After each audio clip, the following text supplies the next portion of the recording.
Tuesday, everybody. Jay Binkley, JT Noah producing the operation. No Fescoe and Dusty.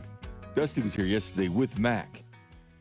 Mac will be here tomorrow, but it'll be a different show. It'll be, I think, Mac and Drew early in the morning, or is that it's Christmas week, right? Okay. No, I think that's actually Thursday or Friday. Is that Friday? That's Friday. Friday. That's Friday. All they're right. getting the next 2 days off, so they're but getting Drew's like a 3-day here with weekend. Logan at 10 to 2, but then Carrington's still here with Rob Dude, today. Carrington's working all week, I think, except Thanksgiving. Yeah, Carrington's here all week. I think he's like you. He would want to work on Thanksgiving the way he's talking. Yeah, it's fun. I was here last night till 9, so I literally did the show. I said, I'll talk to you guys tomorrow, literally.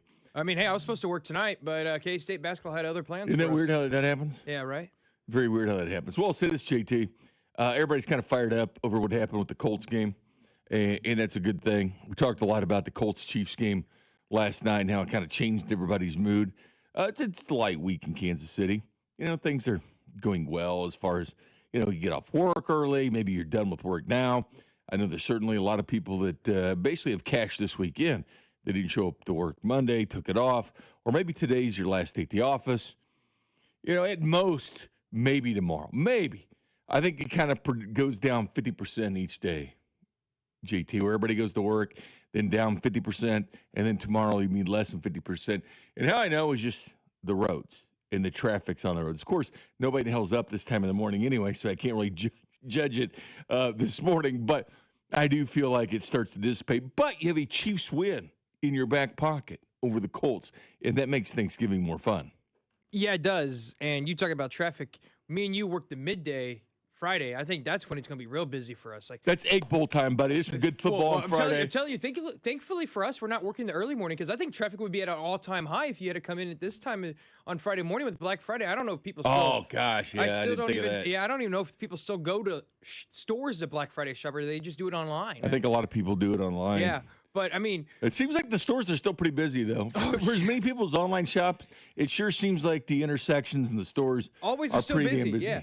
But, I mean, going from Sunday, I was at the game, working the press box, man. I tweeted out once Hunt fumbled. I said, man, that fumble might have just cost the Chiefs a playoff spot, and everything turned around. They just turned on a switch. The defense didn't. Yeah, they got stops. They flipped the switch, and it was fun to see. It's like you got to knock them out, man. I've always said it's like a UFC fight. They're getting pounded, gets the ropes, get knocked down. Then they stand up, and it's that one punch. You watch the fights. You see how it goes. Like someone is getting destroyed in the ring, JT. And all of a sudden, for that minute right there, just kind of wakes up, punches the other guy, and wins the fight. Even though, if it had been scored, you totally would have lost the fight. But that one punch, you hit back, and that's with the Chiefs. You got to knock them out. If they're against the ropes, you got to knock them out. And so far, the teams this year haven't knocked them out. They've had their chance, but they didn't knock them out. It was like this game here.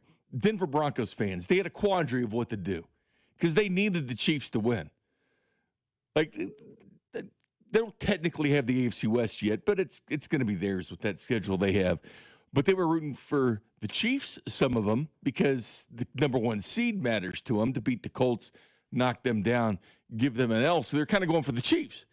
And then there was the people just that hated the Kansas City Chiefs, to respect the rivalry. I could never root for the Chiefs. Could never root for them at all. Just like Chiefs fans could never root for the Broncos and stuff like that.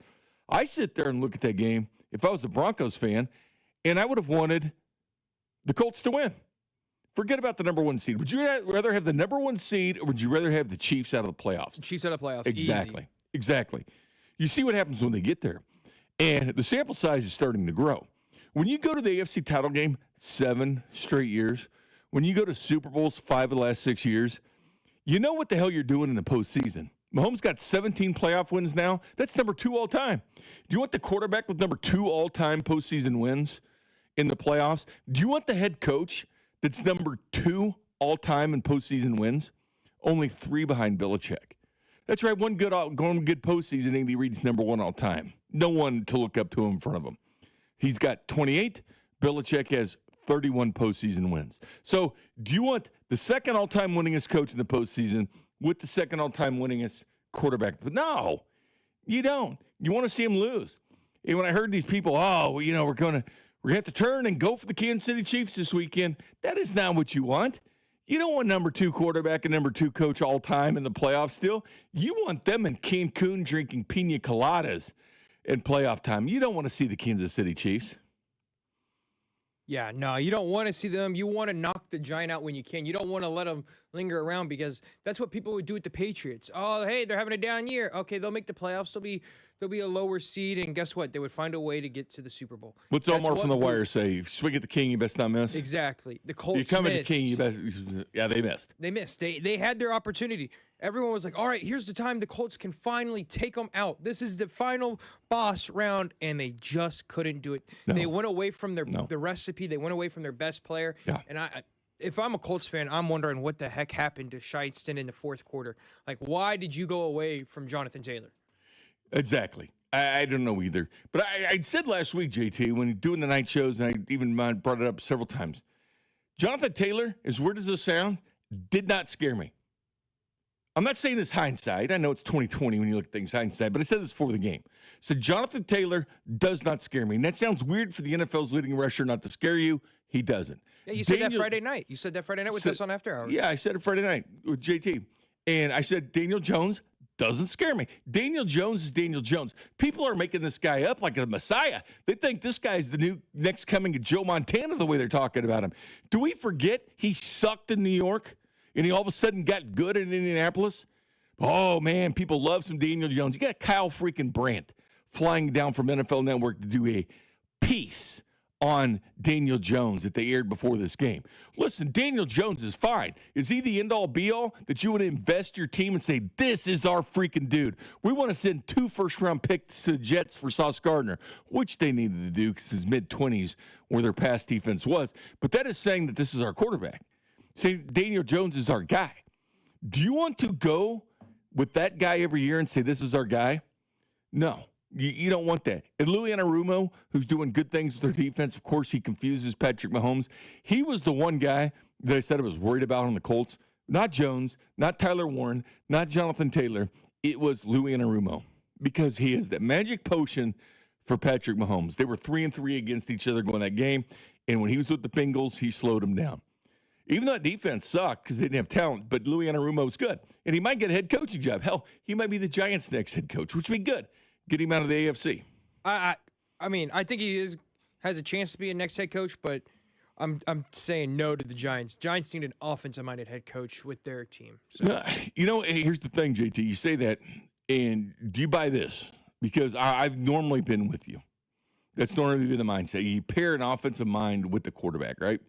Because we've seen all these quarterbacks be fired. Like, remember Eberflus with Caleb Williams? That wasn't going to work. You know, you got to pair the offensive mind. The Titans did that, but they fired their head coach. But what's the perfect mixture?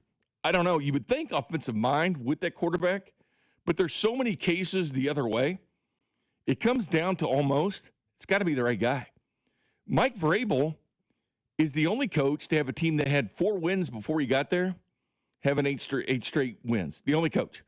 Mike Vrabel, a defensive-minded guy, a defensive player in this league, is doing wonders with Drake May.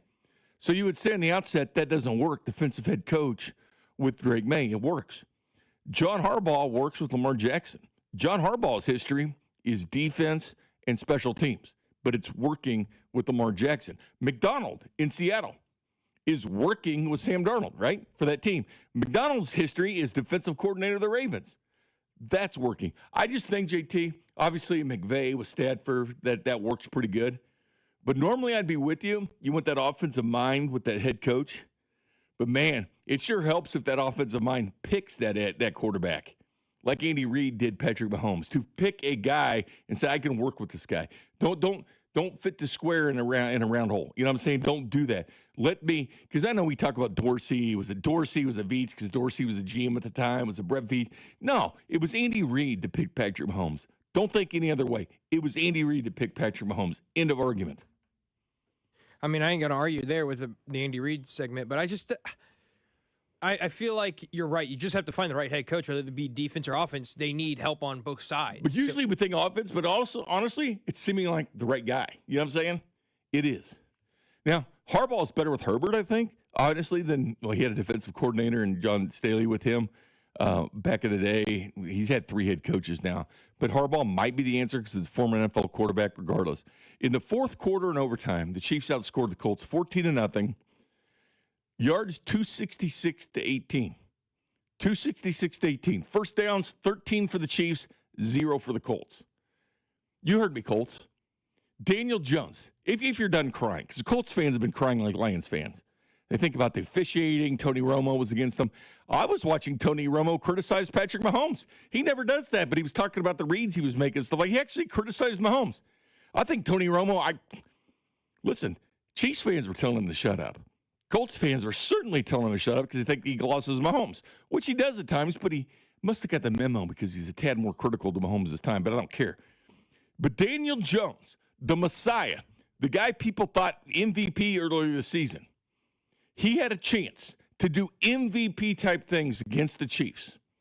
You get to the fourth quarter, 18 yards. You get to the fourth quarter, in overtime, 0 first downs. Is that the guy you want to hang your hat on? Now, he's got a 1-year contract with the Colts, but let me tell you this. They're going to back the Brinks truck up for him because quarterback is such a thin position in the NFL. The guys like Sam Darnold can go out and get big contracts once they leave Minnesota after he pees down his leg with the Vikings in the postseason. But aren't they missing him, though, right now? I would say that. They are. But he was bad in the postseason. He got bad at the end of the year. I'm just saying. He was bad when it mattered. You want a quarterback good when it matters. You want Patrick Mahomes that has 17 playoff But you wins. want to get to where it matters. Yeah. And right now, they ain't going to get there with that guy, JJ. No, you're not. But as Rich Eisen had on the show yesterday, you think about the Chiefs and where they sit. It's go time, as he put it. The Chiefs, since 2019, they are 32-7, 821 winning percentage after Week 12. So Week 12 and on, 32-7. Number 2, the Green Bay Packers, 30-9. Number 3, the Buffalo Bills, 29-9. The difference between the top 3, Chiefs have rings, they don't. They don't even have Super Bowl appearances for number 2 and 3. But anyway, you got to hang your hat on Daniel Jones. But anyway, the Chiefs put out their estimated injury report yesterday, and I say estimated because they didn't practice. But by league rules, they have to put out an injury report. And what they do is put out what guys would have been. Would they have been full participant or limited, right? Patrick Mahomes was listed with a growing injury that he sustained in the fourth quarter of that game. But he was listed as full participant. So the estimated fake injury report, he's a full participant. Now, the one guy that's on it that I'm not shocked, obviously Worthy's on there, not shocked at all, but Rashee Rice was on there. And are you surprised at that at all? I'm not, because I saw Rashee Rice hurt that hamstring during the game, get pulled out of the game by the coaches, try to fight his way back into the game, gotten it out, wanted to get back in the game, and they held him out for a couple plays. He comes in, makes a couple catches, and goes straight down. I don't know if anybody else knows, Rashee Rice caught the ball, and he went straight down. After that big catch he had, he was protecting that hamstring, and I don't blame him. He was gutting it out playing, but he went straight down. And I was wondering if anybody noticed that, because I didn't hear the questions to Andy Reid after the game. I mean, they talked about Trey Smith and things like that, but Rashee Rice is your meal ticket, and he is freaking hurt right now. Yeah, it was, you could tell on the sidelines that he was moving around trying to get that leg growing, moving.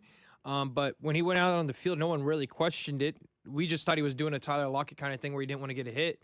And we kind of were like, okay, well, nothing was questioned about it after the game, like you said. But, I mean, estimated is an estimation. I still plan on him playing on Thursday. No, I do too. Trey Smith is the one I'm concerned if he doesn't play. I'm concerned that Trey does not play on Thursday. He's not going to. The high ankle sprain, the low ankle sprain, you pretty much get used to him being out a couple games, which does affect the running game, which I'm going to have some running game numbers for you in a little bit. That might surprise you. Just a teaser on that. The Chiefs this year actually averaging more yards per game running the football than at any point during Patrick Mahomes' tenure. You heard me right. This year, with the running back struggles and what we had, it was second going into the game, but after Kareem Hunt's performance, they're now number 1 in the history of Patrick Mahomes, the more running yards from running backs this season for the Kansas City Chiefs. Coming up next, though, some stats about how good this defense has been coming up next. You're listening to Fescoe and Dusty on your home for Chiefs football, 96.5 The Fan. Fescoe and Dusty is brought to you by Golden Oak Lending. Do you need extra cash? Golden Oak Lending can convert your home's equity into cash in as little as 14 days. Let Golden Oak Lending cure your blues. This is Kevin Harlan, and the Black Friday sales event is on right now at Rob's Site Ford, but not for long. Hey, Rob, what's cooking this week? Kevin, we're serving up 0% for 66 months on most new Ford models. F-150s, Escapes, Explorers, Transits, you name it. That is a full spread of savings, unlike your mashed potatoes last year, which needed a carving knife. Okay, brisket man, but hey, these deals, certified fresh and only here for 1 week. You heard the man. Black Friday savings all week, and once they're gone, they're gone. Plus, Kansas City's only top-rated Ford dealer on Google. 4.8 stars, nearly 3,000 reviews. Voted best car dealership in Kansas City by Kansas City Magazine. At Rob's Site Ford, we keep it simple. Non-commissioned sales team, top trade-in values, and the lowest prices in Kansas City. 135th and State Line or robsite.com. If you want simple, upfront, and easy, there's only one R that matters. Rob's Site Ford. Rob's Site Ford. Buy right with Rob's Site. And maybe leave the mashed potatoes to someone else this year. As you've likely figured out, I can get pretty fired up. Whether it's lab diamond ripoffs, bogus sells and financing offers, or paint-by-number jewelry sold as custom, I'm pretty passionate about protecting my client family from predatory jewelers. This is Gene at House of Diamonds, and when I say client family, I really do mean family. At House of Diamonds, we have clients who have watched our kids grow from diapers to dormitories. My family and I are personally in the store every day. We go to school and church here. Our kids play sports here. We look our clients in the eye, not in their bank accounts. Our relationships are based on trust and respect, not ad gimmicks and false promises. No fake custom jewelry, no bogus sales and financing offers, and absolutely no lab diamond ripoffs. Everything at House of Diamonds is real. Me, my family, our team, our passion, and hopefully soon, you.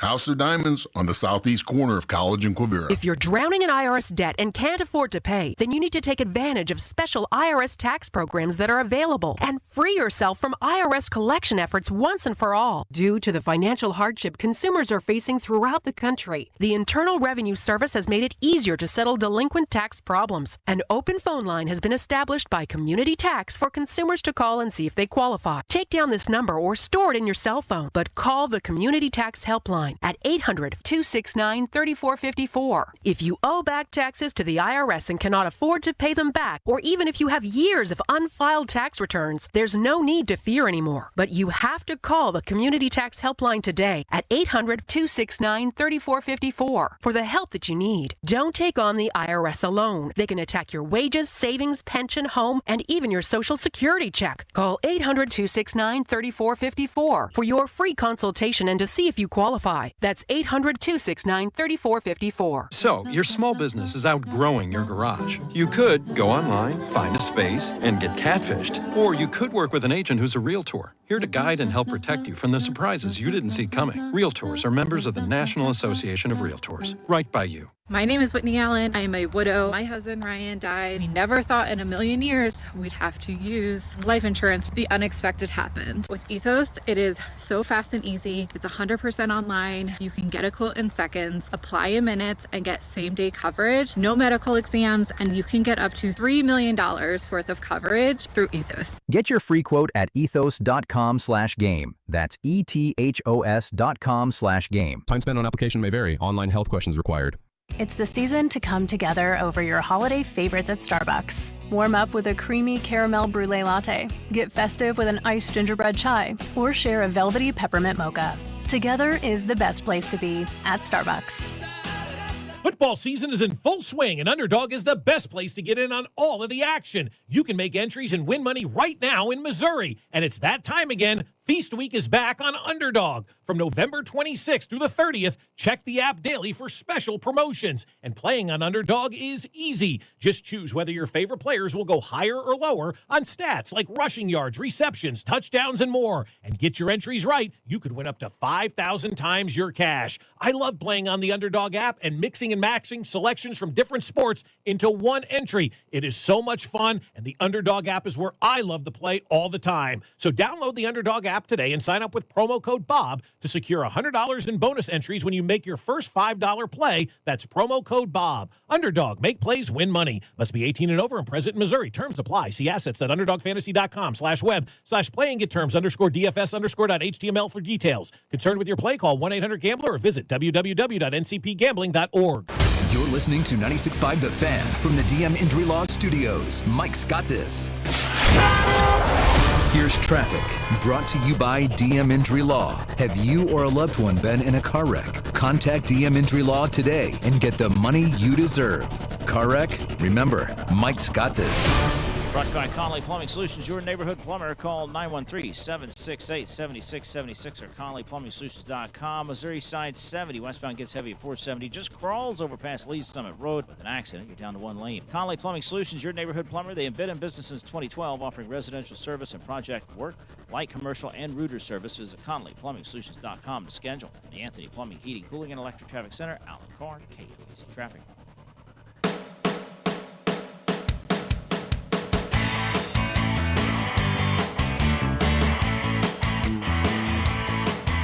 Welcome back to Fescoe and Dusty. Jay Bankley with JT Noah producing the operation. No Fescoe or Dusty this week. JT and I for a couple of days. Carrington's back today, though. You get Logan coming up next with Drew. Drew Nixon's back as well. He'll be back here all week as well. Yeah, Drew is here today and tomorrow. I don't know if he's here. Friday. He's here too. Yeah, I think. I know he was here yesterday. I should say. Yeah. Rob's here today. Rob is. Then he's off for the weekend. It was fun talking with Rob over. We were at the game Sunday, and he was just like, yeah, it's supposed to be a holiday Friday, but CDOT says we got to come work. And I said, I'm not coming in, so Nathan can take my spot. CDOT likes talking about the games, and he'll be talking about the Cowboys game Friday, as we will as well. We'll be doing a show, JT, right during the Egg Bowl. We'll figure out what Lane Kiffin's doing after the game. Yeah, do you think if they win in his post-game press conference, he's just going to be like, yeah, I'm leaving? They put an ultimatum. I'm saying like he says it before he even gets out. I think he does. I think if he's going to stay, he tells them before the game to fire up the team. I'm staying. If he was going to stay, he would have signed the contract on Friday. You would think. It's a weird deal, man. The one thing he didn't want to do is hurt his players. Hey, the one thing they must have told him is stay off social media because he hasn't posted since Friday. No, he hasn't. The one thing, too, is the committee can dock him. Because if you lose your quarterback or your coach. They wouldn't dock him. They would dock the team. They'll dock the team. They would 100% dock the team. And it's way different to me than the Florida State situation when they lost their quarterback. Because the quarterback injury, I get it. He plays the game. Losing your quarterback, that's not on the team. That's on the coach being, I would say, I don't know, self-centered in a sense. It's a bad situation for him. It's a bad situation how they do it. You know, the rules are the rules because they need to get there for the transfer portal. I get it. Like, I get the rules, but the rules suck. And the team can take a penalty. You know, Ole Miss got the most wins in their history. They've never had more than 11 wins. They can get past that this year and have their best season ever in football. So we'll see about that decision later. Someone on the text line, Jay Southland Tow Service text line, 913-586-7965. Somebody asked me, JT, is it too early to drink a Coors Light? You usually drink them at night. And I said, no. You can't say you drink all day if you don't start early, right? I mean, you might have the day off. You probably have the day off. The sun hasn't even It's came up, holidays. so how do you know it's morning? You never know. It still could be night. Still could be night. But no, it's not too early to drink that Coors Light. You might have the day off. Like I said, you might have the day off, and you can't say you drink all day if you can't. Like at 1 or 2 in the afternoon, you know, when people crack that first beer and they say, oh, I drank all day. No, you didn't. Not unless you start drinking early. Drunk all afternoon. Yeah, you didn't drink all day. But regardless, Kansas City Chiefs defense against the run has been fantastic. One running back now in the last 30 games has over 100 yards. And it was James Cook. And I think, do you honestly think the Chiefs, they wanted to stop Josh Allen? That is who they wanted to stop. And obviously with the Colts, the guy you want to stop is Jonathan Taylor. It's not Daniel Jones, it's Jonathan Taylor. That was my whole argument with the drive all week, was the drive was talking about how are you going to stop Jonathan Taylor when you couldn't stop James Cook? Well, the difference is the quarterback. You don't trust Daniel Jones to beat you. And guess what? Apparently the Colts thought they could use him to beat him because they only ran Jonathan Taylor one time on their last 3 drives in the fourth quarter. Like, it made no sense to me what they were doing on offense for the Colts when they had the 11-point lead. And that's why going into the game, I felt more confident in stopping Jonathan Taylor than I did in James Cook. You were begging the Bills to beat you with the run game, and they did. So tip my cap to you. You beat us with James Cook, and you beat us really with Kincaid. But that was the whole difference in the story with the Colts and Bills is one has a really good quarterback that's a top-tier quarterback. The other has a quarterback that still needs to prove himself. Yeah, 100%. But I think there's also something there, too, with this defense. No one's talking about this point, JT. It's not brought up at all. Everybody wants to talk about Patrick Mahomes and Andy Reid going for it on fourth down, which has been good. Let's face it, the Chiefs have been good on fourth. They already have more fourth down attempts this year than they've had the history of Patrick Mahomes. So they already have going for it on fourth down more this year than they ever have. Do you believe that has to do with them being behind more or them not trusting Booker early on, or do you have a reason of why they might be going for it more? I think it's more of a trend in the NFL. Teams are doing it more. But they've already got 21 times they've gone for it on fourth down, which is insane. They're doing well. So they're number one in the NFL on going for it on fourth down and offensively. I mean, they have been unreal going for it on fourth down. But here's the thing, JT. They're even better on defense. They're number one in the NFL in stopping teams going for it on fourth down. I brought this up before. This trend continues. They keep getting better and better. It stayed at 23.5% the last couple of weeks for team success rate on fourth down. Because I heard Tony Romo talk about the Colts. Well, they should go for it. It's like 4th and 3, then it's 4th and 1. They should go for it instead of punt. The problem with that is, in previous years, that's what you wanted to do. Because if you look at Mahomes' career, the 7 years prior to this, it was 57% success rate for the defense going again, or for the offense going against the Chiefs' defense. 57%, meaning he was still sitting over on that sideline because they had better than a coin flip chance to get that first down. That's how you beat the Chiefs. You had to put points on the board by a touchdown, not a field goal. That's how you beat them, especially at Arrowhead Stadium where they've won 17 of the last 18 games. But the memo's getting out. The Chiefs' defense is pretty damn good on fourth down. It's better than pretty damn good. It's number one in the NFL on fourth down. And teams haven't tried it lately. They just haven't done it. They're punting the football on fourth down. There are now 16 teams ahead of the Chiefs as far as attempts, because attempts do matter. How many times are you attempting on fourth down? Again, it's the most impressive stat for the Chiefs this year as far as shavings. 57% average, down to 23.5 just this season for the fourth down defense. I keep bringing this up each and every week of how well they're doing, but twice in Mahomes' 7 years, they've led the NFL in attempts against them. And they've been around third a couple times, seventh. Basically what I'm saying is this fourth down defense is very good for the Kansas City Chiefs. But 23.5% is less than 1 in 4 chance to get that first down. So when Tony Romo is talking and he tries to bring this analysis and this expert analysis, they got to go. Well, the stats would say no, Tony, because you're kind of slighting the Chiefs' fourth down defense that's 23.5%, meaning quarterbacks are going out there trying to go for it on fourth down, and they're not getting it, and Patrick Mahomes is getting out there in good field position. And, oh, by the way, the Chiefs are number 2 in the NFL on offensive points per drive. So pick your poison, because your chances of you getting that first down are far, far less than what they've been the last several years. It's not even close.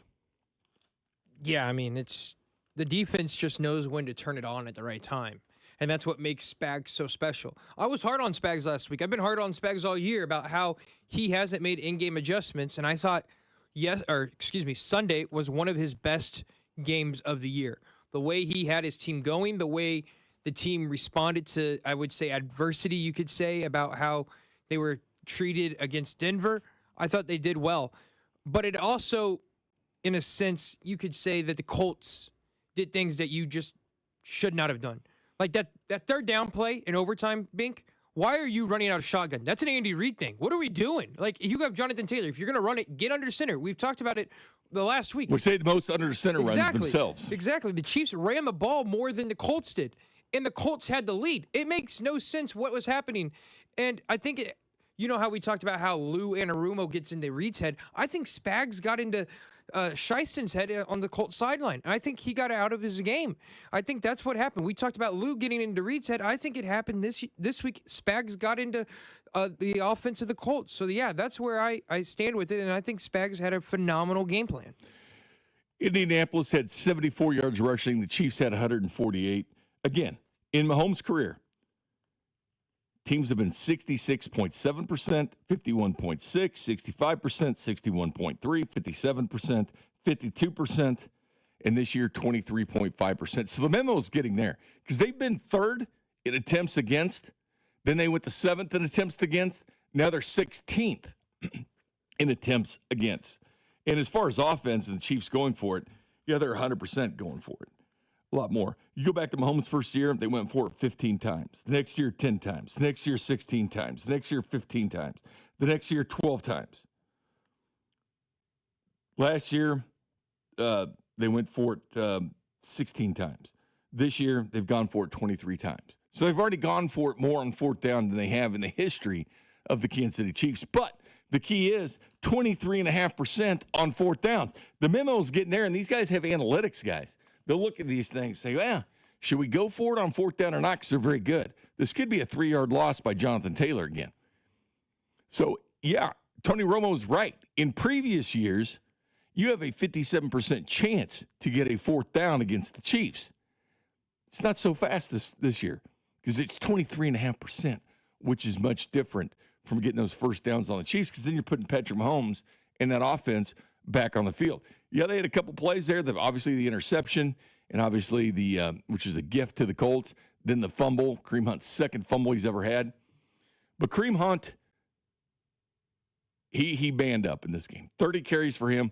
Do you know his previous record was 29?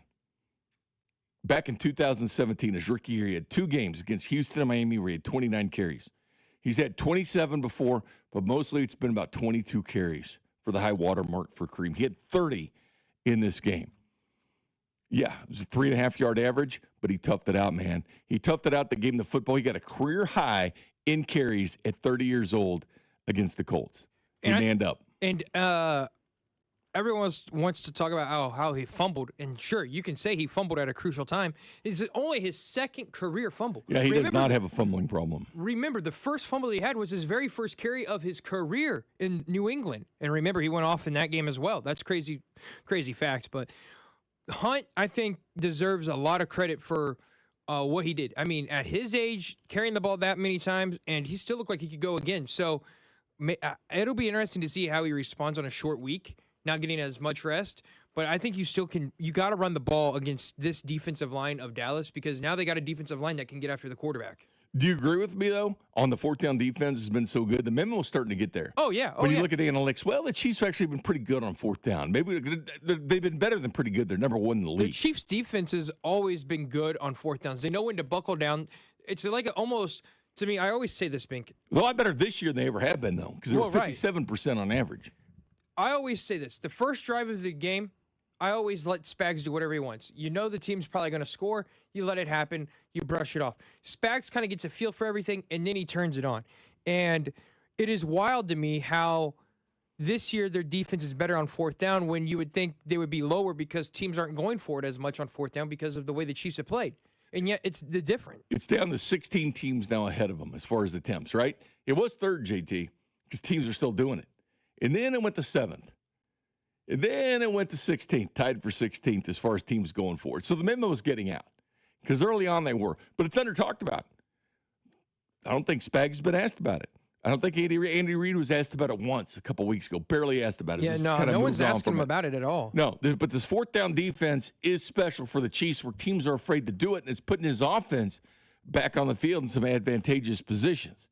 But regardless, the Chiefs have a 66% chance now to make the postseason. Yes, they did slip in the standings. They slipped to 10th. But all of that works itself out when you have the conference record. It works itself out. You get Houston Texans at home, so you can get the head-to-head against the Texans. They, by the way, had a nice game against Buffalo where they had 8 sacks. But let's not forget, they only beat Tennessee by 3 points the week before. Davis Mills is 3-0 as quarterback is starting for the team, but they have struggled on offense. The defense is fine. The defense has been good all year. The Rams now have passed them in points per game against. Yeah, I was about to say, I think Texans might have the best defense in the AFC. And they've had it all year. It's not like some mystery. Right. And all of a sudden people are like, oh, this defense is pretty good. No, the they defense has been great all year. Will Anderson and the guy from Minnesota they brought over last year, I can't think of his name, Daniil Hunter. They can get after the quarterback. And that's what's scary when you want to face it when you face a team like Houston, because you know the Chiefs, not just the Chiefs because of their offensive line, but because I still think sometimes even with how good, and it's not great, but good the offensive line is this year compared to last year, Mahomes gets happy feet, and he leaves the pocket a little early. And I think that could happen in the Houston game. Denver still leads the way with 49 sacks. Cleveland number 2 with 42 because of what Myles Garrett's been doing, which is insane. They had 10 sacks. Yeah, he's going to break the sack record. He's going to end up with 29. He's going to break they were the going. single-season sack record. They did so much dirty work to the Raiders. They fired Chip Kelly before Sunday night. Believe it or not, Atlanta, with all their attention in the draft to getting edge rushers, they stand number 3. Wow. Yeah. Houston is 6th because they're behind Atlanta, Seattle, and Pitt. They have only 33. And 8 of those came against Buffalo. Yeah, but I mean, you think. But they've been good in points against. You think about it. Look how many teams in the NFC get after the quarterback. You named, I think you said they're 6th, you said Houston is? They're 6th in sacks right now. Right, yeah. And it sounded like you said 4 NFC teams before you even got to the Houston Texans. So it's like the NFC has the sack teams. In points against, they're number 2 now. The Rams are at 16.3. Houston's at 16.5. So the Rams passed them last night or this weekend on the primetime game when they played Tampa and they sucked. And Tampa lost Baker in the first half. Yeah, but they're 6th in sacks with 33. Wow. Houston. But they put pressure on the quarterback. So it's a big difference. They do put pressure, and they are number 2 in points against. A very good defense. It's going to be, again, we looked at last week being the must-win against the Broncos for the division. And then clearly this became the must-win game against the Colts. Every week is a must-win game now. Dallas technically isn't because it's an NFC game on Thanksgiving. You want to win it, but it's not the end of the world if you don't. I'll say this. But you got to win those home games against Houston, the Chargers, and the Broncos. But the Broncos game is on Christmas night. Broncos might have it all wrapped up by then. I'll say this. I think every week is a must-win game in this sense. You don't have the tiebreaker over Jacksonville or Buffalo. And that's what worries you the most, or worries me the most as a Chiefs fan, is this. You don't control your own destiny, it feels like right now, because of what you have let happen in the past. Jacksonville gets the Colts 2 more times, but the Colts seem like they could go down because we talk about Sam Darnold going down last year at the end of the year. Does that happen to Daniel Jones, and Jacksonville takes advantage of having them late in the year twice? So, yes, Jacksonville does have the Colts twice more at home and on the road. They also have the Titans twice more. So Jacksonville's got Tennessee twice more at home and on the road. They also have the Jets at home. A very favorable game for them. And they're at Denver. So that's when they take a loss. Obviously, be rooting for the Broncos in that situation. But the Colts twice, New York, and the Titans in the Colts twice. But at least they get the Colts at home one of those. But hopefully the Colts can step up and beat them in that point. I'm not going to put trust in that, though. Who do you trust more to fall off? Jacksonville or Buffalo if you had to pick one that the Chiefs would overtake? Jacksonville. Okay. Despite that run defense for Buffalo, they still have Josh Allen. But, yeah, they become a concern because before it was all Jacksonville. Now it becomes Buffalo because Buffalo just miring around there with 7 wins. All of a sudden they have the tiebreaker against the Kansas City Chiefs, and they become an equation. Yeah, and they got the Steelers this week, which the Steelers have looked – and especially if they don't have Aaron Rodgers, the Steelers – I mean, that game should be a Buffalo win. Now, Houston's a team, like I said, you get a chance to take care of them at home. Think about Houston's schedule. They're at Indy this week, then at the Chiefs the next week, and that's a Sunday night game. So you got Indy and Kansas City on the road for them. And the Chiefs will have a mini bye because they play on Thursday. Mini bye. But then they have a couple of gimmies. They have Arizona and the Raiders at home. And don't sleep on Jacoby Brissett, man. The Cardinals are feisty. But the Raiders you can sleep on. Oh, you can snooze on that crap. Dude, yeah. Dude, the Raiders, good Lord. And then they're at L.A. and then have the Colts at home. So L.A. as in the Chargers? Okay. Yeah. I was assuming it was the Chargers. Which are up and down, especially since Alt's hurt for the year. Slater was gone for the year from the beginning, back from before training camp. Their left tackle. So Alt moves over there, and now he's hurt. He's got the high ankle twice. He's shelled for the year. Again, high ankles, rough injury. They're not easy to come through. Especially for big men. Yeah, not easy to come through. But I think people are sleeping on this Chiefs fourth down defense. I don't think it's been a topic now, but it's clear it was there. And Tony Romo didn't do his homework. He likes to. He likes to know everything the teams are doing. But he doesn't know when he kept calling for the Colts to go for it on fourth down because the Chiefs are saying 3 out of 4 times they're going to stop you. And Shane Steichen didn't want to take that chance because the memo was not there. For the Chiefs going from 1st to 3rd to now 16th to 17th, tied for 16th in the NFL in attempts against, that means the memo was getting out. That means the memo was getting out loud and clear. The Chiefs' defense pretty damn good on fourth downs. You don't want to mess with it. But the bottom line is the Chiefs are still the Chiefs. Albert Breer said this on Sports Illustrated. He also does Monday Morning Quarterback and has a column out. fear the Chiefs. This is why you don't give up on the Kansas City Chiefs. And this is a battle-hardened team. It's a tough team. As much as has gone wrong for them over the course of the first 3 months of the season, they have this other gear. And you saw it with Rashee Rice today. You saw it with the toughness of Kareem Hunt. You saw it with the defense getting stops when they needed to get stops. They've been in these high-leverage situations before. Heart of a champion, the Kansas City Chiefs. Don't give up on them. And they do have the heart of a champion. And it's good to see people say this now. Because the national media didn't know what to say. Because early in the season, they wanted to bury him. And then all of a sudden, they started winning. And then all of a sudden, the Chiefs are back. Then all of a sudden, they wanted to bury him again. And then everybody picked the Colts. Oh, the Colts go out and hammer the Chiefs. Not just beat the Chiefs, but hammer the Chiefs. This came from several sources. Pretty high up in the NFL, they're going to hammer the Chiefs. Didn't happen. They melted down. They peed their pants in the fourth quarter and overtime. Didn't happen at all. They were hammering us until the fourth quarter, and then they're like, you know what? Let's take it off and forget how to play football. But the Chiefs are stopping themselves. And again, nobody can stop the Chiefs more than they can stop themselves. That's the thing about it. Well, a lot of teams can say that. But beating the Chiefs, you got to let them, like, the Chiefs are doing things uncharacteristic to them. Fourth quarter, second half, melting down. Timely mistakes. You know, making mistakes in the offensive line, a timely hold, an interception here and there. They're hurting themselves. And they haven't been hammered. I mean, they lost by 6, they lost by 7, they lost by 3, they lost by 3. I mean, this is how the Chiefs go.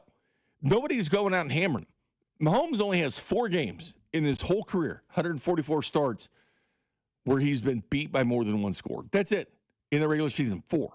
Sometimes 6 the score if you can be include the postseason. Sometimes the score can be deceiving. Like, you could say this week, the Chiefs hammered the Colts, but let them stay around with the 2 costly turnovers. The one that happened inside your own 10-yard line that gave them a walk-in touchdown, and the other happened on a drive that you were in the red zone and you fumbled.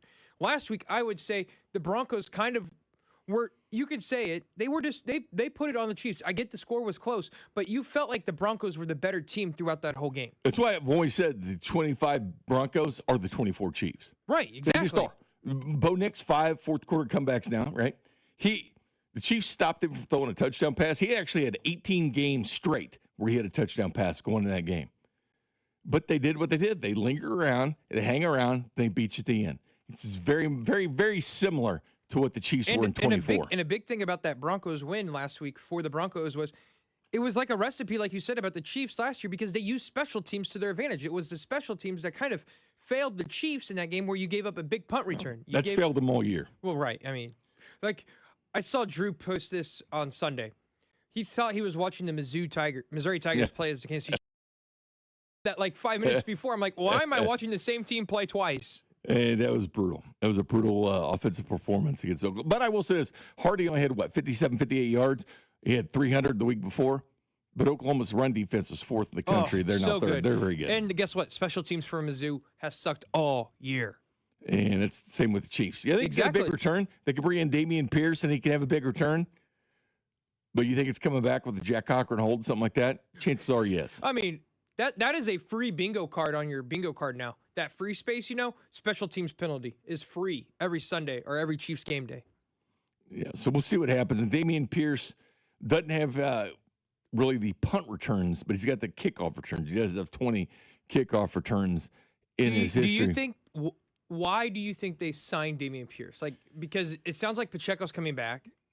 For just extra body in the backfield so they're not elevating Clyde Edwards-Helaire or Elijah Mitchell like they've done in games to have that extra body. But I wouldn't expect anything, especially offensively, right off the bat because you got to get pass protections down for Mahomes. But keep in mind, other teams wanted him. You saw the report yesterday from Aaron Wilson. The Eagles were trying to get him hard. They tried to trade for him. Actually, in the trade line, they said no. The Broncos wanted him, obviously, because Dobbins is hurt for the year. The Chargers had wanted him.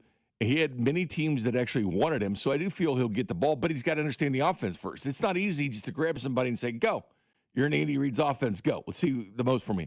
But returning-wise, I could expect more from him, but I'm always worried about a kickoff return for a touchdown and all of a sudden comes back because you're always holding your breath and looking for the flag. When the Chiefs special teams are involved, you're always worried about that. But anyway, coming up next, the complaining continues from the Colts, and it's crazy. Do we actually like the NFL officials? I guess we do at this point. I know Kansas City fans don't. I mean, screw them. Talk about that next. Good morning, Kansas City. This is George Karlaftis, and you're listening to Fescoe Dusty on your home for Chiefs football, 96.5 The Fan. Brought to you by Golden Oak Lending. Do you need extra cash? Golden Oak Lending can convert your home's equity into cash in as little as 14 days. Let Golden Oak Lending cure your blues. There is nothing like watching Thanksgiving football, but for football fans in Missouri, this year, FanDuel's about to make it even better. Because with points giving, all FanDuel customers in Missouri get $1 in bonus bets for every point scored in the Chiefs and Cowboys game. So, for example, if the final score is 24-21, you'd get $45 in bonus bets. Doesn't matter if you've already signed up for FanDuel or you've been waiting for the right moment to join. Just head to FanDuel.com/Missouri to get on the action in Missouri. That's FanDuel.com/Missouri to score bonus bets for every point in the Chiefs and Cowboys game. Enjoy a football feast with points giving on FanDuel. Coming soon to Missouri. FanDuel's the official sportsbook of 96.5 The Fan. 21 and present in Missouri. Gambling problem? Call 1-800-GAMBLER. Opt-in required. Bonus issued as non-withdrawable bonus bets which expire 7 days after receipt. Restrictions apply. See terms at sportsbook.fanduel.com. This holiday season, give your family, clients, and coworkers the gift of Booth Creek Wagyu beef. Booth Creek Wagyu gift boxes provide the world's best steaks, burgers, hot dogs, jerky, sausages, and seasonings that are changing the way America eats beef. Choose from mouth-watering options like the classic sirloin box for less than $100, or go big with the amazing Grill Masters Reserve box. Order yours today at boothcreekwagyu.com or visit one of their 2 convenient locations at 95th and Knoll or 135th Street in Metcalf. West Shore Home makes it easy to knock out your bathroom, window, door, or flooring project right now. If you've been putting off one of those projects, the team over at West Shore Home is the perfect fit for you. They've been in business for nearly 20 years, have helped hundreds of thousands of homeowners, and are ready to help you save big with their Black Friday sale. Free installation on all projects, plus lock in an extra $500 off when you schedule now at westshorehome.com/thefan. That's westshorehome.com/thefan. Don't miss out. Wesley Financial Group is not a law firm, and Chuck McDowell, definitely not an attorney. This is Chuck. Do you feel stupid for buying a timeshare? Don't. It's not your fault. You were most likely told you could rent it, and it was a great financial investment. And the deal was available today only. If this happened to you, contact your resort or Wesley Financial Group for help today. Call Wesley now for your free exit information kit. 800-242-3131. 800-242-3131. You've got a big day, so you use Unstoppable Scent Boosters to give your laundry non-stop freshness. So no matter how long the day goes, you can't stop this power, this walk, this pose, this strut, this look, this talk. Your clothes will be so fresh you can confidently strut into that end of the day meeting like a boss, boss, boss, boss, boss, boss, bosses. Let's talk business in my office. Add new Unstoppables beads to your wash for 24-hour non-stop freshness so you can smell unstoppable. So, your small business is outgrowing your garage. You could go online, find a space, and get catfished. Or you could work with an agent who's a realtor, here to guide and help protect you from the surprises you didn't see coming. Realtors are members of the National Association of Realtors. Right by you. My name is Whitney Allen. I am a widow. My husband, Ryan, died. We never thought in a million years we'd have to use life insurance. The unexpected happened. With Ethos, it is so fast and easy. It's 100% online. You can get a quote in seconds, apply in minutes, and get same-day coverage. No medical exams, and you can get up to $3 million worth of coverage through Ethos. Get your free quote at ethos.com/game. That's ethos.com/game. Time spent on application may vary. Online health questions required. It's the season to come together over your holiday favorites at Starbucks. Warm up with a creamy caramel brulee latte. Get festive with an iced gingerbread chai. Or share a velvety peppermint mocha. Together is the best place to be at Starbucks. Extra, extra, read all about it. This is James Hawkins, president of Golden Oak Lending. The Federal Reserve just dropped interest rates again. And that means you can save even more money on your mortgage. If you've been waiting for the right time to refinance, this is it. Our customers are saving hundreds, even thousands every month. What could you do with an extra $1,000 every month? You can also pull cash out of your home's equity to pay off credit cards, do home improvements, or just get ahead. If you refinance now, you can make no payments until next year. And if your loan doesn't close, we'll even pay for your appraisal. But don't wait. Rates can rise again anytime, and they change fast. For today's rate, call Golden Oak Lending now at 913-890-GOLD. That's 913-890-GOLD. Golden Oak Landing cured my blues. NMLS number 114937. Here's traffic, brought to you by DM Injury Law. Have you or a loved one been in a car wreck? Contact DM Injury Law today and get the money you deserve. Car wreck? Remember, Mike's got this. Missouri side 70 westbound gets heavy at Little Blue Parkway, and then once you get to 470, you're just crawling at best. A lot of stopping and waiting to get over past Lee Summit Road with an accident that at last check had you down to one lane. Heading towards downtown, 169 highway southbound gets heavy past 9 highway and stays very slow, just crawling down towards the airport exit with a wreck. Alan Carr, 96.5 The Fan, traffic.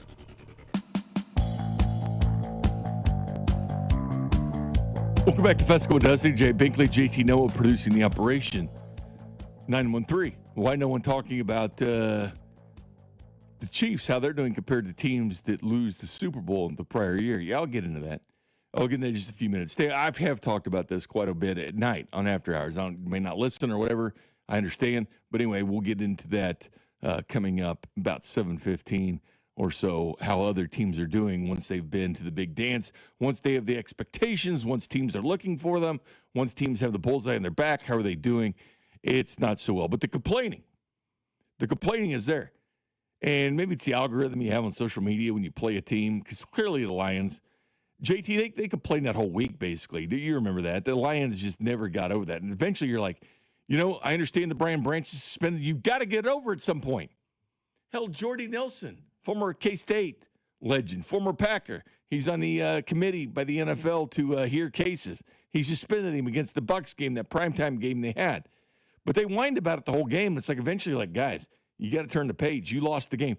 Don't you feel like the Colts fans are doing this? A lot more than the Colts. The Colts got beat, and they want to talk about the officiating. This is the way it is now. If teams get beat by the Chiefs, it's the officials.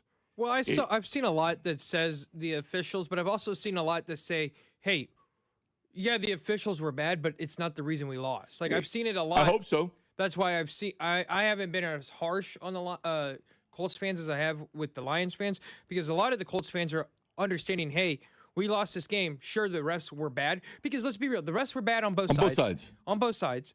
And so they understand that the refs were bad, but they also understand that they lost this game. They had the game in the bag, and they lost it. And I'll remind people, the refs suck anyway. There are bad calls every game. Watch every game. And I don't think a lot of people do. I think a lot of people just see what the last thing that was said, and that's what they go with. Oh, the refs must be favoring Kansas City. I've seen the memes with, the refs wearing Chiefs gear and stuff like that. I've seen the memes, so it must be the Chiefs cheat, even though they don't. I mean, just a couple of years ago, they had 137 penalties, 12 more any other team in the NFL. You know where the Chiefs sit now? They're 9th in the NFL in penalty yards. They're top half in penalties, 9th in penalty yards. So, yes, they are getting penalized. And it's people that covered the team. It was more than just the fans. People who covered the team are complaining about the officiating. And, yes, there's a phantom face mask on Jawan Taylor. He had his hands up by the helmet. Never grabbed that face mask. It was more of a hold. It was more of a hold, but it wasn't even a hold. I don't think it was a hold. I think it was a clean play. They'll say it's a hold. I get it. You can't put your hand up by the head. I get it. They're going to call it. But here's the thing. The announcers were wrong. They said Andy Reid could have challenged it. That's 100% incorrect. He cannot challenge face mask calls. Yeah, we were so confused in the press box when we started reading that. We were like, wait, what? Rule 9, the NFL's rule book, states that replay assist in New York has to be the one. They can now do it. 2025, those can be reviewed. But the review has to come from New York, replay assist. And they used replay assist in this game because a play that happened that people don't realize, it saved the Colts actually a timeout. Yeah, the Noah Gray one? Yeah, Noah Gray caught the ball, and he caught it with his feet and got knocked out. And Shane Steichen was going to challenge it. Replay assist comes in from New York and says, no, he caught the ball. So it saved Shane Steichen a timeout. He didn't have to challenge it and lose the challenge because he would have lost it. So it actually helped the Colts by the replay assist in that game. Didn't help the Chiefs get a touchdown from Kelsey there because they called it back because of that face mask on Jawan Taylor that didn't exist. But Andy Reid could not have challenged that, so get that out of your mind. Andy Reid couldn't have challenged it. It had to come from replay assist. If you have a problem with them, that's fine. But that's clearly where the call came from, not the Kansas City Chiefs. But the other thing, too, is when Mahomes was being tackled by their defense, people are saying, or Daniel Jones was, excuse me, they're saying, well, it would have been a penalty if that happened to Mahomes, which defenders, and I hate the rule, where defenders can't land on the quarterback. Right, yeah, I didn't like that. You can't do anything with your body. Like, you're going to make a tackle. Like, they're stuck. I didn't like the first roughing the passer called that was against the Colts where Mahomes kind of jumped in the air and threw it. I thought that wasn't a penalty. I thought that was a weaker one. Now, the second one where they went low for the legs, now that's obviously a penalty. You can't go below. But here's the thing. All the teams know they're going to call it, and defenders know it. But here's the thing. People don't realize this happened to Chris Jones. Remember against Derek Carr? I was about to say, Derek Carr and those Raiders. Yeah, Or was it happened Raiders? against Derek Carr, and he got the football from him, and it was a great play by Chris Jones, the defense. They called a penalty on Chris Jones for putting his body down like Derek Carr, and after the game, Derek Carr's like, well, what else was he going to do? So even Derek Carr kind of took Chris Jones' side saying, what was he going to do? He didn't hurt me at all. It's just how he laid. But you're that big, you're going to lay. But Colts fans don't realize this has happened against the Chiefs. But they don't care to know facts. Like, facts don't matter. They want the false narratives that the penalties always go against everybody else and not the Chiefs. Not true, because it's happened against the Chiefs. I mean, and it's happened against Chris Jones. I know it didn't gain many yards, but that offensive pass interference on Travis Kelce, like that one, I couldn't believe people were arguing. Oh, that's OPI. I'm like, that is not OPI. He didn't pick him. They picked each other in a sense. He didn't do crap. Yeah, and I thought there was another bad OPI called that was in the Patriots game. I was watching a little bit on Red Zone while at the game. I had Red Zone on the phone. There was a OPI called in the end zone, and Mac Collins is running a regular route, and they just run into each other, and they called offensive pass interference. That would have been a touchdown. I'm like, guys, you want to go see bad officiating, just look around the whole NFL. There's going to be bad calls called everywhere. There's going to be bad calls everywhere, and there were. But again, the officials are bad. The officials are 100% bad in what they do. And it's not just in the NFL, it's in college football as well, because these guys aren't full-time officials. And we'll get into that later when I tell you what some of these guys do for their regular careers and how they should be just focusing on being an NFL ref, or let somebody else do it. They're paid handsomely to do it, be a full-time ref, or just go off somewhere else and be a lawyer, sales manager, whatever that they do, which they do on the offseason when they're not refereeing. Go ahead and leave. There's enough people that want those jobs. But they got to fix it out. But again, the penalties and the complaining against the Chiefs, it doesn't make sense, people. When they're ninth in penalty yards, when a couple years ago they had 137 penalties and the Broncos were number 2 with 125, it doesn't fit the narrative that officials are always looking for the Chiefs. It didn't fit the narrative when Dee Ford was offsides against the Patriots and Tom Brady. It didn't fit that narrative that the NFL overtime rules were different then. It didn't fit the rule with Kadarius Toney offsides. Exactly. 100%. The Kadarius Toney play. But the rules weren't changed because of the Chiefs. It was changed because Josh Allen a few years later had a chance in overtime and didn't get his chance to score like Mahomes did. So everybody changed the rule because of little Joshy and the Buffalo Bills. And now they have it in That's the regular. Why it was changed. They have it in the regular season now, where both teams even get a shot even after a touchdown. And that was brought to by Philadelphia Eagles, not the Kansas City Chiefs. The Chiefs are often really? blamed I didn't for that. know it was by the Eagles. Yeah, but it's regular season now too, not just postseason. But again, everybody wants to blame the Chiefs, and the Chiefs have been the victim of this when Tom Brady got the ball in overtime in the AFC title game and Patrick Mahomes didn't get the ball. See, it happens to Kansas City as well. But people don't care to understand that. Like, they don't care to understand the rules. They just go by the false narratives. Oh, it must be the Chiefs' fault. Oh, it's got to be the Kansas City Chiefs. Oh, it's got to be Kansas City and what they're doing. No, this is the false narrative that keeps perpetuating itself. And you know the announcers aren't doing a great job with it either, like the national announcers, because they'll keep bringing it up. Oh, they got away with the one there. Be fair about it. At least Tony Romo said that's the worst call I've ever seen on Kelce. At least they were there. But typically, Nance, any of them, they'll blame the Chiefs. The one guy that doesn't really do it much is Tirico.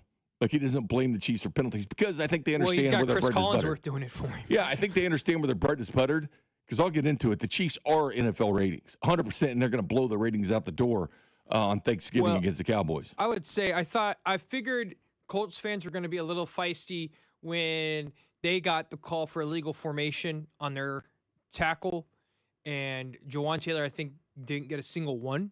And so when your tackle gets one, but Jawan Taylor doesn't, you knew the Colts fans were going to be feisty about penalties. I was concerned about Jawan Taylor in this game because they called it on Braden Smith. That's what I'm saying, on the first drive. Yeah, and it really wasn't, to be honest with you. I know. And Braden Smith's a local kid. I don't know if people really, he went to Lake the South, local kid from Kansas City. And they called on him like, oh, man, if they're calling that on Braden Smith, Jawan Taylor's going to have a crap load of these. I'm going to say, it's going to be it's going to buckle up, boys. It's going to be a long day. And you know, the Chiefs coaching staff had to get to him at some point saying, listen, Jawan, obviously they're looking for this penalty because they just called it on Braden Smith. So they're going to be watching you like a hawk. Well, in the fourth quarter, Shieston was pointing to the ref and like jumping up, hey, he's not there. And they were not throwing it. And he's been better at home than on the road because it's quieter when they're out there on offense. It's quieter at Arrowhead Stadium, so he's not doing it as much because he can hear the snap counts. But he needs to be sitting there and looking at the snap counts. But on the road, it's very loud. But at home at Arrowhead Stadium, it's much different. That's why he doesn't jump off. Well, I mentioned Thursday and what it's going to be ratings-wise for the Kansas City Chiefs against the Cowboys. It's going to be insane. We'll discuss that next. This is Fescoe and Dusty on your home for Royals baseball. 96.5 The Fan. Brought to you by Golden Oak Lending. Do you need extra cash? Golden Oak Lending can convert your home's equity into cash in as little as 14 days. Let Golden Oak Lending cure your blues.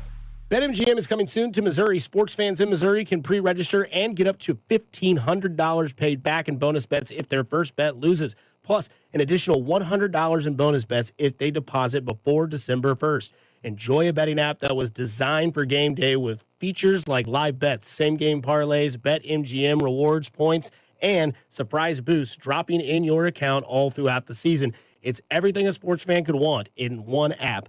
BetMGM is coming to Missouri on December 1st. Pre-register today. BetMGM, make it legendary. Gambling problem? Call 1-800-GAMBLER. See BetMGM.com for terms. 21 and older only. Missouri only. New customer offers subject to eligibility requirements and minimum deposit of $10. Bonus bets are non-withdrawable and expire in 7 days. Please gamble responsibly.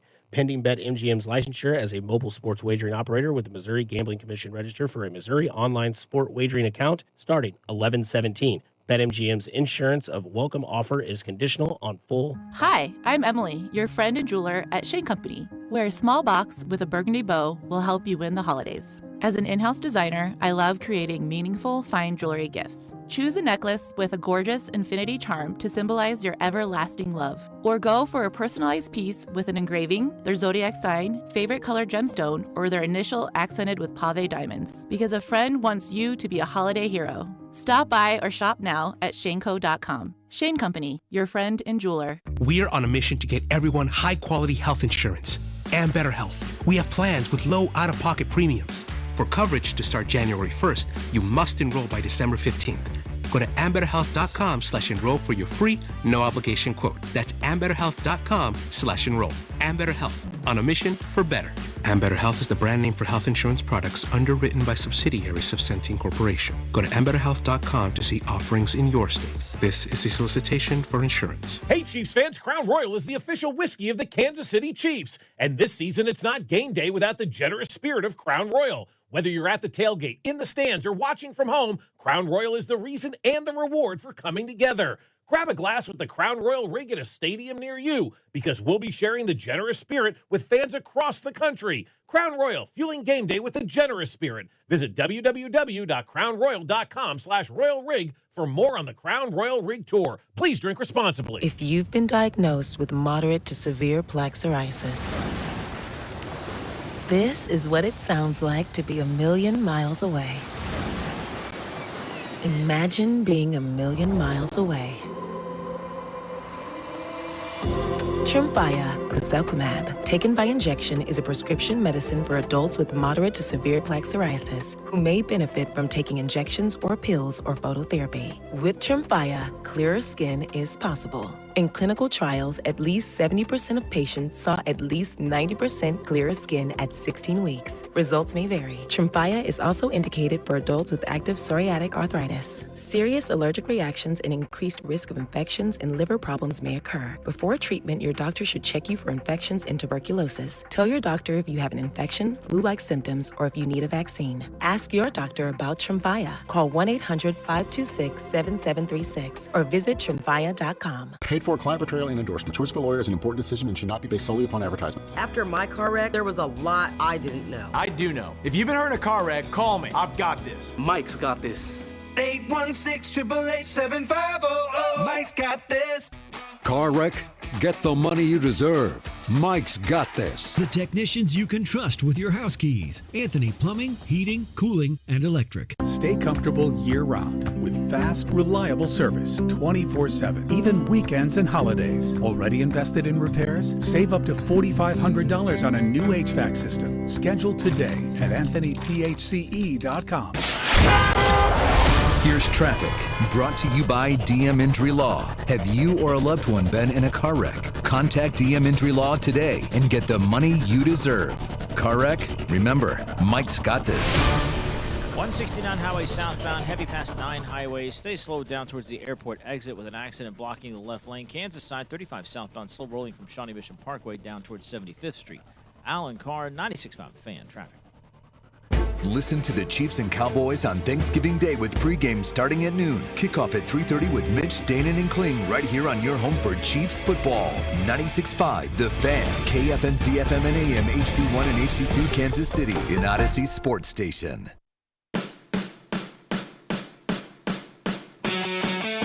Welcome back to Dusty and Bob. It's Jay Binkley and JT Noah for the next couple of days. Wait. You said Dusty and Bob.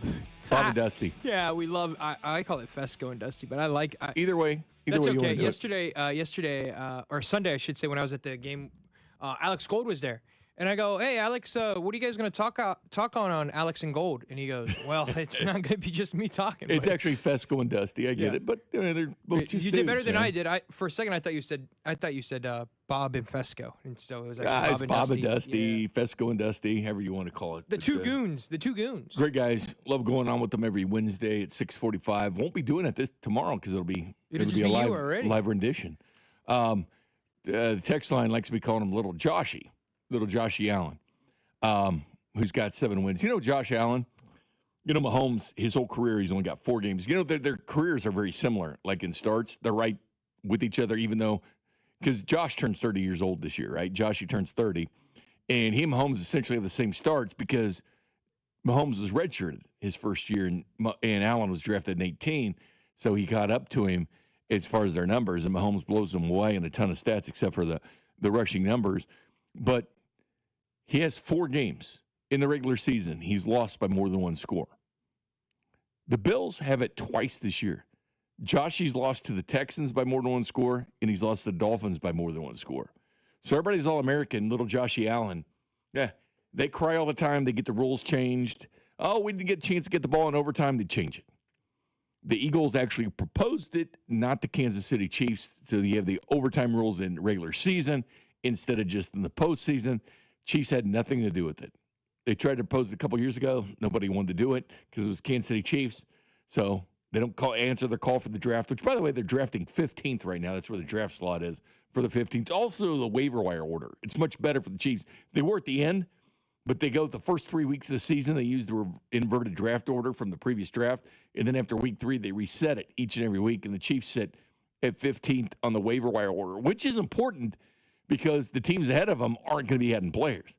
The Chiefs feasibly could, like Calais Campbell, something like that becomes available towards the end, like a Terrell Suggs. Was Damian Pierce a waiver wire, or was he a he regular cleared free the waivers. agent? Okay. He got to choose which direction he's going. But yes, little Joshy, the Bills, congratulations to them. Yeah, also, they can't run a tush-push like Philadelphia can. No, they can't. And they're very predictable. What they do, there was a tell. Yeah. It's a tell on the way Josh Allen runs on 4th down. Right? Remember the old tells that the Buffalo Bills and Hairston was bragging about knowing about Xavier Worthy? Guess what? They have a tell on how they run the 4th down snap, the quarterback tush-push, because Josh Allen always went to the same side. The Chiefs picked up on it, and they stopped them in the playoffs. That was a tell. Mm-hmm. That was a flat-out tell that the Bills had. The Chiefs didn't let them know. The Chiefs didn't let them know, and they went out and did it. There's a difference between knowing something and not saying something, or knowing something and saying something like the Buffalo Bills. Big difference. Good teams don't tell you. They just do. Yep. Also, they don't think, they just do. Also, I thought it was kind of funny. I don't know if you know this or not, but the Ravens, they run a tush push, but they don't use Lamar. They use Mark Andrews. And I was watching a game a couple weeks back when they did it, and the announcer goes, "Yeah, they're the only team I know that runs a tight end with the quarterback sneak." I'm like, "Do you not remember not Noah Gray, but Blake Bell doing it for the Chiefs?" And a even couple of years Kelsey's ago? done it. And Bulldozer did it. Yeah. But they actually did a different concept on it a couple weeks ago where Mark Andrews rolled out and ran with it for a touchdown. So yeah, but people just see what they want to see, right? JT, they don't watch the whole game. They just go away what's on social media, and that's how they form their opinions. And everybody's got an opinion that covers football, but they're a bunch of Johnny-come-latelys, never played the game. They just like to analyze the game. They just look at what's on social media, and that's what they go with instead of actually watching the game. This is what they do. And, yeah, the Chiefs had nothing to do with the overtime proposal. That was the Eagles. And the Packers won the tush push. And then the day of the vote, They put in different language. You see this? Because it didn't pass, and it barely didn't pass, but they put a new language where you couldn't push and pull the player, right? Teams have been able to do this since 2005. Do you realize there was a 20-year span that teams didn't do the tush push, even though they legally could? You still can't pull a player, but what they want to do is, what the proposal was is this, JT, you can't push the player anywhere on the field. The Chiefs do that.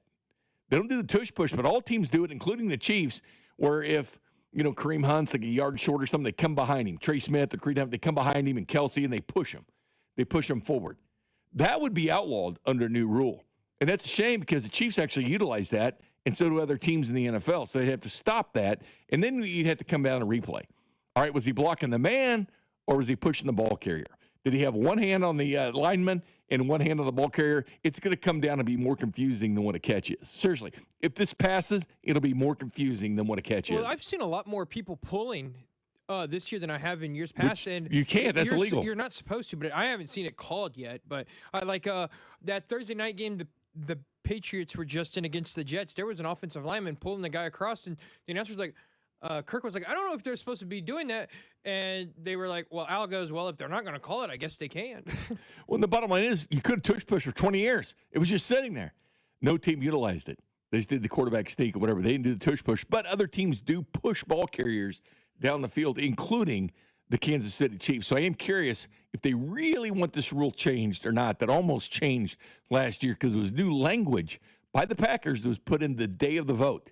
It was just strictly to the tush push, and then it included other language involving pushing players downfield. So very interesting how that's going to be officiated because the officiating sucks, as we know. Well, something I've said, JT, is this is going to break all records, the Chiefs and Cowboys on Thanksgiving, because Cowboys fans have a false sense of being a good team now and a team that can challenge for the playoffs after coming back 21 points on the Eagles, right?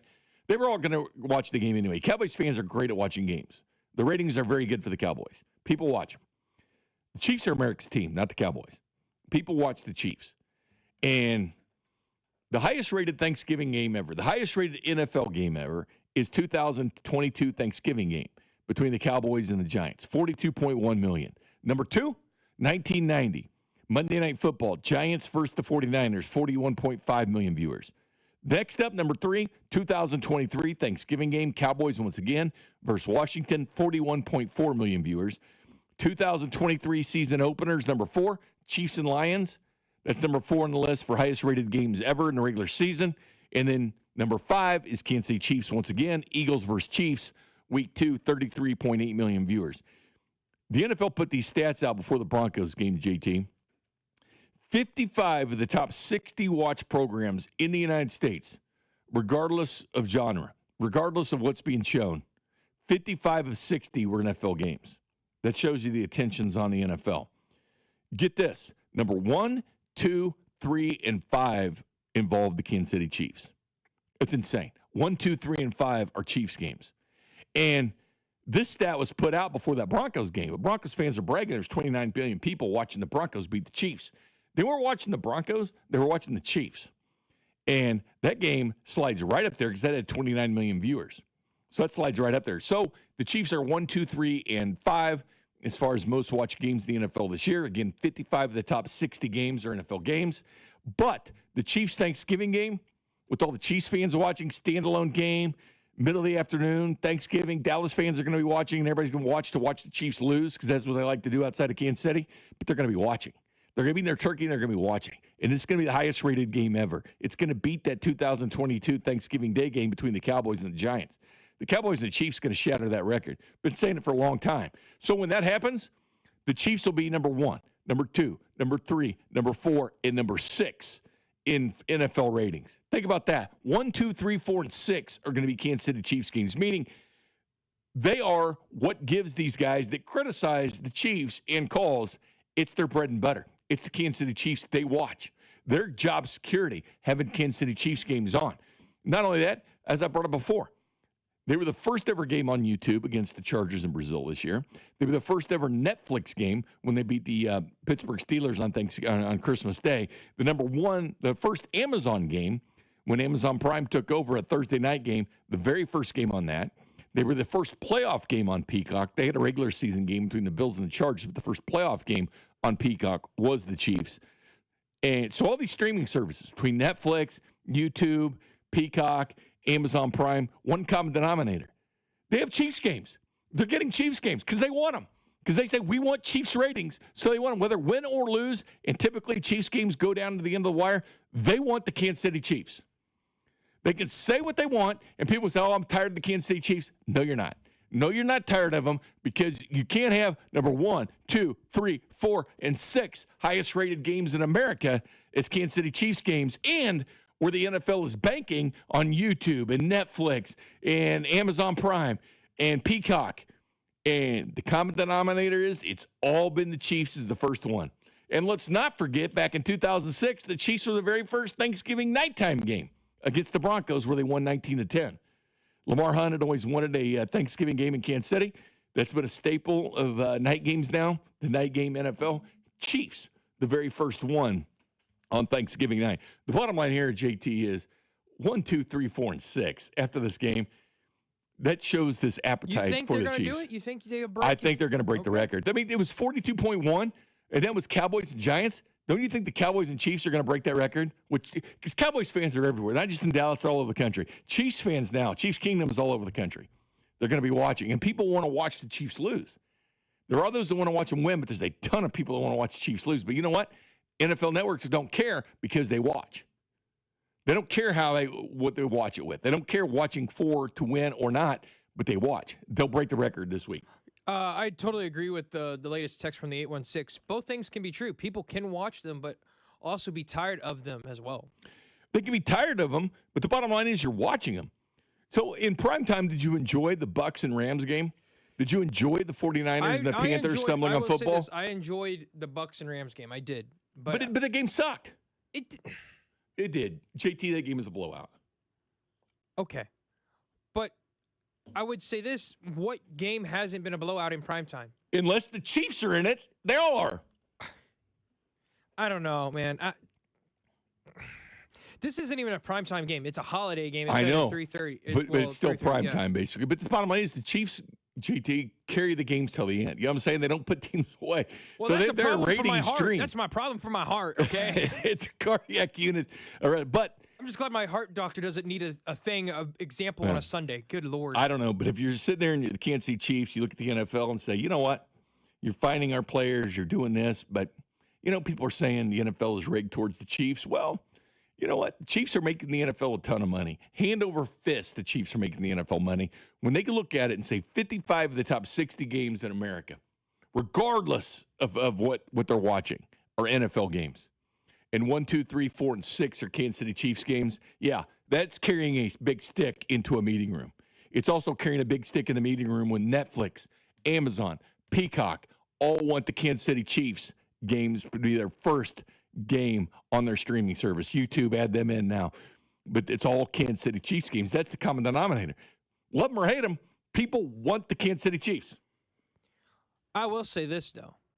One thing I do love about the Thanksgiving games I get to see those throwback Dallas Cowboys jerseys. I love those blue and white Dallas Cowboys with the star on the side. Their Thanksgiving special shirts. Yeah, the Thanksgiving special ones are a solid Thanksgiving staple. And now I get to watch the Chiefs wear their all whites against them and beat them. Oh, it's going to be great. It's going to be all whites, though? I hope it is. I know it's white jerseys and red helmets. I haven't seen the pants I would yet. hope it's a white pant, but it might not be because I know the Thanksgiving special for Dallas is a white pant. So well, we need to take a timeout, GT. I do want to know this answer for you when we come back. In the text line, too, 913-586-7965, the J Southland Tow Service text line. Who's going to be the first Chief to jump in the kettle? The Salvation Army kettle. It's at the end of the end zone. Somebody always does. Who's going to be the Chief that does it? We'll discuss that next. Good morning, Kansas City. This is Creed Humphrey, and you're listening to Fescoe and Dusty on your home for Chiefs football, 96.5 The Fan. Brought to you by Golden Oak Lending. Do you need extra cash? Golden Oak Lending can convert your home's equity into cash in as little as 14 days. Let Golden Oak Lending cure your blues. More than a few of our patients have talked to me about their first time, but it's not the first time you're probably thinking about. It's the first time that erectile dysfunction ruined the moment. This is Jeff for Heartland Men's Health. And if you're over 50, it's likely that you've had that first time yourself. But the good news is that if you're like most men, that first time can be the last time that ED impacts your sex life. At Heartland Men's Health, we're experts in treating ED. We've treated tens of thousands of men using protocols with success rates well over 90%. And those treatments have, in most cases, made sex great again for both them and their partners. You could even find that you're performing like you haven't in years. So if ED has been affecting your intimacy, it's time to make the last time that happens the last time that happens. For just $99, you'll receive blood work, a medical consult, and if medically advised, a test dose. And if that test dose doesn't work in the office, your visit is free. Call 844-447-6600. That's 844-447-6600. Or go to heartlandmenshealth.com. At Uline, they know going the extra mile takes hard work. For companies pushing to go further, Uline will go the distance with you. 24/7, they answer the phone to get you the shipping and industrial supplies you need. Business can move fast.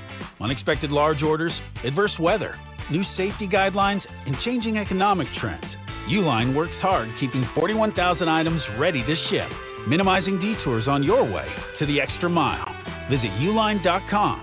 You can always count on Thanksgiving football with the NFL on CBS and Paramount Plus. Oh, what a catch! Touchdown! And this year's main course is in Big D when the Cowboys host the Chiefs.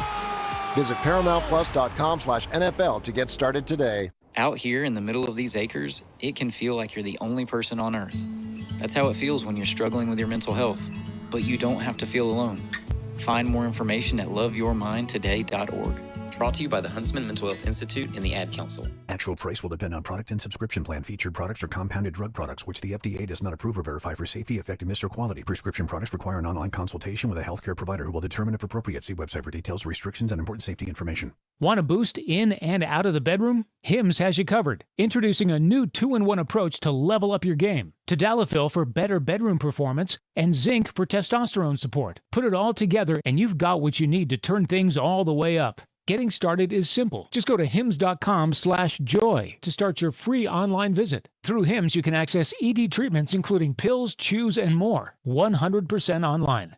No office visits, no pharmacy lines. Just fill out a simple intake form and a licensed medical provider will determine if treatment's right for you. If prescribed, it ships free and discreetly to your door. Find affordable treatment options at up to 95% less than brand names at hims.com/joy. That's hims.com/joy, HIMS.com/JOY. Hey, I'm Mike Slater. My dad passed away at the age of 63. It's out of nowhere. Had a stroke. Super hard, obviously, for the whole family, but my dad had life insurance. This is why I have life insurance for my family, for my wife and 4 kids. And the best place to get life insurance is ethos.com because you can do it in 10 minutes. And there's no medical exam and no blood test, just a few health questions. Get life insurance in 10 minutes so your family is protected. Ethos, ETHOS, ethos.com/play. Stuck in a job that just isn't getting it done? Maybe it's time to go for IT. Whether you're just starting out, switching careers, or a military veteran ready for change, My Computer Career can help you launch a rewarding career in IT in months. No prior experience needed. Why spend years getting a traditional degree when your future in IT can start right now? Take the free career evaluation at mycomputercareer.edu today. Your most powerful upgrade? Your career. Go for it. Go for IT. Financial aid is available to those who qualify, including VA benefits. Hey, Zach. Are you smiling at my gorgeous canyon view? No, Donald. I'm smiling because I've got something I want to tell the whole world. Well, do it. Shout it out. T-Mobile's got home internet. Whoa, I love that echo. T-Mobile's got home internet. How much is it? Look at that, Zach. We got the neighbors' attention. Just $35 a month.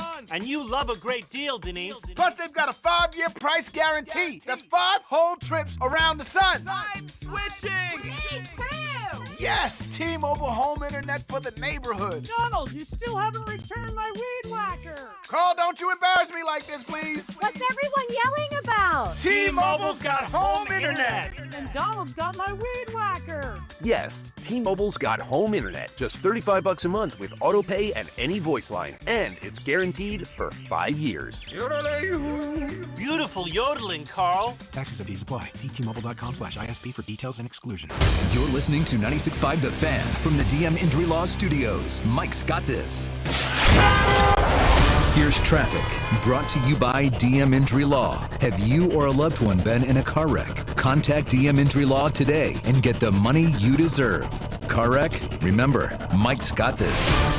Missouri side, New Trumbull and Blue Springs, 70 westbound heavy with an accident at 7 Highway. Delays beyond Adams Dairy Parkway and building, just crawling in through there. 169 Highway southbound, moving a little better past 9 Highway, starting to loosen up, heading down towards the airport exit with an earlier problem. Alan Carr, 96.5 The Fan, traffic. Welcome back to Fescoe Dusty. Jay Binkley, JT Noah with you. Text line's asking about the uniforms. I don't know. We never said white pants. Yeah, I'm going to look at real quick. We know about white jerseys and red helmets. We don't know about the pants you get for the Chiefs. Could be red. Could be red. We don't know. We haven't seen that. But I know Dallas wearing their special Thanksgiving Day with that blue star on that. So not sure about the Chiefs and the uniform at that point. Don't forget 2027, the AFC West has that alternate, the color rush that they're doing. Every division's doing one every year for a special jersey you can wear. And the Chiefs' turn is in 2027 for that. So I looked it up, and I can't find anything about the bottoms. They have confirmed the tops, of course. Yeah. And someone goes, Dallas is 67 and 81 all time when wearing their blue jerseys. Patrick Mahomes is 9-2 with the Chiefs are wearing white. What's that mean? I don't know. Yeah, well, Mahomes back home in Dallas. People are making a big deal that he finally beat the Colts. So he's beaten 31 NFL teams, except he can't beat himself because he hadn't beat the Chiefs yet. And people were talking about it. I was like, he's already beat the Colts. He beat him in the postseason. All right, yes, he beat the Colts in the regular season. You could put that up there. I consider if you beat somebody in the postseason or the regular season, you've still beat that franchise. So to me, Patrick Mahomes had already beat the Colts because he beat him in the playoffs. So, yeah, everybody's saying, well, he finally beat the Colts. You know, it's a team that he's finally beaten. No, he's already beaten them. He beat him in the postseason for that. I will say this, JT. Do you like doing the well, it's coming to Missouri here really soon on the 1st, legalized sports game. And of course, you can do it here because we're in the state of Kansas here, so you can do it. Are you going to partake in this coming up December 1st? Oh, yeah. We were joking around how that game Sunday was the last home game where you can't bet live in Missouri. So the next Chiefs home game, you can start betting at the game, and you don't have to worry about, I got to get them in before I head over the border. Or people aren't going to go on Sunday mornings to the Quick Trip Casino on State Line, or they're not going to be lined up on 435 out by the Legends like they literally are, because there's all this gambling that goes on from Missouri residents getting those game bets in before the game when they get into Kansas. So it's going to change. Have you put one on the Heisman yet, JT? Have you looked at the Heisman and put something on the odds? Because, I love college football. I love the Heisman Award. Have you done this at all? I've looked at it, but I have not put a bet in on the Heisman. Here's one thing. I brought this up with Briscoe, who joins us coming up around 8:25 or so, and talking about the Chiefs. But look for Jeremiah Love, man, because you can't wait much longer. You got to do it now. His odds keep getting better and better and better. He's number 2 now. Or number 3, depends on where you're looking. On DraftKings, he was number 2 at plus 350, plus 450 on FanDuel, right behind Julian Sand. But here's the thing, JT, and here's the interesting thing. Jay Berwanger was and this was on, I think, Fox or CBS. They had this stat, and I never even thought about this, but this is crazy. Jay Berwanger won the first Heisman in 1935. He was a running back. Here's the thing, JT. Every year ending in 5 has been a running back. So 45, 55, 1965, 1975, so on. 90 years, it's been a running back winning the Heisman on 5. Jeremiah Love sits right there, and the odds are going to keep getting better and better for Jeremiah Love as it keeps getting better in odds. You're looking at plus 450 now. It's plus 1,500 later. We could have got this bet. The last running back to win the Heisman, Derrick Henry, in what year? 2015. And you know what? It's 2025. Is this Jeremiah's Love year? You have a large sample size. You've got to go back to 1935. You got 90 years. When it ends in 5, running backs win the Heisman.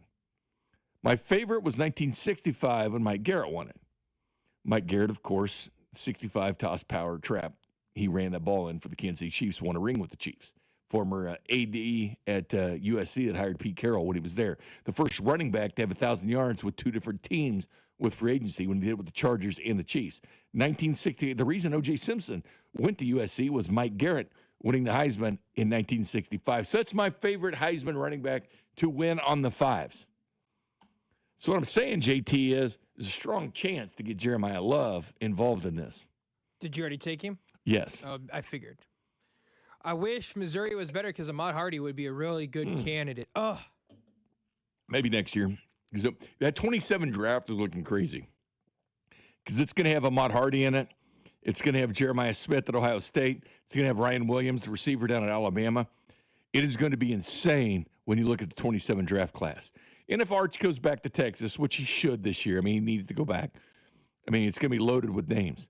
And the 27 draft will be in D.C. It's in Pittsburgh this year, be in D.C. the following year. But so many guys are going to be draft eligible in 2027 draft. It's going to be crazy. The other running back that you might not want to sleep on who is on a better team is Kewan Lacey for Ole Miss.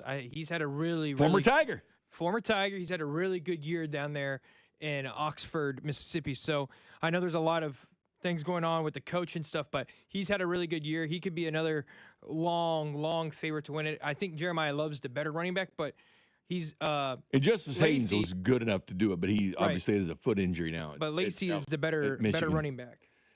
Can you imagine that backfield though with Hardy? If Hardy chooses to go there, if Lacey stays there, he might not have chosen to go there in the portal when he had an opportunity to go. Can you imagine Hardy, Kewan Lacey, and Jamal Roberts all together?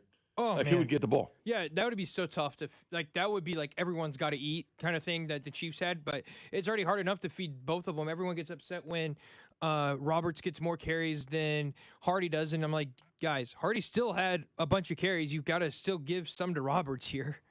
So it might be something you want to check out is that running back situation as far as that's concerned. We'll talk a lot about that tomorrow going forward. Thanksgiving's on the horizon. Obviously, people are going to be excited to watch Chiefs. Chiefs games become a get-together for family, friends, and everything else. Usually the Super Bowl, 5 of the last 6 Super Bowls. You're not sitting there watching Tom Brady every single time. And someone brought up the fact on the text line earlier about the Kansas City Chiefs and teams that fall off. And there's something special going on with the Chiefs. And I get it, they're 6-5. I mean, they've been down before, but they always find a way to come back. They are the Kings. And eventually, you would think common law says you're going to be tired anyway. You're going to be worn out. Core players are going to be tired. Obviously, you sprinkle in the draft and you have new infusion of talent every year, which they've had. But your core players have played more football than anybody else. For instance, Mahomes, Kelsey, Chris Jones. They played a full more season than anybody else.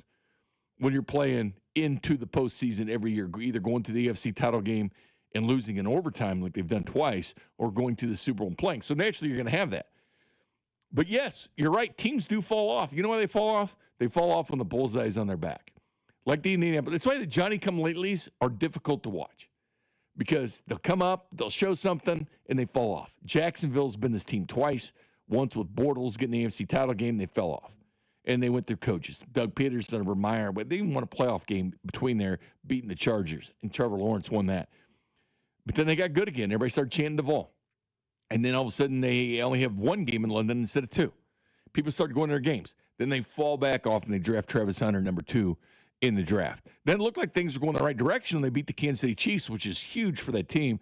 But then they didn't parlay that the next couple of weeks. Now they've actually been winning some games, so it's good for them. And they lost Hunter for the year.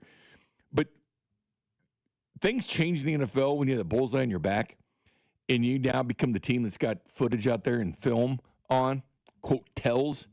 You know, like the whole Hairston thing with Worthy, he had tells or whatever. Let me say this about tells and how ridiculous they are. Every sport's got them. Baseball's got them all the time. You know, you can tell if someone's going to throw a curveball a lot. And baseball players don't talk about it. They'll know what the tells are, but they ain't telling you. They can tell you after the game. They're going to tell each other in the dugout. They're going to know what they are. So if you think you know a tell by the announcer saying there's a tell, clearly he's, bounces his head and he's throwing a curveball or whatever, players know it. Players know it real well. And you actually think the Chiefs in the 7-year run of going to the AFC title game every year in 5 of the last 6 Super Bowls, you don't think the Chiefs have tells on other teams? So, yeah, that could have been a worthy tell against Buffalo. But don't think for a second the Chiefs don't have tells on everybody else. Don't think for a second they don't have tells on the Denver Broncos now. The Chiefs do, they just don't talk about it. And they don't go to the media and talk about it, but they know it. And Tells helped them. Tells helped them last year in the playoffs against Buffalo. We brought that up earlier on the quarterback sneak. The direction, which is it, JT? Was it he always goes to the left? I think is the way that Josh Allen goes left. Yeah. And they knew that. That was a tell that the Chiefs had on the Buffalo Bills. They sold out going for the tush push on that side. Now, the Bills had a tell, and they told about it, which was dumb because you don't tell about it when you have a tell like Hairston did, the rookie. You don't say that because you know what the Chiefs can do? Flip things around. So instead of Xavier Worthy, how he was acting when it was going to be a run or going to pass, do the opposite. When you go out there and then really screw him up where you're going out for a 9 route or going vertical when you think it's going to be a running play, that'll really screw him up. So just do the opposite of what they did. But the one beauty about the Chiefs are they're not going to tell you. Do they have tells against the Chargers? Yes. Do they have tells against the Broncos? Yes. Of course they do. They have tells against all these teams. But the bullseye is on your back when you win and you go and you represent the AFC for so long. Everybody wants to beat you, and they should want to beat you. And then you have that first place schedule because it does matter where you play the teams. There's a couple extraneous games, and then the 17th game is where you played 2 years ago in the NFC. That's the cross rivalry that you have, and you'll play the team that finished last year. You go by that order. So two years ago, you play that team, but you'll play in how they finished last year. So if they finish in last and you finish last, you'll play that team. If they finish first and you finish first, you're going to play that team. So the schedule is tougher for first-place teams. Clearly is, and then you get 2 extra games against division winners from the year before.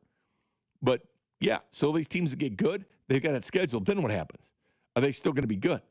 Because we've seen the NFL teams that are good, that Johnny come latelys get good, then all of a sudden they fall off the face of the earth. They fall on the back of the milk carton because they're not good anymore. But being good every single year, there's something to that. Like the Rams, they won the Super Bowl with Aaron Donald, Matt Stafford. They win it. Then they fell off. Then they got themselves back up. They made the postseason, still not ready to take that jump. This year they probably are. They're ready to take that jump. But the Chiefs have been taking that jump. Not only to get to the postseason, not only go to the AFC title game 7 straight years, in the Super Bowl 5 out of 6, but they're constantly the team people are looking at to beat. And you're going to get everybody's best shot. You're going to get everybody's best effort. That's why a lot of these games are close. It's why at the end of games like last year, when the Chiefs were so good in one-score games, teams were melting down at the end because it was getting in their head. It's like the Raiders mysteriously fumbling last year against the Chiefs. They had a chance to beat them, but they fumbled away because the Chiefs are getting in their head. They're tap dancing on their head like Fred freaking Astaire. That's what they're doing. They're in their head. And that's why they win so many one-score games. Things change, clearly. But can you consistently be good? Tampa Bay Buccaneers. I know they've won their division 4 straight times, the NFC South. They're going to be challenged this year with the Panthers, and who knows what the hell they're going to be doing. They lost last night. But they had a chance to kind of unseat Tampa Bay. And Tampa Bay won a Super Bowl, but have they really been that relevant? Have they really been a title threat since they won it once Tom Brady left? Have they been a threat? No. Have the Rams been a threat? All these teams that win, all of a sudden aren't a threat. To go to 7 straight AFC title games is ridiculous.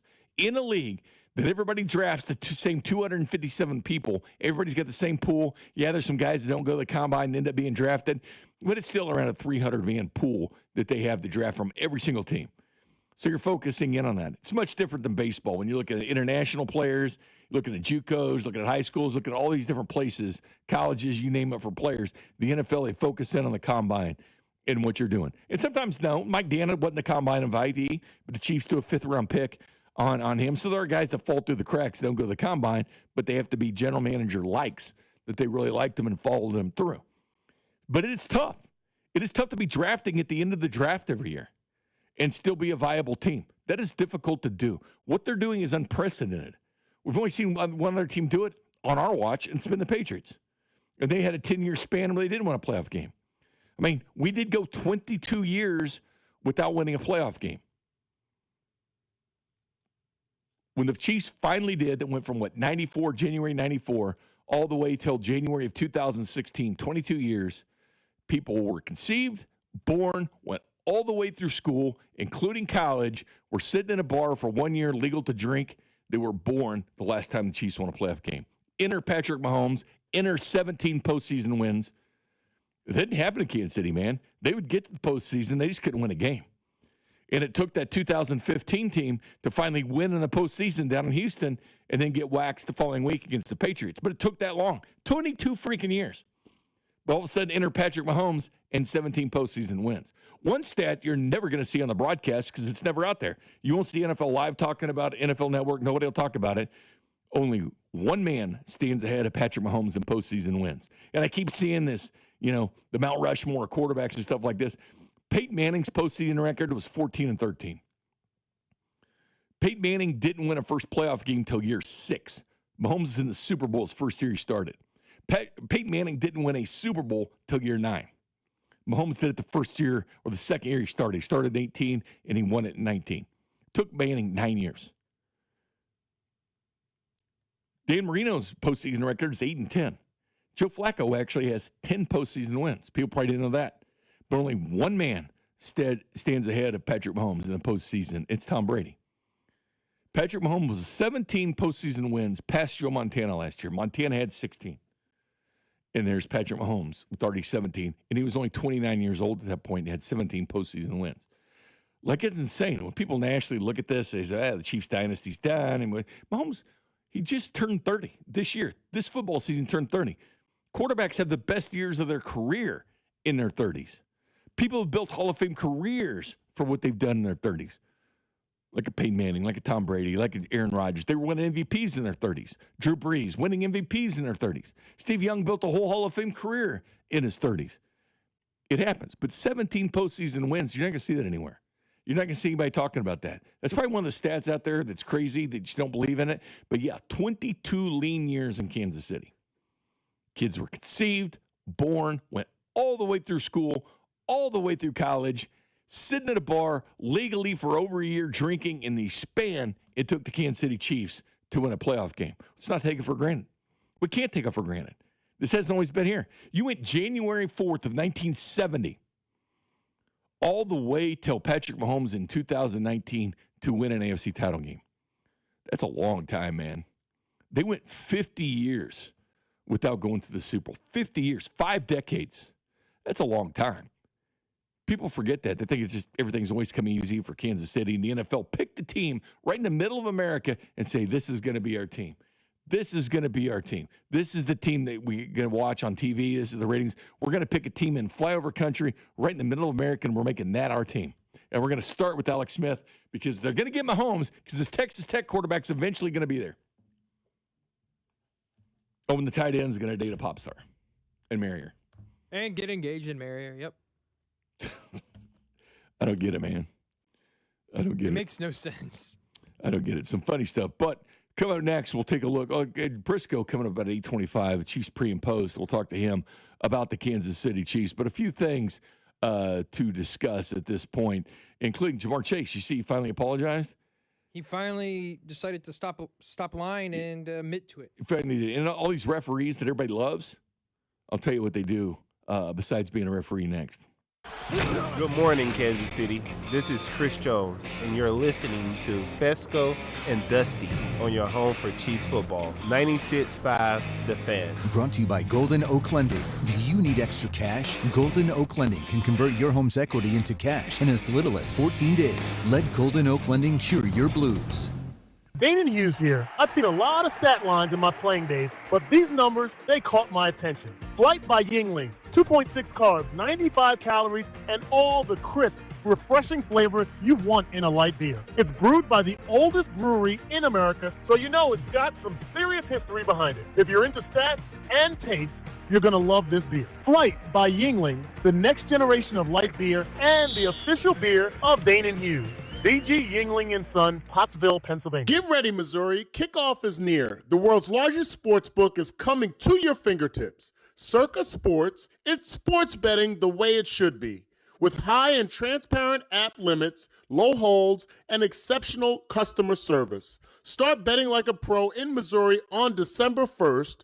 Learn about your new bookie today at circasports.com. The world's largest sports book at your fingertips. Circa Sports launches December 1st. This holiday season, give your family, clients, and coworkers the gift of Booth Creek Wagyu beef. Booth Creek Wagyu gift boxes provide the world's best steaks, burgers, hot dogs, jerky, sausages, and seasonings that are changing the way America eats beef. Choose from mouth-watering options like the classic sirloin box for less than $100, or go big with the amazing Grill Masters Reserve box. Order yours today at boothcreekwagyu.com or visit one of their 2 convenient locations at 95th and Knoll or 135th Street in Metcalf.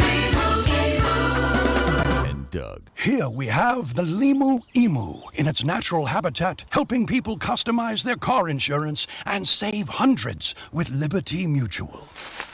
Fascinating. It's accompanied by his natural ally, Doug. Limu? Is that guy with the binoculars watching us? Cut the camera. They see us. Only pay for what you need at libertymutual.com. Liberty, liberty, liberty, liberty. Savings vary. Underwritten by Liberty Mutual Insurance Company and affiliates. Excludes Massachusetts. Hello, Crushers. It's your host, DJ Divine, telling you that Candy Crush music season is here. Tasty. Conquer levels to mix your own track and win sweet rewards. Divine. Now let's swipe to the next track. Take it away, Thundercat. Candy Crush music season. Play now. From November 3rd to December 7th, selected players level 36 plus. Terms apply. See in-game. Optional in-game purchases. Spreadsheets, clunky software, 100 different logins just to run your business? Ah. There's a better way. Odoo. One simple, connected platform that handles sales, inventory, accounting, and more. So you can focus on growing, not juggling. Make the switch today at odoo.com. That's ODOO.com. Hey, I'm Mike Slater. My dad passed away at the age of 63. It's out of nowhere. Had a stroke. Super hard, obviously, for the whole family, but my dad had life insurance. This is why I have life insurance for my family, for my wife and 4 kids. And the best place to get life insurance is ethos.com because you can do it in 10 minutes. And there's no medical exam and no blood test, just a few health questions. Get life insurance in 10 minutes so your family is protected. Ethos, ETHOS, ethos.com/play.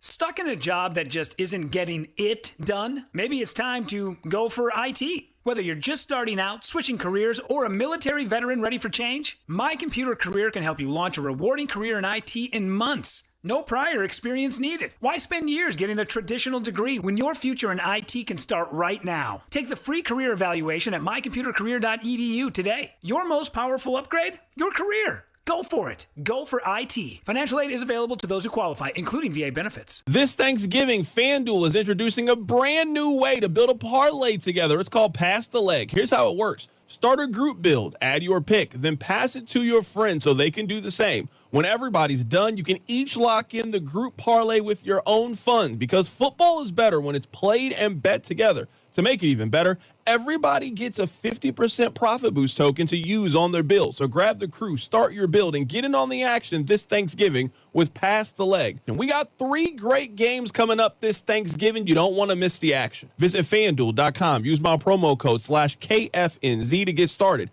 FanDuel, play your game. An official partner of 96.5 The Fan. 21 and present in Kansas. Opt-in required. Bonus issued. Non-withdrawal profit boost token. Restrictions apply, including any token expiration and max wager amount. See terms at sportsbook.fanduel.com. FanDuel is offering online sports wagering in Kansas under agreement with Kansas Star Casino, LLC. Gambling problem? Get up with your best bet. Call 1-800-522-4700. Visit kansasgamblinghelp.com. Here's traffic, brought to you by DM Injury Law. Have you or a loved one been in a car wreck? Contact DM Injury Law today and get the money you deserve. Car wreck? Remember, Mike's got this. Downtown 35 southbound, heavy from I-70 down past 12th Street with an accident. Reporting 29 northbound, heavy from Admiral up towards the Paseo Merge with an accident there. Kansas side 35 northbound slows past 95th Street, stays slow not quite to 75th Street with an accident. Looks to be in the clearing stages. Alan Carr, 96.5 The Fan. Traffic.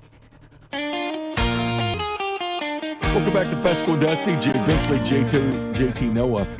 Mike does have this, by the way. DM Law, Studios DM Law. He does have it. He's good. He's very, very good. Did you hear that commercial? Do you have any pets, by the way, JT? Oh, I do. Do you? You have a dog? I have a French Bulldog puppy. Nice. Yeah, love that thing. Just get it? I got it back in March. You ever think about an emu? No, not a chance. Those emu commercials are great. Flightless bird. Do they poop everywhere? I'm just curious. Like, how do you feed an emu? Wait, the flightless bird or the French Bulldog? An emu. No, an emu. Oh, emu? Probably. I'd rather have an ostrich than an emu. Really? I think an emu is more violent than an ostrich. Really? There's a website where you can buy this kind of meat. You can buy ostrich meat, you can buy emu meat, you can buy any kind of meat you want. What about an egg? Ostrich egg? I don't know. I have to look it up, but maybe. Because they're huge. Did you know that? Mm-mm. Yeah, they're like, I think they said they're 4 times the normal size. Have you ever had gator? Yep, I have had gator. You had shark? I don't know about shark. Have you ever had conch? No. Yeah, conch's pretty good. Well, I haven't, but those emu commercials are great. I always have liked those. Jamar Chase, by the way, apologized. You see this, JT? It looks to me like an AI type apology sprinkled in with a few words. It's easy to do. You know, like those songs, that song for me, on Fescoe in the morning, likes beer and the 3-4 defense and all that. Like, AI can make these things really quick. But he apologizes to everybody but Jalen Ramsey. Like, wouldn't that be the guy you apologize to? When you see this stuff, remember this guy, Jalen Ramsey, he said he didn't do it. And then he got suspended for a game, so he hurt his team. But he said he didn't do it at first. Now he's sending out an apology. You know damn well this is AI. Did you even read it? To my fan, Nope. To my team, fans, the Bengals organization, the Steelers organization, and the NFL community. So you apologize to everybody, but don't apologize to the person you spit on. I'm sorry. I'm not going to read it because I've gone through it. I've heard people. He doesn't Control F. Does he put in Ramsey? No, he doesn't. So I don't care about the apology. If you spit on somebody, apologize to the person you spit on. It's that simple. First of all, you don't do it, but if you're going to make an apology from AI, at least apologize to that person. I mean, at that point after the line, I figured he would just come out and say, "I'm not sorry for what I did. I hate the Steelers. I did it because I've had a tough season." But instead, he did the AI route and decided to make a fake apology to make everyone feel better. Yeah, fake apologies. So the one thing talked about this year a lot, JT, is the rushing yards a game, right? And Mahomes is on pace to have more rushing yards than he ever has. And I do think it's a concern. I do. And I do think in the draft, it should be more of a precedent for the Chiefs to go get a running back early. Not talking about first round like Clyde. Not talking seventh round like Pacheco and Brashard Smith either. Talking the second round, the third round, areas like that. Get a down, every down back, 3 down back that you can get. So like Jeremiah Love. Oh, God, that'd be perfect. They're going to be writing Kenyon Sadiq's here. Matter of fact, that's the most mock guy to the Chiefs when you look at mocks, that tight end out of Oregon, because everybody thinks Kelsey's going to be gone, which he probably is at this point. But the Chiefs are averaging 118.3 yards per game on the ground. Pretty good. Pretty good. 14th in the NFL, 118 yards a game. And all I've heard a ton. Get the text, heard a ton. Chiefs can't run the ball. It's true they can, but they couldn't last year either. They averaged 105.6 last year in a team that went to the Super Bowl. 105.6. They're averaging 13 yards a game more running this year. But that's the one thing you hear is, they can't run the ball. Well, 2023, 104.9 per game, won the Super Bowl. 2022, 115.9, won the Super Bowl.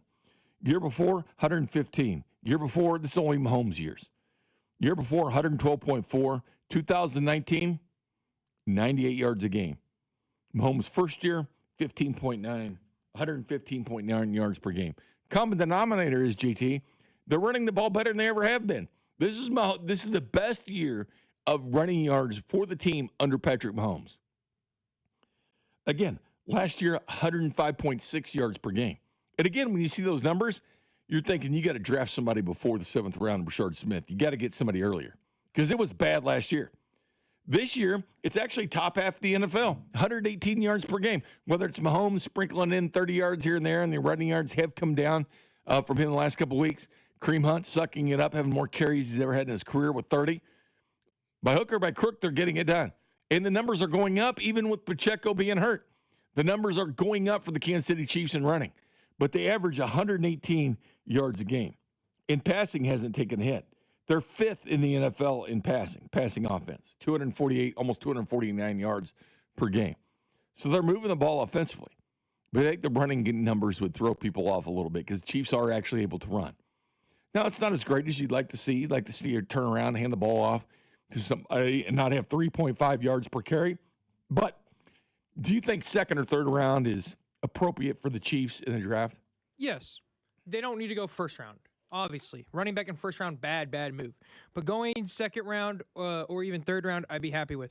Last year, we thought they would go in that range to get a running back. Instead, they waited till the very last pick they had, and actually, they even moved up in the draft, or quote unquote, moved back in the draft to get Brashard Smith. So, I made a mistake on the passing yards. They're 257.7. That's number 2 in the NFL. So Chiefs are actually second in the NFL now in throwing the football, and they've been running the ball. Again, they're top half in the NFL and running the football at 114th, number 2 in the NFL in points per drive, getting it. I mentioned the officiating, and everybody, on the officiating, and they're only watching Kansas City Chiefs games, not their own. The Lions whined about it for a week. And they were without 4 defensive backs in that game. And they brought that up. Oh, they were too hurt on defense. But those hurt guys on defense didn't score just 17 points on the Chiefs. So they forget about that. They actually had more guys out of that secondary the following week against the Bucs in primetime. They had 5 guys out that game because Deion Branch was out that game. Kirby Joseph, their safety, was out. DJ Reed, starting corner, was out. Terry Arnold, starting corner, was out. Their starting nickel was out. They had 5 guys out. But everybody the next day said, oh, their defense looked great against the Bucs. They shut Mayfield down because Mayfield was trending towards MVP at the time. Oh, they shut him down. They look good. The Lions look good on defense. Same defense the week before, although they had one more guy out in that Buccaneers game than they did against the Kansas City Chiefs, and they brought it up.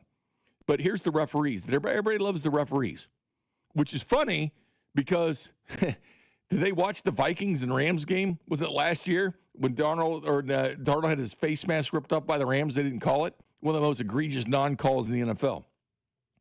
Didn't call it. So many calls aren't called. And I don't care what game you're watching, fans will always complain about the officiating. That's what losers do. Losers just need to take their L, go sit down, get in the fetal position, cry about it, take your freaking L because you lost the damn game, and not whine about it like now the Colts fans are doing, because I'm seeing whiners. Some aren't, some are. Lions fans are probably still whining about that. And then the Buccaneers whined the next week when they played the Lions. But this is from 2023. The 17 referees, JT, this is what they do. Brad Allen was then on his 12th year, was the 10th year there, nonprofit CEO. Trey Blake, quality assurance manager. Cleek Blakeman, well, I'm talking about white hats, head refs, is an attorney. Carl Cheffers, sales manager. Lan Clark, chief building official. Alan Eck, tax manager. Adrian Hill, aerospace software engineer. Sean Hockley, financial advisor. John Hussey, sales rep. Alex Kemp, insurance agent. Clay Martin, high school administrator and basketball coach. Scott Novak, sales manager. Brad Rogers, college professor. Sean Smith, works in finance. Ron Torbert, attorney. Bill Vinovich, CPA. Craig Wolstead, athletic director. This is what these guys do in the offseason. Now, the NFL's made a push, and they've got a lot of guys on payroll that are full-time now, but there's a lot of guys that aren't. They still have other careers. And my whole thing with this is the NFL and officiating. You want it to be better? Replay assist is good. As I mentioned in the Chiefs game, replay assist actually helped the Colts because Shane Steichen was going to challenge that catch by Noah Gray, but he didn't, and he saved the timeout because NFL replay assist jumped in and said, no, he caught the football. He was going to challenge it, and he was going to lose that challenge, and he was going to lose the timeout.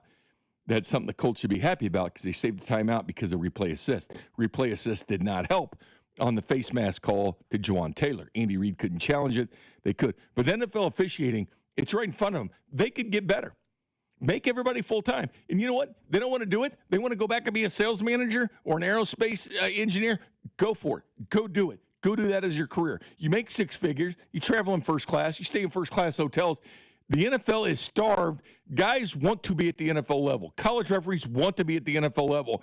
Make them all full-time. So in the offseason, you're doing trainings. You're talking to the teams more. Even though they talk to teams now, you talk to teams more. You get it down. What's a catch? What isn't? And if they challenge it and change this tush-push, where now you're looking at plays down the field and players pushing other players, which will be a problem in the NFL, how the language and how the Packers put in a language on the day of the proposal that you can't push players down the field, which all teams do, including the Kansas City Chiefs. But do it full-time. Take that 6 figures, be a full-time officials. Don't be a sales manager in the offseason. Don't go back to high school and be a professor. Go and just be an official. But everybody's whining. Everybody loves the officials now, right? Especially when they're playing the Chiefs, it's Kansas City Chiefs' fault. Kansas City Chiefs' fault. We all hate the officials. Remember when they went on strike? Nobody liked them. Everybody wanted them because they didn't like the replacements, They wanted the real officials to come back. Only when they came back, then they complained about them the next day. But the official thing is really, really getting to the point of stupidity because it happens to every team. And people don't realize the Chiefs are sitting 9th in the NFL in penalty yards. 9th. Yeah, and they're top half in penalties. I thought you would find this hilarious. So Thursday night, you saw the white cap got injured. Adrian Hill was the white cap. In the past, the white cap, yeah. Yeah. Tom Pelissero, the day after the game, put out how Adrian Hill had his major injury was avoided. His Achilles is intact. And then goes on to say he's an accomplished aerospace engineer and an NFL official since 2010. They even put in there what he does outside of being a referee. Tom did. That's But insane. there are a lot of tax man. What happens is when the NFL season's done, they go and do your taxes. That's what they do. And they ought to be doing meetings. They ought to be going and learning new rules in the NFL. Just like Section 9 this year, which is replay assist, to replay things like that couldn't be replayed before, and then including the face mask, and they could do it this year. They get paid handsomely. Be a full-time official. Some are. Some are. Not everybody's that way yet because they all like to do their other jobs, attorneys or whatever they are in the offseason. A pilot. One's even a pilot. All right? There's enough guys that want to be referees. Make them all full-time. Because this constantly complaining about officials, every time the Chiefs beat you, it's the officials did something wrong. But you're cherry picking. You're only looking at penalties and when you're away. You're not looking at the other way. Landing on the quarterback the wrong way, which is a stupid rule, and I give you that, but it's happened to the Chiefs too. Maybe it didn't happen to the Chiefs in this game, but it's happened to the Chiefs before. Oh, you can't touch Mahomes and all this. There's plenty of times Mahomes is hit late and they don't call anything. He's trucking people too, and people don't realize it. He will run you over if you give him the opportunity to do it. But anyway, if you want to play Mythbusters, the myth is the Chiefs can't run the football. The fact is they're actually running the ball for 13 more yards per game than anybody else. The myth is they can't stop anybody on fourth down because it was 57%. The fact is it's 23.5% right now stopping teams on fourth down, which does help the Kansas City Chiefs offense. So there's plenty of myths. The myth is the Chiefs get helped by the officials. Myth. Busted. Wrong. Totally wrong. We'll talk to Josh Briscoe coming up here about 8:17 or so. Come up next, though, the confidence level in the Chiefs going forward. Are you confident after the Colts game? Are you looking forward now to what they do the rest of the season? Where's your confidence? 913-586-7965 is the phone number. It's also the J Southland Tow Service text line, 913-586-7965. But it's fun playing Mythbusters because there's plenty of myths out there about the Kansas City Chiefs. Good to give you guys some facts. This is Voice of the Wildcats, Wyatt Thompson, and you're listening to Fescoe and Dusty on your home for K-State Athletics, 96.5 The Fan. Brought to you by Golden Oak Lending. Do you need extra cash? Golden Oak Lending can convert your home's equity into cash in as little as 14 days. Let Golden Oak Lending cure your blues. Hey, Zach. Are you smiling at my gorgeous canyon view? No, Donald. I'm smiling because I've got something I want to tell the whole world. Well, do it. Shout it out. T-Mobile's got home internet. Whoa, I love that echo. T-Mobile's got home internet. How much is it? Look at that, Zach. We got the neighbors' attention. Just $35 a month. And you love a great deal, Denise. Plus, they've got a 5-year price guarantee. That's 5 whole trips around the sun. I'm switching. Me too. Yes, T-Mobile home internet for the neighborhood. Donald, you still haven't returned my weed whacker. Carl, don't you embarrass me like this, please. What's everyone yelling about? T-Mobile's got home internet. And Donald's got my weed whacker. Yes, T-Mobile's got home internet. Just $35 a month with auto pay and any voice line. And it's guaranteed for 5 years. Beautiful yodeling, Carl. Taxes and fees apply. See T-Mobile.com/ISP for details and exclusions. I'm McCall from Lee Summit Subaru, and we're committed to helping our community through the Subaru Love Promise, like our commitment to Hillcrest Transitional Housing to help solve homelessness. Lee Summit Subaru also sponsors several pet adoption clinics like Midwest Animal Rescue and events each year such as Dogtoberfest. It's all part of the Subaru Love Promise, and we're committed to helping our community fall in love with driving again at Lee Summit Subaru. LeeSummitSubaru.com. Hi, I'm Sam Silvio with M. Shamus Brazilian Grill in the village of Burlington Creek. Holidays will be here before you know it, and M. Shamus is ready to get a jingle from you. From our all-you-can-eat hot and cold gourmet salad bar to our 12 cuts of beef, lamb, pork, or chicken. Go to mshamus.com to order our famous Brazilian glazed holiday hams in advance, or set a holiday party date for a table of 1 to a party of 100. Go to mshamus.com and discover the joy of dining. What's up, Missouri? Tony Gonzalez here.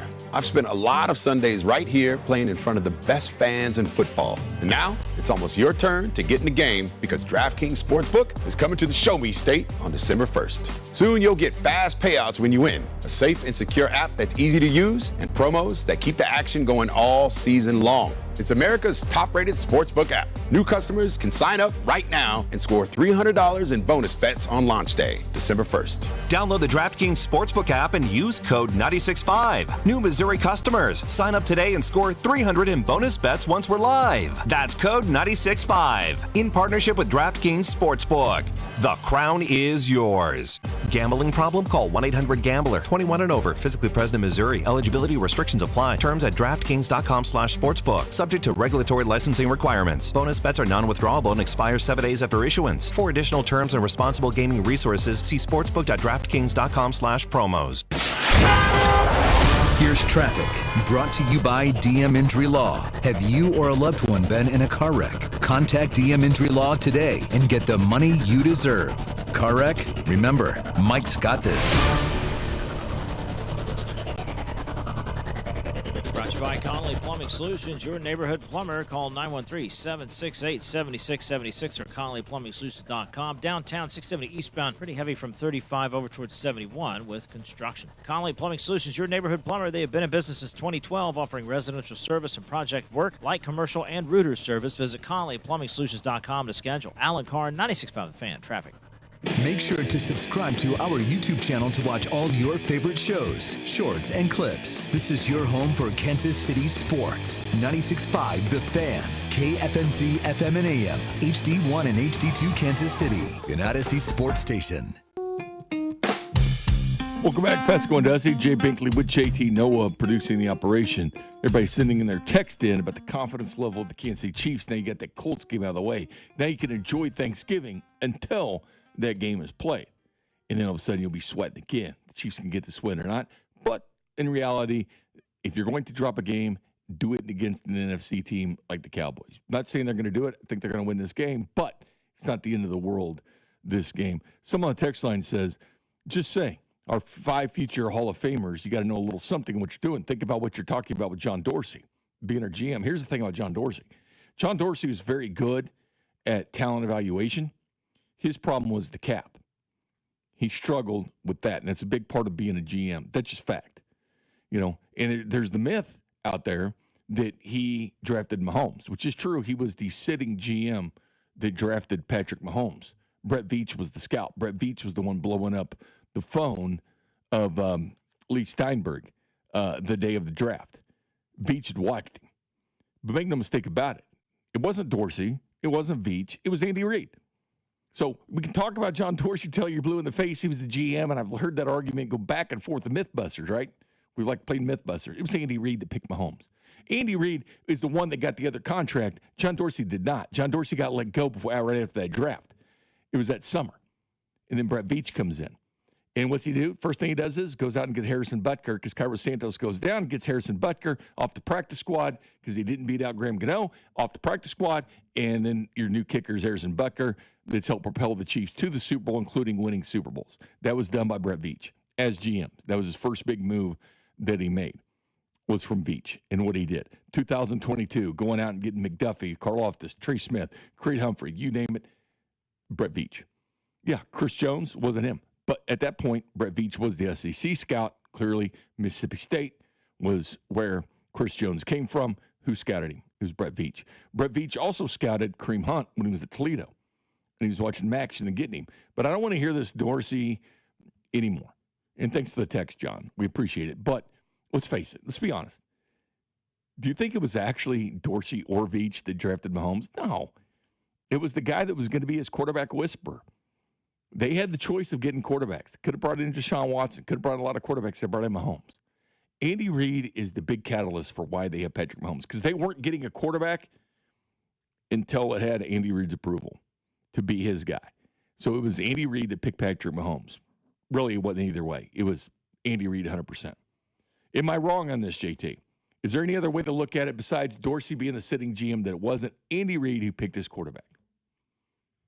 I tend to agree with you, Andy Reid. I would just rather give it to Andy Reid than say, oh, it was Dorsey or it was Veach. I love how people think, oh, Veach did this because he wanted the quarterback. Well, I think Reid also wanted this guy. They brought him all for visits. Of course he's going to endorse Mahomes. So I totally I totally get when people are like, well, hey, man, Dorsey did this and Veach did that. Yeah. No, I Not think with Mahomes. I think it was Mahomes. I think it was Reed to Mahomes, and I think it was just a match that Reed knew that needed to happen. And I would also say I would give a lot of credit to Alex Smith.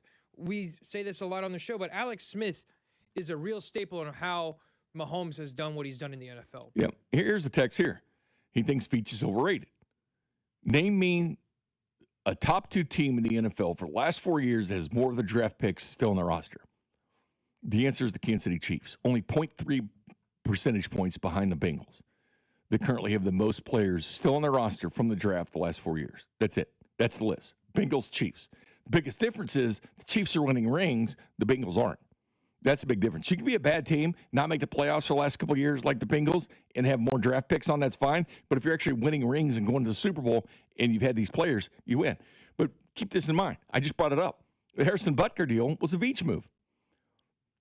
Taking Parker Enger, flipping him to the Cowboys for Javarius Ward, a Veach move.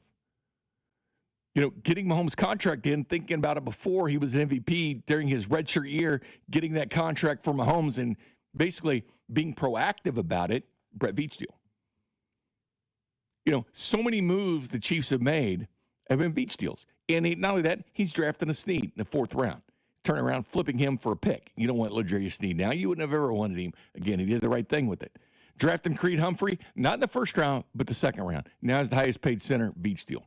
Drafting Trey Smith in the 6th round, who's now the highest paid guard in the National Football League, Veach deal. I mean, we can go on and on. Getting Jalen Watson in the 7th round, that's been productive for this team, who's going to get a big contract in the offseason, Veach deal. No GM is good. No GM is perfect. I mean, they're good. Don't get me wrong. Howie Roseman, Brett Veach, they're all good. But it's the moves you make besides just the draft. It's shrewd trades. It's going out and getting Frank Clark. It's changing the mindset of a team by going out and getting a honey badger here to change the complexion of the defense. It's the GM who looks and says, you know what? We need Spags in here. Spags is the Patriots killer. That's the team that's running the show. That's the team that's running the AFC, is the Patriots. Let's build this team to beat them. So let's go out and get a Patriots killer to be our defensive coordinator. And then Spags sits as the most decorated defensive coordinator in NFL history. Veach deal. Veach needed a left tackle. It wasn't in the draft. Sam Cosme, Leatherwood, Eichenberg, all these guys. Chiefs said no. They need a formidable left tackle. They go out and get Orlando Brown. With a rival, the Ravens. Give them Orlando Brown. Brett Veach said the hot zone was the 2nd round. Okay. Well, the Ravens in that trade for Orlando Brown, say what you want about him, they need a left tackle. They had to get a left tackle. And Andy Reid wouldn't take any phone calls. Guarantee you, for people who wanted Eric Fisher, like the Patriots, before they wouldn't have done it, wouldn't have taken that phone call. Ravens did. The Bills have taken the Chiefs' phone call. I don't understand either, because they're the rival of the Chiefs, yet they take their phone call when other teams won't. It's not smart business to take Chiefs phone calls, but they did. And they also sent pick 58 with Orlando Brown that turned out to be right in Brett Veach's hot zone, ended up being Nick Bolton with pick 58. So you have to do other things besides the draft. Make trades, contracts, getting under the salary cap, finding a team that can still win, holding the Lombardi Trophy up after Super Bowl 57 at the parade saying this is what a rebuild looks like. Getting to Ozzie Johnson, getting to Jalen Watson, getting to Isaiah Pacheco in the 7th round, drafting a Trey Smith and nobody else wanted him. That's called being a GM. So say what you want about him, but he's getting the job done. He's holding up rings. He's been to 5 Super Bowls as a GM. He's won 3. You weren't getting this before. You weren't. You were stumbling with Chiefs and GMs going forward. They weren't doing it. There was a 22-year gap of winning a postseason game. It's different now. And Veach has been Andy Reid's guy going back to Philadelphia. He was the SEC scout. There was the SEC scout here. But it was Andy Reid that picked Patrick Mahomes and nobody else. So I don't get the whole Veach thing. He's doing as best he can. Nobody's perfect in the draft. Trust me. They all make mistakes. Look at the Titans and all the crap they've done in the draft. Getting Will Levis and turning around and going for Cam Ward right after that. You got to find that quarterback first, but Andy Reid's big on that. But you got to find the 7th rounders to help the team, like a Jalen Watson, like an Isaiah Pacheco. Even though Pacheco's not great at this point, I'll give you that, but he did help the Chiefs win. Yeah, his first 2 years, I mean, Pacheco was the lead back. He took over for Clyde. Well, going out and getting Harrison Butker in 2018 or 17, it was huge for the Chiefs. They got him off the Carolina Panthers practice squad and plucked him and said, all right, you're a kicker. Let's not forget about that move from Brett Veach. Because Harrison Butker helped you get to the Super Bowl and helped you win Super Bowls. Brett Veach deal. No, when they had Mahomes, it wasn't Dorsey getting another contract. And let me tell you this. Dorsey did a great job with talent evaluation, but he wasn't really into the whole computerized things. He did a lot of note cards with what he had with players. And you have to be computerized. You have to be a new way of thinking. Got to be a new age GM, like Brett Veach was, like a Les Snead, like a Howie Roseman. You got to be new edge type GMs to really get things done. But the Chiefs have done it. They've consistently gone the AFC title game. Why would you be concerned about a GM when you've gone the 7th straight? I mean, it takes everybody. It takes that front office to get the talent to continue to be good because everybody's gunning for you. So it takes the draft and it takes the GM. It takes the GM making shrewd trades and working about the contracts and figuring out a way to get contracts in. Just like this past year, they paid Trey Smith. Well, the Chiefs thought, like a lot of teams did, the salary cap was going to be $270 million. Ends up being $279. Boom, next day, George Karlaftis gets an extension. 2011 CBA says you can now pay guys that have been 3 years in the league, like Rashee Rice will have coming up this year. And they could do it. But they did early with George Karlaftis. He was 22 draft, and they re-upped him in 25. You can't do that after 3 years. Brock Purdy got the same deal with San Francisco. But Brock as a GM, Purdy, yuck. Yeah, you look bad. They missed their window. They had their window where they had a quarterback making 7th-round money, and they couldn't win it. And that's why they could pay everybody else. And then all of a sudden, life hits you fast, man. Life hits you fast when you can't pay everybody and you have injuries and you can't supplant them and you're dealing with a bunch of Chiefs rejects at wide receivers and your quarterback's throwing 3 first-half interceptions like Brock Purdy. That's the crap you're into when you start paying a guy like Brock Purdy because you missed your window. It closed when you paid your quarterback. Colts are going to find this out when they pay Daniel Jones. Daniel Jones on that 1-year contract, they're going to pay him. They're never really think that's the guy, which he isn't. It's a guy that didn't have a single first down in the fourth quarter overtime, but they're going to see that that's our guy. That's our guy. They're going to say, oh, you know what? We're hanging our hat on Daniel Jones. They already are. They go out and get Sauce Gardner for 2 first-round picks because they have identified Daniel Jones to be their starter going forward. But in crunch time, he peed his pants against the Kansas City Chiefs. That's not the guy you want that's going to deliver success. The Bills, they 100% have been looking at the Chiefs, and maybe too much so that they forgot about the Patriots. They've been zeroing their first 5 draft picks were all on defense. Going out and get Bosa, that was a move to stop the Chiefs.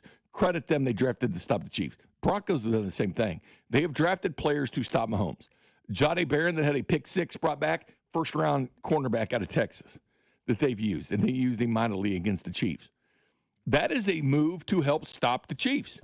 Not like what the Raiders did in the Chargers where they drafted running backs in the first round. The Broncos actually drafted to stop the Kansas City Chiefs because they needed to stop the Kansas City Chiefs. Anyway, coming up next, we'll talk to Josh Briscoe here in just a few minutes about the Kansas City Chiefs.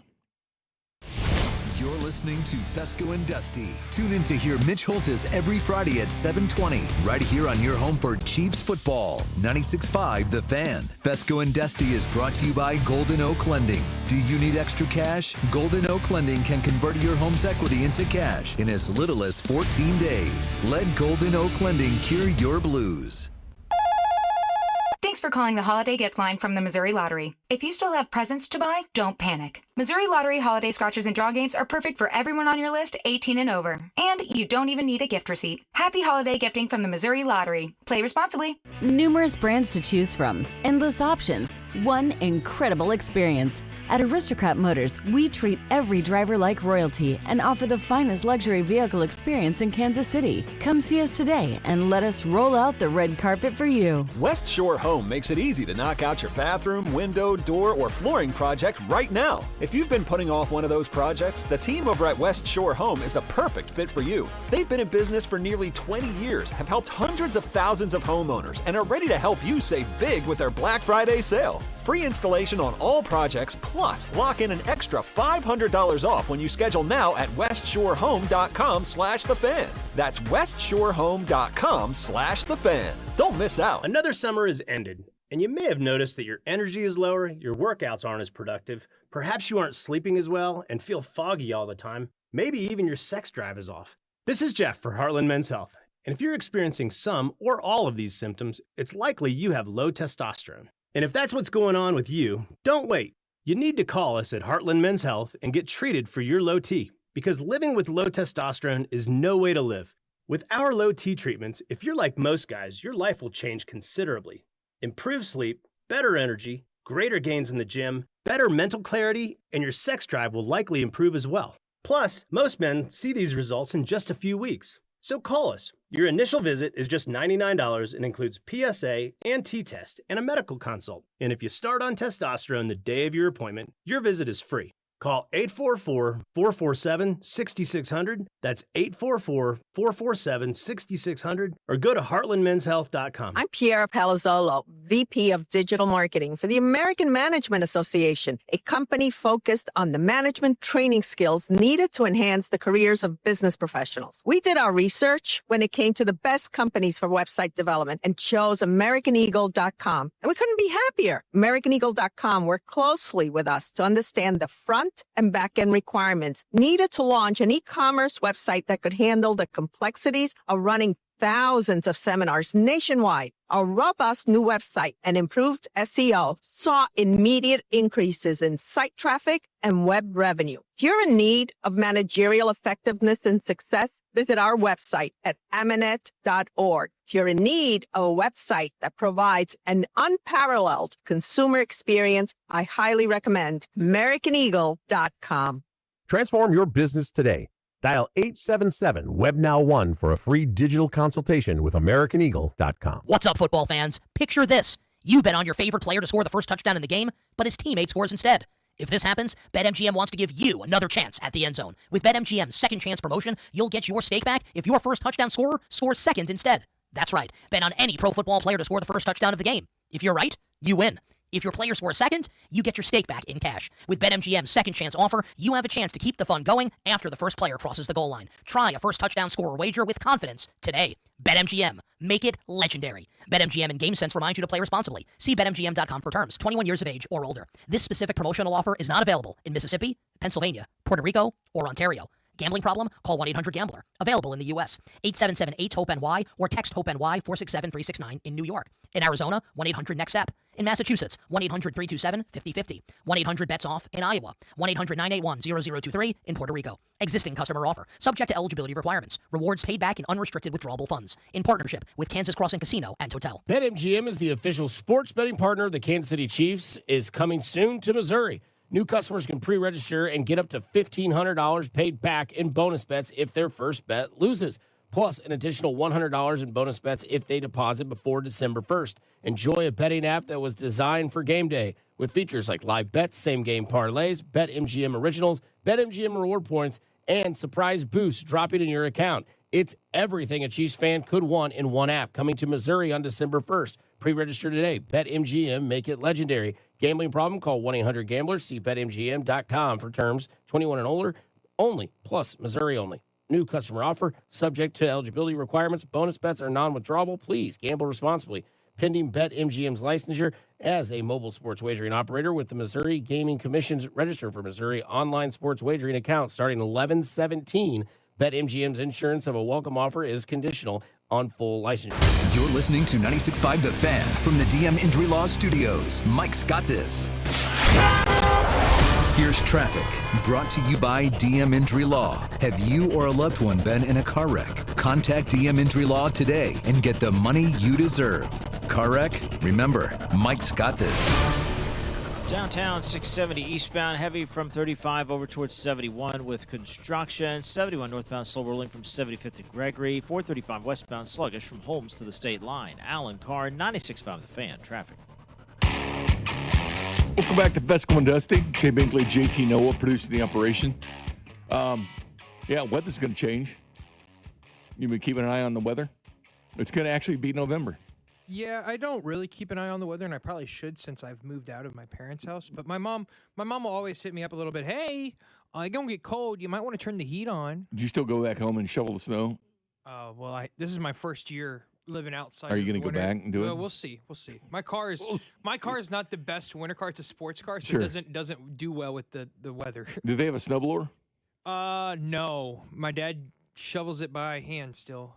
I had a snowblower. I had neighbors. They were elderly, and they moved to Florida. And like, hey, do you want our snowblower? And I said, hell yes, I do.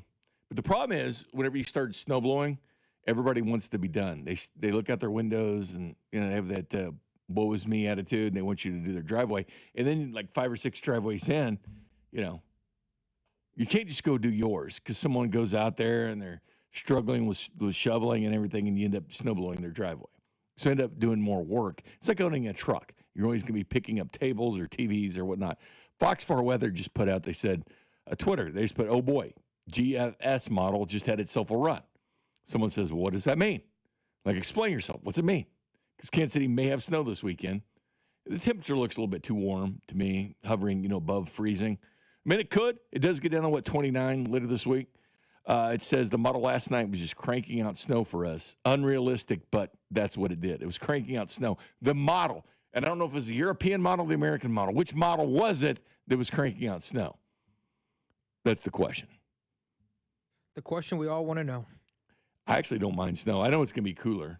I mean, today they say is the last day. I know coming home last night, and after 9, it was still in the 50s. It was in the 50s on the way to here today.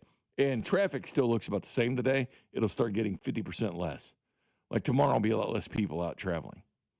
Or they're just going out and getting their last-minute food ideas. Are you doing food ideas, JT? So I know that we're getting Smokehouse, by the way. JT's working on Josh Briscoe to come on with this. We'll talk to Briscoe here in just a second.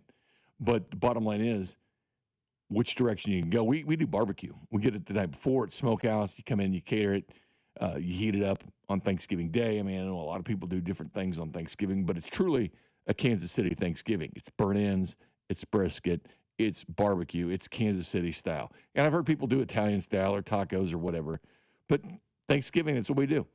Yeah, we have turkey, every once in a while. We've had it in the past, or ham in the past, but get something everybody wants. You don't just force feed turkey. We'll talk more about turkey tomorrow, turkey or ham. We get closer here to Thanksgiving, which Thanksgiving Day games, as I mentioned, Kansas City Chiefs versus the Cowboys, it'll be the number 1 watch game on TV. The ratings are going to be insane for this game. Calling it now, number 1 watch game ever.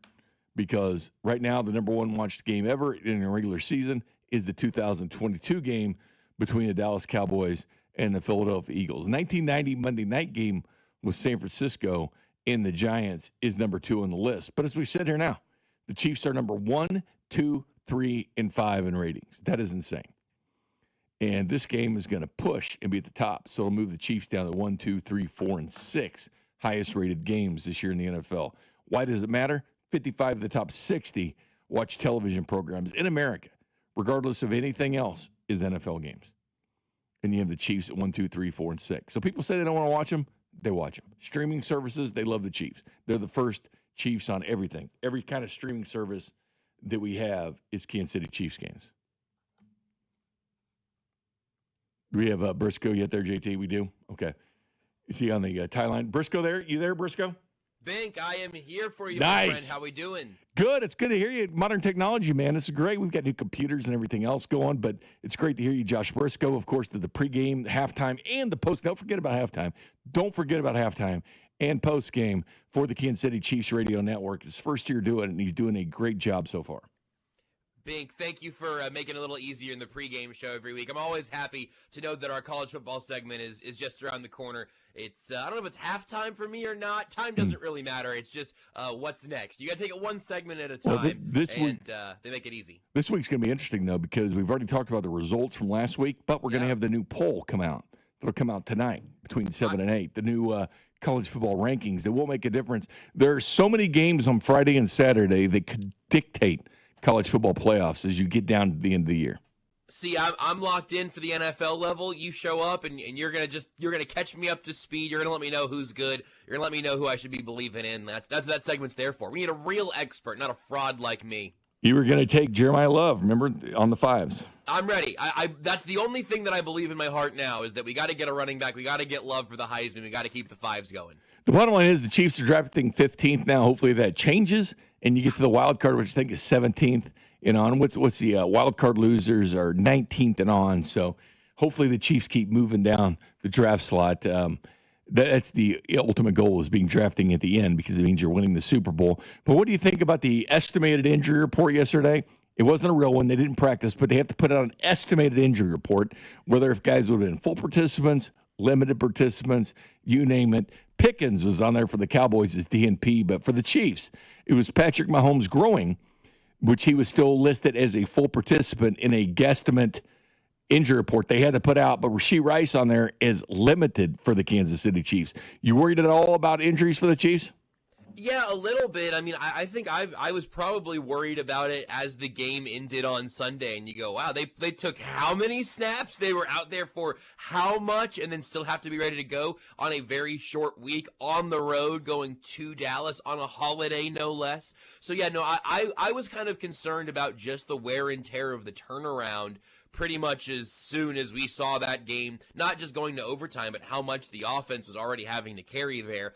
It sounds pretty unlikely that we'll see Trey Smith, just based on that Ian Rappaport report about the high and low ankle sprains. Obviously, Noah Gray, that turnaround seems pretty unlikely. I'm obviously hopeful that Rashee Rice is ready to go, and that's a bit of a conservative estimate there, that they'd be working him back in. But that I believe ended up being the second most snaps that Travis Kelce has ever taken in a game, or tied for second most at least. Obviously, the O-line has been kind of battling through stuff all year, and Trey Smith with the back even before this. So, yeah, I mean, this is a really, really tough spot, kind of a war of attrition, if you will. And it seems like the Cowboys probably aren't going to have Tyler Guyton.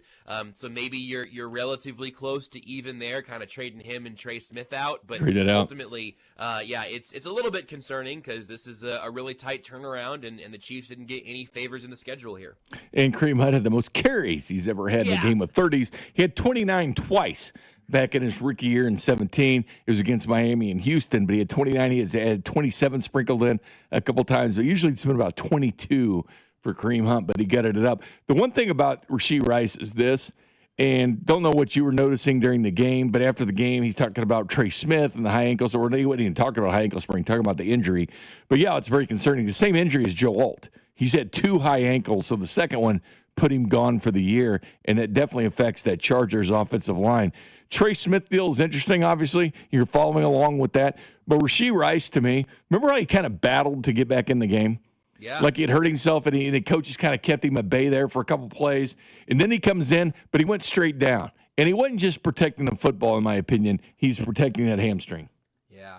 No, I think that makes sense, and obviously, if that does end up being an impact, again, let's throw probably an unlikely path for Noah Gray on a short week. Xavier Worthy clearly not 100%, and obviously he was limited on the estimated report yesterday. Mentioning that Isaiah Pacheco would be a full participant from that yesterday, and Kareem Hunt off of his 900 carry game. A lot of weapons banged up here, and so maybe that's just like a classic spot for Patrick Mahomes, where now you go, okay, it's time to win a game, really relying on Hollywood Brown and Juju Smith-Schuster, and again another huge workday for 36-year-old Travis Kelce, who just keeps doing it. But I do think there is something to keep an eye on there, where both of these teams are going to be banged up. They're both on short weeks. But, yeah, it's not a super fun list from the Chiefs yesterday, hoping that we get a little clarity on that today. Yeah, the funny thing, too, is we talked about the tells that people have. Remember the old Maxwell Hairston tell on Xavier Worthy? It's like, do people forget the Chiefs used a tell against the Bills on which way Josh Allen runs on pushes? Right, that's true. So they just don't talk about it, but they do it. Are you confident in the running game if Pacheco comes back? Because I'll say this: the Chiefs are averaging 118.3 yards a game on the ground. That is the highest it's ever been with Mahomes. It averages around 110 yards per game his 7 years previous. Last year was at 105. This year's at 118, 14th in the league. So despite when we see it with our eyes, them not able to run the football, in reality, this is the highest running yards per game since Mahomes has been quarterback.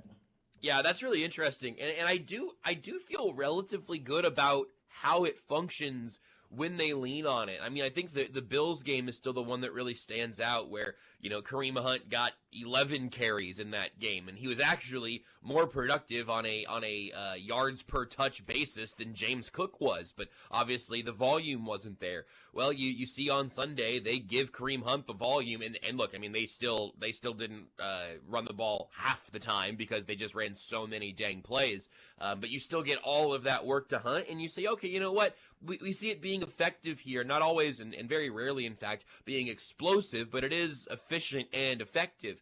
And that was against a Colts team that had been better against the run than a team like the Bills had. So bringing Pacheco back into the mix, I do think is a really good deal. I'm very hopeful that he will be able to take that workload a little bit on Thursday, because you're asked so much from Kareem Hunt over the course specifically of Pacheco's absence over these last few weeks. But yeah, Pacheco, Hunt back there combined, and maybe you don't need to use the elevation on Clyde Edwards-Helaire. Obviously, Elijah Mitchell's not really in the mix. Brashard Smith is a guy in a role in the offense, but he's not getting real carries on a regular basis.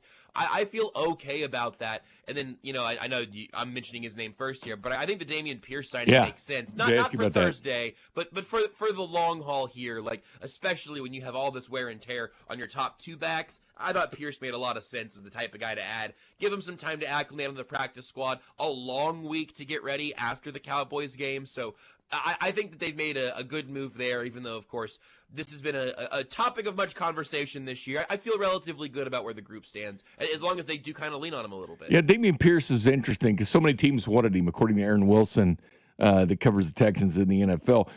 I guess Howie Roseman and the Eagles tried to actually trade for him, which would be in that backfield with Saquon Barkley, so I understand why he didn't want that deal. The Broncos, when Dobbins gets shelved, they needed somebody else. The Chargers need somebody else too, so there's a handful of teams that did want him. He does have experience returning the football. He does have 20 kick returns in his history. He did have 7.3 per carry last year, but he finds himself, his third-string running back in Houston.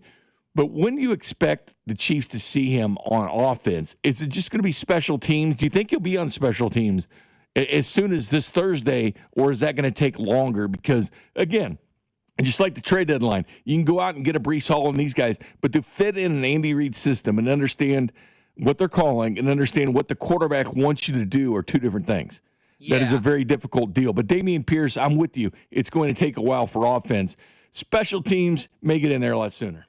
Yeah, no, I think that makes sense, and maybe you even kind of circle that game on Sunday night, not of course this week, but next week against the Texans, and say, hey man, you want to get out there and maybe return a couple of kicks against your old team? I do think there's something to that, especially with the Chiefs' issues on special teams. It just feels like they've been on the wrong side of that, giving the ball away or returning it. Either way, it's obviously just been a struggle for that unit for so much of this year. But I do think, we would all be better off probably trying to temper our expectations for where he ends up in the offense. I think, frankly, for most of this year offensively, he might be more of a break glass in case of emergency.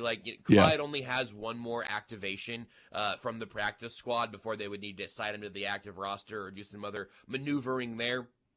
And so if maybe you do end up needing to call Clyde up one more time, clearly they're not super excited about Carson Steele, who's also on the practice squad and hasn't gotten an elevation yet this year. If Hunt and Pacheco are healthy the rest of the season, maybe you see Pierce on special teams and you don't see him on offense. And maybe he's this year's version of Tyquan Thornton, a guy that you get on the practice squad late in the season. You say, hey man, spend the rest of the year here learning the offense. You'll be here in training camp next season, and then we'll see if we can get you into the offense in a larger way. That's exactly what Tyquan Thornton did around this time of the year last season after being cut by the Patriots. So that's kind of the other thing I'll keep in mind, where even if the special teams thing is the main thing for a while, I think it makes total sense to add Pierce in as basically a free addition to your running back room. And if he can give you anything this season, fantastic. Obviously, the Chiefs could use a little more juice at that group. Talking to Joshua Briscoe from the Chiefs Radio Network, pregame, halftime, and postgame, and Chiefs contributor right here on 96.5 of The Fan. And when you look at the offensive numbers, they're seventh in total offense, second in points per drive. They're very good offensively. And defense is total defense. They're seventh in the NFL, but seventh in defensive points per drive. This week they stood up, and people are noticing the defense once again. This defense has been very good. They're held together by glue, by duct tape, but they're still getting the job done. That fourth quarter and overtime, no first downs for the Colts, 13 for the Chiefs, getting off the field after 3 times, forcing the Colts to punt, and I know Tony Romo wanted to see him go for it, but I'm telling you, man, the law of averages says the Chiefs are only giving up 23.5% on fourth down. I think the memo is getting there, Josh. It was first, then it was third in attempts against the Chiefs defense, then it was seventh, now it's 16th in the NFL. Teams just aren't going on fourth down anymore because they're not getting it. They're 3 out of 4 times they're not getting that first down against the Chiefs, but that defense, as thin as they are sometimes the defensive line, they got the job done. How confident are you going forward in this defense maintaining that play they had against the Colts? I mean, it's extremely, extremely impressive how they ended that game on Sunday. I think that has to give you a little bit more confidence going forward. And also, I wouldn't be surprised if this is actually the best individual stretch of defense that we're going to see from this team all year, which isn't that a lack of faith. It's just unbelievable that in the fourth quarter and overtime, the Colts ran 12 plays and picked up 13 yards. Insane. You almost literally can't do a whole lot better than that. And that's against an offense that is still the highest scoring offense in football, that had Jonathan Taylor making so much of that seem automatic for them for so much of the year. But when you talk about also the fourth down aggressiveness, it's a lot harder to go for it on fourth down when you're getting stuffed on first down. When all of a sudden it's 2nd and 9, and now it's 3rd and 7, you're probably not going for it when you might have on 4th and 1, So being able to keep the Colts behind their own pace that way, behind the sticks, in the most important stretch of football, it is so huge. And it's to me, it is the distinct story of that game. It's important that the Chiefs offense show that they could do the thing again where they turn it on at the end and they pull a victory from the jaws of defeat. Like a very impressive stretch from the Chiefs offense, but it wasn't perfect. They obviously, Kareem Hunt loses the ball in the red zone and the defense has to stand up. They go score a touchdown and the defense stands up again. The Chiefs have a chance to go tie it up. Well, they go 3 and out on their own and the defense stands up. Then the Chiefs go down in March to win the game? No, to tie it in overtime. And the Colts start with the ball in overtime and the defense does it again. I mean, it is just a completely dominant stretch of football by the Chiefs defense there. Really, really impressive. Josh, I'm going to ask you 2 questions before I let you go. I appreciate today's input. We'll see you again on Thursday. But let me ask you about last week's opponent and this Thursday's. 2 quickies. The Colts, you believe in Daniel Jones yet or not, or did he say who he thought he was in the fourth quarter and overtime? I am trying to be better about having a middle class of quarterbacks that I'm willing to believe in a little bit at some times, and I'm letting Daniel Jones stay in that class right now, where I believe that in some circumstances, in good circumstances with a good game plan, with great weapons and good protection by and large, I think Daniel Jones can win a lot of football games in a good circumstance. I will not be relying on Daniel Jones or Bo Nix or any of that class of quarterbacks come playoff time. And the final question for you, Dallas Cowboys offense is number 1 in the NFL right now. Dallas Cowboys have taken that over, and they're number 1 as far as the put on. Pickens been a little banged up. He was a DNP on the practice report. Do the Cowboys offense scare you at all? Oh, yeah, absolutely. And I think secondarily, the fact that their defense has improved at least a little bit, it seems, that scares me a little bit too. Scare is, a big word for the defense, but offensively especially, that unit is absolutely for real. What's fun about this at this point is that the Chiefs have shown they can hold their own against really good offenses. They can give their offense a chance to keep up. So I think, look, and this is a little bit of a cop-out just because this has been so true in the NFL this year, but I think there's a real case where you could build an argument that the Chiefs' defense is going to is good enough and is going to be productive enough again to hold the Cowboys' offense within check, and that the Cowboys' defense is a bad matchup for a Chiefs team that's been good against zone coverage and that can score some points when they're firing. But you can also build me the argument that says, yeah, the Chiefs just had a huge win. It's a short week. They're going on the road, Thanksgiving, and that the Cowboys are trending in the right direction on both sides of the ball, and that the Chiefs lose this game, and it's a frustrating fall from the Colts game. I mean, this is going to be, I think, a fine margin football game. Obviously, I do feel pretty good about where the Chiefs stand right now. That Colts game gives you the confidence that you need to make sure the season keeps moving in the right direction. But the Cowboys are a legitimate, playoff caliber team, even though they've had some terrible defensive stretches, even though we all watched them tie. It is still a team that deserves all of the respect of a very, very up-in-the-air football game that we're going to see on Thursday. And, hey, that's almost every game in the NFL at this point. Unless you're the Raiders, everything's competitive. I lied, Briscoe. One more. All right, so the Salvation Army kettle is always at the end of the end zone for Thanksgiving games. Yes. And oftentimes the guy does jump into it. A lot of times it's Cowboys guys that jump into it. If a Chief jumps into the kettle first, which one will it be? Isaiah Pacheco. I had to think about it while you were asking it, and then I had no doubt in my mind. I'm like, Rice and Worthy are banged up, lower body things. Don't jump into a slick plastic ball. Mahomes isn't going to do it. Nope. I don't know if Kareem Hunt has the explosion. Kelsey might. Kelsey might, but I feel like he's such a big star. He's also old. He's got to get over the lip of the bowl in there. Isaiah Pacheco hasn't played in several weeks. If Isaiah Pacheco is healthy and he scores running towards that kettle, I think he's going in. I'm curious there. Joshua Briscoe, hear him on the Chiefs pregame, halftime, and postgame. Does a great job with that. Thanks, Josh. Hey, Bink, I'll see you on Thanksgiving. That's right. Joshua Briscoe right there with us. We'll take a timeout. We come back. I do want to address one little college football thing, and I know you're hard-pressed looking at Drinkwitz. Where's he going to end up? Well, there's also another coach out there that needs to make his decision pretty damn quick. We'll discuss that next. Good morning, Kansas City. This is Trey Smith, and you're listening to Fescoe and Dusty on your home for Chiefs football, 96.5 The Fan. Brought to you by Golden Oak Lending. Do you need extra cash? Golden Oak Lending can convert your home's equity into cash in as little as 14 days. Let Golden Oak Lending cure your blues.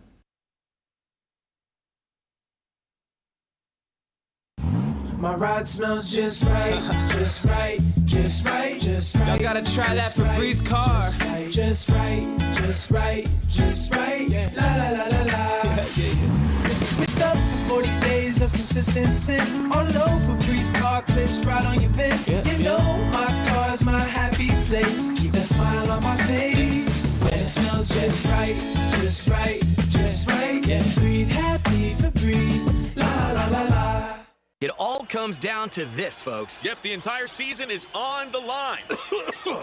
But my throat has officially thrown in the towel. Sounds like you need Vicks VapoCool drops. They're max strength and vaporize sore throat pain.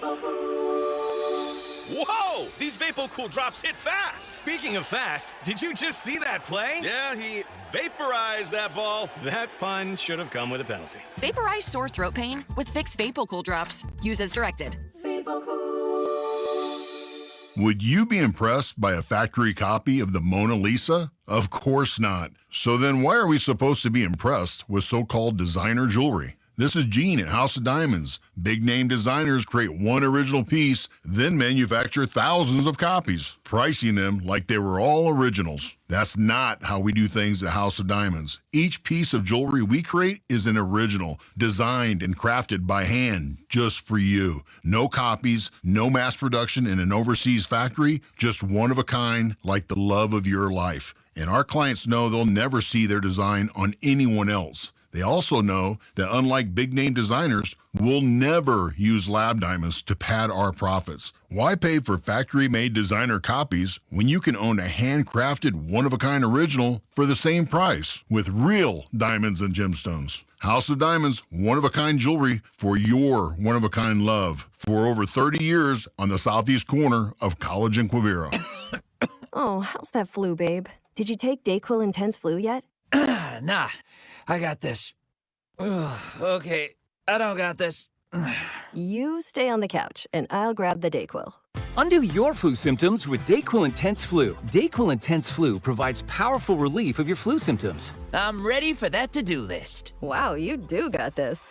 DayQuil Intense Flu. The daytime coughing, aching, fever, under your flu medicine. Use as directed, keep out of reach of children. My name is Whitney Allen. I am a widow. My husband, Ryan, died. We never thought in a million years we'd have to use life insurance. The unexpected happened. With Ethos, it is so fast and easy. It's 100% online. You can get a quote in seconds, apply in minutes, and get same-day coverage. No medical exams, and you can get up to $3 million worth of coverage through Ethos. Get your free quote at ethos.com/radio. That's ethos.com/radio. Time spent on application may vary. Online health questions required. What's up, football fans? Picture this.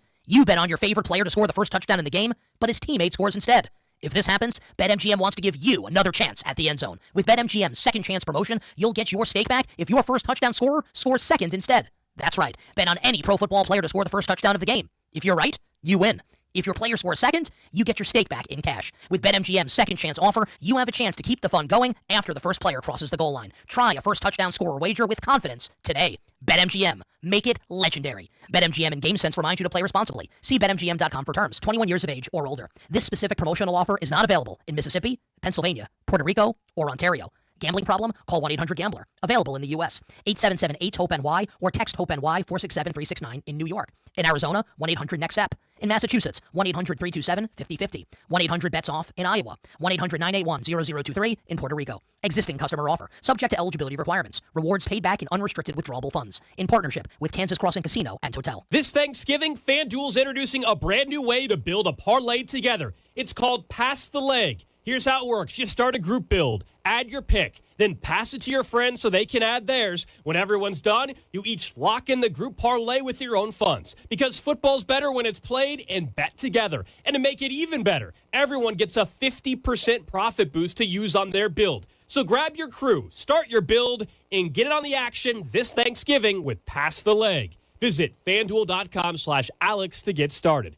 FanDuel, play your game, an official partner of 96.5 The Fan. 21 and present in Kansas, opt-in required. Bonus issue as non-withdrawable profit boost tokens. Restrictions apply, including any token expiration and max wager amount. See terms at sportsbook.fanduel.com. FanDuel is offering online sports wagering in Kansas under an agreement with Kansas Star Casino, LLC. Gambling problem? Getting help is your best bet. Call 1-800-522-4700 or visit chaosgamblinghelp.com. Chiefs coverage brought to you by Andy's Frozen Custard. Visit eatandys.com to find the location nearest you. Top your day with a smile. Let me tell you about my good friend Andy from Andy's Frozen Custard. He's from Kansas City, never misses a game, and serves the world's finest frozen custard. Tailgate with a pick six, or grab a freshly made custom treat before or after a game. And tell him Mitch and Andy sent you. Here's traffic, brought to you by DM Injury Law. Have you or a loved one been in a car wreck? Contact DM Injury Law today and get the money you deserve. Car wreck? Remember, Mike's got this. Missouri side 71 northbound, slow rolling from 75th up towards Gregory. Past that, things move well into downtown. 29 southbound, briefly slow as you cross over into the downtown loop. Alan Carr, 96.5 The Fan, traffic. Welcome back. GT, you love college football like me. Drinkwitz, I don't know, Spurrier was on there saying that he'd be good in Florida. So, you know, he's got influence with that school. I don't think he's going anywhere. I think they want Summerall if they can't get Lane Kiffin, which it looks like it's either Baton Rouge or Ole Miss for Lane Kiffin, who needs to make his choice. But these coaches get in a weird predicament, right? Like, he's going to tell this. Ole Miss says, you need to tell us after the game, the Egg Bowl against Mississippi State this Friday. Mississippi State in Ole Miss. Decide what you're going to do. And to me, if he goes, if he bolts, he ain't coaching the rest of the year. And Ole Miss is a chance to be the winningest Ole Miss team in the history. And they're in the playoffs right now. Now, the committee does look at that. They look at your quarterback and look at your coach. And if your coach leaves, they're going to dock him. And it might cost those kids a home game in the college football playoffs because their coach left. But to get in these situations, they got to start looking at the transfer portal. Now, when a coach leaves, you get 5 days until the new coach is hired, then an additional 15 days to hit the portal. The portal is the 2nd through the 16th of January. So they got to get into the portal. Is it fair to Lane Kiffin? Because I think, honestly, if he stays, and you've heard so many different things, either way, I think he tells the team before the game tomorrow that he's staying. Because if he doesn't tell them before the game, he's leaving. 100%. I think we'll know before the game because he'll tell that team, hey, I'm staying, and the guys will play for him. But he's not going to tell them he's leaving before the game. He wants to win that game against Mississippi State. He's leaving, Bink. He's leaving. If he was going to stay, he would have signed the contract on Friday when he met with the AD. I'm telling you, he's leaving. Now, wouldn't it be, though, we all think it's LSU, but wouldn't it be such a Lane thing that he goes, watch this, and he ends up in Florida? Wouldn't that be a Lane thing? That would be a Lane thing. The only reason Drink is connected with Florida is because of Spurrier. He is a Spurrier tree. Drinkwitz was under the Spurrier tree in Florida. So I understand why people were worried about that. My only concern and school that I was concerned about for Drink was Penn State. And the rumor out there is it sounds like the deal fell through, and that means that Eli's staying here. And it is so weird to me how many people on Twitter were bashing Eli, saying they want him to go. When, in all fairness, he made some questionable decisions against Oklahoma. But in no way do I want to see that man leave Columbia. He is recruited at a high level, and he's won the games he's supposed to win. He just hasn't won that big game yet, and it's going to come.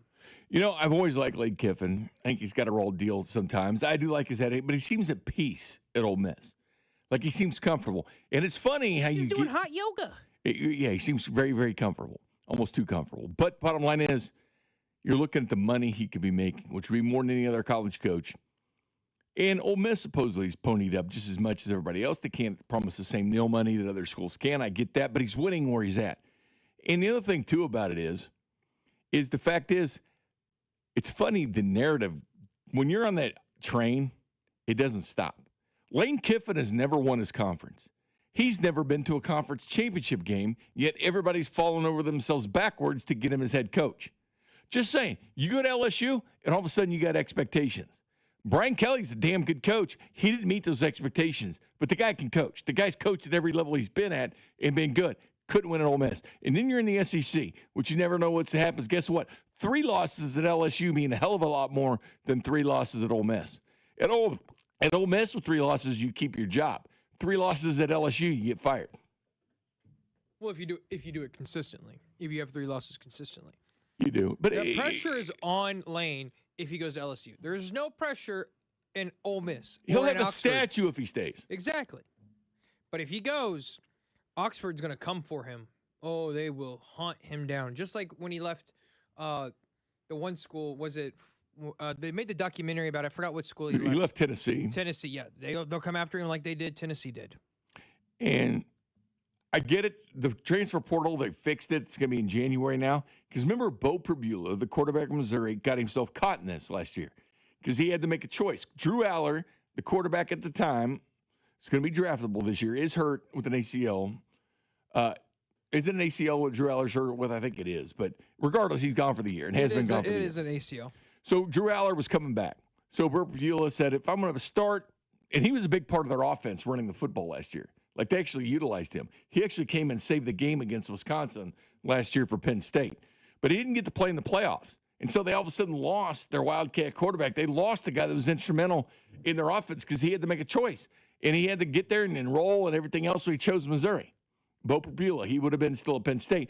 But the guys are in a tough situation, but now at the portal in January, and they can still play in the playoffs if the coaches allow you, which they should. And if your coach leaves, you get I think, a 30-day window to transfer.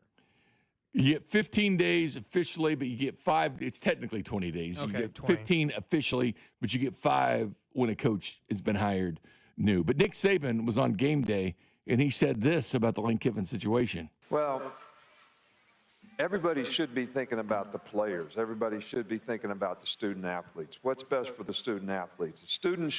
Players should be able to play for his coach for the entire season. Players shouldn't be penalized if a coach leaves because the committee has the opportunity, if a player or coach doesn't participate, they can sink you in the rankings. So Ole Miss could go down in the rankings, maybe miss a home game. So their players are getting penalized. But we need to take a better approach to the business aspect of what we do in college athletics. In the NFL, you cannot leave your team until you're finished playing. You can't talk to another coach in the regular season. There's a defined time when you can talk to them if they're in the playoffs. That's the way it should be. And we should match the academic calendar with the football calendar, and we shouldn't have an early signing date that conflicts with people wanting to hire an early coach, a portal situation where you got to hire an early coach, fire your coach early. None of this is fair to the players. So if we did all that in May and then had some kind of OTA days or something in the summertime instead of spring practice, we wouldn't have all these issues and players could actually finish the year. So this is not a Lane Kiffin conundrum. This is a college football conundrum that we need some leadership to step up and change the rules on how this gets done in terms of coaching searches and opportunities for people to leave. Players can leave. So if you went to the Ole Miss players, they would say, I want my coach to coach till the season's over. See, and I agree with that because it's true. And keep in mind, the portal is the 2nd through the 16th of January. The college football playoffs are kind of at a weird deal, too, because technically the college football playoffs, with the finals on the 19th, or the 8th and 9th of the semifinals, the championship the 19th. So it would be technically after the portal date, but you can still play for that team now with the new rules in the playoffs. But the playoffs in the first round is on December 19th and 20th, so it's still within that window. But it needs to change. He's right. You shouldn't be able to talk to another team until after the season. The NFL has guidelines and dates for bye weeks for when coordinators can talk to other teams. But they don't leave. They don't leave before the playoffs start from an NFL team. But I get it. It's a mess. That's why Nick Saban needs to be controlling college football. Like they need a commissioner in a bad way. Getting back to the Kansas City Chiefs neck, looking forward as far as your confidence level in them, they'd show you enough against the Colts to believe in them going down the stretch. This is Fescoe and Dusty. Tune in to hear from ESPN's Nate Taylor every Thursday at 8:20, right here on your home for Chiefs football. 96.5 The Fan. Fescoe and Dusty is brought to you by Golden Oak Lending. Do you need extra cash? Golden Oak Lending can convert your home's equity into cash in as little as 14 days. Let Golden Oak Lending cure your blues. This holiday season, make your airport parking stress-free with Park & Go, Kansas City's family-owned favorite. Picture this, all-covered parking that protects your car from snow and ice so you don't have to be out in the cold clearing off your car. But Park & Go offers more than just parking. It's a holiday experience. Their friendly, helpful staff will greet you with a smile and guide you every step of the way. Worried about missing your flight? Their 24/7 complimentary shuttle service will be waiting at your car and delivers you to the terminal quicker than Santa's sleigh. Don't forget to join Park & Go's Frequent Parker program so you can earn points for free parking. It's like a holiday gift that keeps on giving. This holiday season, give yourself the gift of covered parking, top-notch service, and unbeatable savings at Park & Go. Always the best service, always the best price. Reserve your spot today at bookparkandgo.com. That's bookparkandgo.com. From the Park & Go family to yours. Happy holidays, Kansas City. Around here, we've got each other's backs. When it comes to health insurance, we want that same kind of support. Blue Cross and Blue Shield of Kansas City gets that. They're from around here too. Backed by the national strength of the Cross and Shield, they help you make confident choices, no matter where you are. Blue Cross and Blue Shield of Kansas City. From here, for wherever you are. That's the benefit of blue.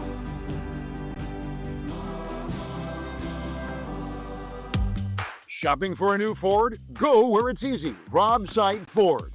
Non-commissioned staff, huge trade-in values, and Kansas City's top-rated Ford dealer. Rob Sight Ford. ROBSIGHT.com. What's up, Missouri? Tony Gonzalez here. I've spent a lot of Sundays right here playing in front of the best fans in football. And now it's almost your turn to get in the game because DraftKings Sportsbook is coming to the Show Me State on December 1st. Soon you'll get fast payouts when you win, a safe and secure app that's easy to use, and promos that keep the action going all season long. It's America's top-rated sportsbook app. New customers can sign up right now and score $300 in bonus bets on launch day, December 1st. Download the DraftKings Sportsbook app and use code 965. New Missouri customers, sign up today and score $300 in bonus bets once we're live. That's code 965. In partnership with DraftKings Sportsbook. The crown is yours. Gambling problem? Call 1-800-GAMBLER. 21 and over. Physically present in Missouri. Eligibility restrictions apply. Terms at DraftKings.com/sportsbook. Subject to regulatory licensing requirements. Bonus bets are non-withdrawable and expire 7 days after issuance. For additional terms and responsible gaming resources, see sportsbook.draftkings.com/promos. Never have I ever called my sister from the finish line of my first marathon. Hello? You won't believe where I am. Are you running? Mile 26. I'm gonna make it. Switch to T-Mobile's 55 Plus plan and get iPhone 16e with its advanced camera system on us. Plus, 2 lines for just $30 a line. Guys, I can't believe it. I knew you could do it, babe. That was amazing. Mom, how do you feel? I feel great. I can't feel my feet. Let's take a picture. And then you may carry me to the car. Share every stride, every mile, every memory on America's best network. Switch to T-Mobile's 55 Plus plan and get iPhone 16e on us and 2 lines for just $30 a line. With 24 monthly bill credits and 2 eligible port-ins on Essentials 55 Plus for well-qualified customers with autopay plus taxes, fees, and $35 device connection charge. Credits end and balance due if you pay off early or cancel. Contact us. Finance agreement 128 gigabytes, $599.99 required. Best mobile network in the U.S. based on analysis by Ookla of Speed Test Intelligence data 1H 2025. Visit T-Mobile.com. This report is brought to you by O'Reilly Auto Parts, your professional parts people. Check engine or ABS light on? Take the guesswork out of your warning lights with O'Reilly Veriscan. It's free. Ask for O'Reilly Veriscan. O'Reilly Auto Parts. Here's traffic, brought to you by DM Injury Law. Have you or a loved one been in a car wreck? Contact DM Injury Law today and get the money you deserve. Car wreck? Remember, Mike's got this. Checking 49 northbound, no delays from Belton to 470, and 71 northbound moves well from the Grandview Triangle, briefly slow approaching Gregory, then no delays into downtown. Alan Carr, 96.5 The Fan, traffic. What's up, Kansas City? It's Nick Bolton. Tune in on game days to hear the play-by-play with Mitch, Danon, and Clean on your home for Chiefs football, 96.5 The Fan. KFNC FM and AM, HD1 and HD2 Kansas City, an Odyssey sports station.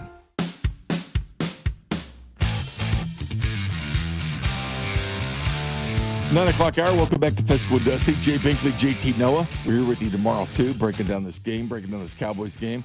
Still not forgetting about the Colts game. This is what happens, though, when you're sitting here 2 days away from playing the Cowboys, right? It's a huge win. You want to talk about it. It's a huge win. Chiefs and the Colts. It saved the season. It did save the season. I'm telling you, if you lose that game, you ain't making the playoffs. No, it makes everybody down for Thanksgiving, right? I mean, it makes me want to eat more food. Well, you could have been really fat, you know? Yeah, could got fat. Could got fat. Yeah, well, that could have been everybody, you know? Everybody's watching their weight now. They're excited about the Chiefs and Cowboys, but they'll turn their attention to the Cowboys and Chiefs this Thursday. Are you glad the Chiefs are playing Thanksgiving and Christmas? Because they want Christmas to kind of be their day now, too. But you knew when the Cowboys are on the schedule and you had to play there, you knew damn well the networks were saying, we want that game. So I'm not actually too upset with the Christmas game because it's a night game. And I get it. You still have to make sure you get there like at 3 o'clock, 4 o'clock. But Christmas to me is more of a morning thing. The Thanksgiving Thanksgiving's an all day kind of thing. I get it. It's a 3:30 game. But I mean, to me, Thanksgiving has the 4 F's in life that you need: family, food, fun, and football. That's right. Those are 4 F's you need. And that's good. If the Chiefs are on it, then I'll watch it and eat my food. So the Chiefs play the Broncos, you say, on Christmas night. But here's who they have before that, right? So they got a bye week coming up. And then they have the Commanders in Denver. Then they're at the Raiders. Give me. Then the Packers at home. And the Packers all over the damn place, man. They are. Packers, I can't figure out. I don't know if they're good or bad. They can't figure themselves out. So, but they are number 2 in teams after week 12. So they are good at that. They are good after week 12. They're sitting right behind the Chiefs. Chiefs, Packers, Bills, the best team since 2019 after week 12. Then it's the Jags at home, which people might be going for Denver there. Then KC and LA, the Chargers at the end of the season. But, you know, will we get their full attention? Will they be 100% ready to beat the Chiefs? It is good they get a chance. The Chiefs get a little redemption at the end of the year against the Broncos. But, yeah, that game felt so good actually getting that win. Did you actually think the Chiefs were going to come back and win that? Did you think the Chiefs were going to be the Chiefs, JT? Or did you think they were going to fall in line like they have so much this year, being 0-5 in one-score games? Did you think that was on the horizon? Because I told you before the show started, I tweeted out while I was at the game, once Hunt fumbled, I go, Hunt just fumbled his second time. I'm quoting it. I'm not sure if it's word for word what I said, but I go, Hunt has fumbled for the second time in his career, and it might have just ended the Chiefs' playoff hopes. It's really weird what happened, and it's really one of those anomalies of what happened in this game.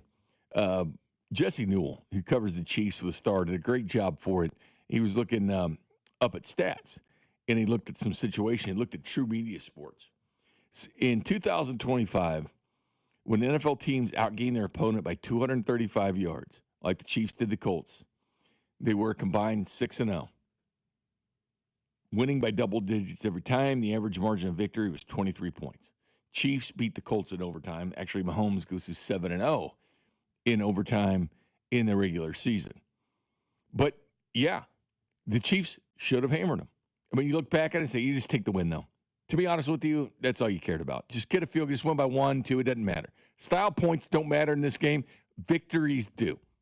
And that's the only way I looked at this game, GT. In the second half, I was like, all right, Chiefs going to be the Chiefs or not? Are the Chiefs going to show that championship swagger? Are they going to show the stomach of what good teams have? Are they going to show that championship culture and find a way to come down at the end and win like they didn't do in Jacksonville, like they didn't do it against Denver? They had multiple opportunities at home where they're 17-1 their last 18. Will they find a way to come down at the end and win the game?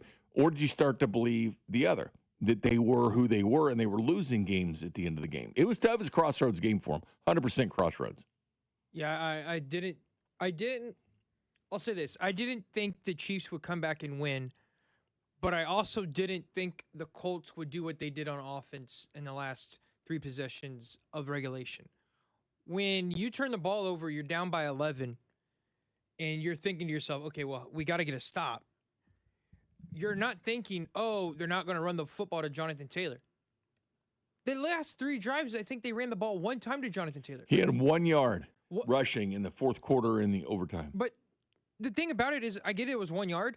Even if you run the ball, say, 1 time a drive, you're still chewing clock. Every time you passed it, it was incomplete. The clock stopped immediately, and it helped the Chiefs get back in the game. It helped the Chiefs have so much time to go down the field. Because if you remember, the Chiefs didn't score on all of their drives in the fourth quarter. They punted 1 time, and they still got the ball back with enough time to tie the game, where they actually should have won the game in the red zone where they were at the 5-yard line. The mental mistakes you usually don't see. The Chiefs had a few, obviously, in that game. The gimme touchdown with the Mahomes. Latu made a great play. That's why he's on the edge there. Why they drafted him, the arm length that showed up there. The scooping, he batted the pass down, got the interception, gave Daniel Jones that touchdown. Then, of course, the fumble. Looked good for the Colts. Looks like everybody's going to be right making that prediction about the Colts beating the Chiefs. They were going to hammer them, right? They were going to hammer in this game. Then they didn't do it. And the real MVP quarterback, the guy with championship swagger, won the game. That's all you want in your quarterback. What do you do in the fourth quarter? You hadn't seen that this year from this team, but you saw it in this game when it mattered. And if you're a Colts fan, you're questioning Daniel Jones that they're hitching their wagon to, and they say that's our number 1 guy. And the biggest thing that all of us have been saying about the Colts all year is wait and see. They've climbed the power rankings. They don't mean a damn thing when people put them out. We all do them. I even do them too. But they always had the Colts up there at the top, up there near the top. I was like, okay, wait till they play a tough schedule. Wait till it starts tightening up. 2 weeks ago, they played the Steelers at Pittsburgh. They lost. Number 32 passing defense in the NFL, 3 picks for Daniel Jones. Fumbled 3 times, lost 2 of them. Then they play the lowly Falcons overseas and go to overtime. Found a way to win it. Then they go to the Chiefs, fourth quarter, overtime, 1 rushing yards, no first downs. They had their opportunity, and they melted down. You don't want to see this. If you want to stake your claim and say Daniel Jones is our guy going forward, you want to see something except his wins against Arizona, against the Dolphins, against the Raiders, against the Titans twice. You want to see something more tangible like a win at Arrowhead Stadium. Before you stake your claim and say, Daniel Jones is the answer. He's the guy that we're going to pony up for. He's the guy we're going to back the Brinks trick up. We're going to pay him because you know they're going to. They got to because they're going to. They sent off their draft picks. They feel like he's the guy, Yeah, so they they've got to sign and give him that money. Well, he's going to get his money, but is it him or is it Jonathan Taylor? Is it Tyler Warren? I wasn't worried about Daniel Jones, wasn't worried about Jonathan Taylor. It was told, hey, you got to worry about the league's leading rusher. The Chiefs find a way to stop who they want to stop. And Jonathan Taylor, they wanted to stop, and they did. They didn't care about Daniel Jones. They didn't respect him. No, they didn't respect him. And I told you, I wasn't worried about Jonathan Taylor. You weren't worried about Jonathan Taylor. I was worried about Tyler Warren. And Tyler Warren, he had a decent game. He had a touchdown. Because tight ends have hurt him in the past. Exactly. Not as bad this year as previous years. Right, but still, you can find that mismatch if you want against Spags' defense where you get a linebacker like Nick Bone. I love Nick Bone. He's an MIZ guy, but he is not good in pass coverage. But you got to find that weakness. That's the tough part. You got to find that weakness. And they didn't find the weakness. They didn't find it consistently enough in the fourth quarter. They didn't find the weakness down the stretch. That's why you pay Spags. He gets the job done. As I mentioned, they get the job done on fourth down. They didn't go for a fourth down because they were too scared to do it. Chiefs are in their heads. And they melted down at Arrowhead Stadium. That is not what you want your franchise quarterback to do when things are going to tighten up for the Colts and probably have a first-place schedule next year. All of a sudden, they're going to be on prime time all the time, and now teams are going to want to beat them. Now they're going to be the marked team, like the Chiefs had to deal with for so long, being that marked team. When the tape is out, it doesn't lie. And the whole tells and tendencies and things like that, and Chris Jones talked about that after the Broncos game. They knew what they were in, which was false, and the Xavier Worthy and how Maxwell Hairston knew his tells. Fine. Chiefs have known these tells on these teams for so long. You don't go to 7 straight AFC title games if you don't know tells about other teams. Bottom line is they just don't tell anybody. They keep it in-house. There's no need to tell anybody. Just go back last year in the playoffs, stopping Josh Allen on 4th down, the tush push. They knew which side he was going to run to because he always does. Always runs the same side. And the Chiefs are ready for it. They sold out for it, and they stopped him. It was a tell. So the Bills can talk about a tell against Worthy, but they themselves had one earlier on against the Chiefs. I don't know. The confidence is high for the Chiefs. The Cowboys, you don't consider the Cowboys a must-win game, do you? You don't consider in the same category as the Colts. I know that every game is important, but if you're going to lose one, do it in the NFC. This one you can afford to lose. I would like, obviously, not to lose this game because you don't have any cushion, it feels like, for, I would say, breathing room. But if they did lose it, it wouldn't be end-all, be-all. It would just hurt because it's on a holiday. And the last time, I have PTSD of 2 years ago Christmas when you lost to the Raiders. 9-6. Chiefs were 9-6, and they went on a historic run. Right. It would just fit. It would actually just fit into this year's Chiefs team if they lost this game. Because guess what? Another backbreaker where you're like, dang, where we could have set ourselves up for real good success down the stretch, and you lost it. You didn't control what you wanted to control in that game. Because I don't think the Dallas Cowboys will win this game more than the Chiefs would give it to them. Because Chiefs have to go out and lose the game themselves. Dallas has got a good offense. It's a scary offense. Colts had a great offense. Their defense is very vulnerable. I get it. They have a better defensive line now with Quinn Williams. But you still can go out there and attack this defense through the passing game. And guess what? You have Travis Kelce. You have Juju Smith-Schuster, who actually, Bink, if you want someone that I think is a long shot to jump into the Salvation Army bucket, give me Juju Smith-Schuster. You think Juju will do it? If he scores a touchdown, he's going straight to it. I tell you that. I think he'd do it without scoring. You think so? I think he'd follow the receiver and jump in. I'm telling you, he's the one guy. Because Rice isn't going to do it with this hamstring. I'm telling you, he's the one guy I know that would do it in a heartbeat. Yeah, I can see But Juju Smith-Schuster, you have Xavier Worthy out there. I get they're banged up, but these guys still can beat this secondary for the Cowboys. Text line says, you're all insane. This is a must-win game. Actually, if they drop this game, the other games become must-win. But no, this is not a must-win game. They can still finish 11-6. I even still make the playoffs. But if you're going to lose, better be this game.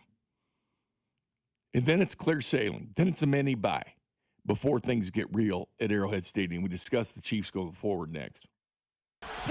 Good morning, Kansas City. This is Trent McDuffie, and you're listening to Fescoe and Dusty on your home for Chiefs football, 96.5 The Fan. Brought to you by Golden Oak Lending. Do you need extra cash? Golden Oak Lending can convert your home's equity into cash in as little as 14 days. Let Golden Oak Lending cure your blues. This is Jeff for Heartland Men's Health, where we've successfully treated thousands of men for low testosterone and helped them feel like their old selves again. Please take a moment and listen to how we help this patient. Hi, this is Doug. I'm a patient with Heartland Men's Health. I've been doing low T treatment for just under a year now. I've always dedicated my life to work. I've always found the time to go to gym. I'm 46 years old. My energy level has been on a roller coaster. With work, when we would have like long, stressful meetings, I would notice that I was very exhausted and drained afterwards. And with the low T treatment, I'm not as stressed. I started to feel a lot more level-headed. The roller coaster kind of went away. I think Heartland Men's Health, they really have it figured out. The professional staff, I think it's a wonderful treatment for men of any age. And it's definitely a benefit I'm going to continue.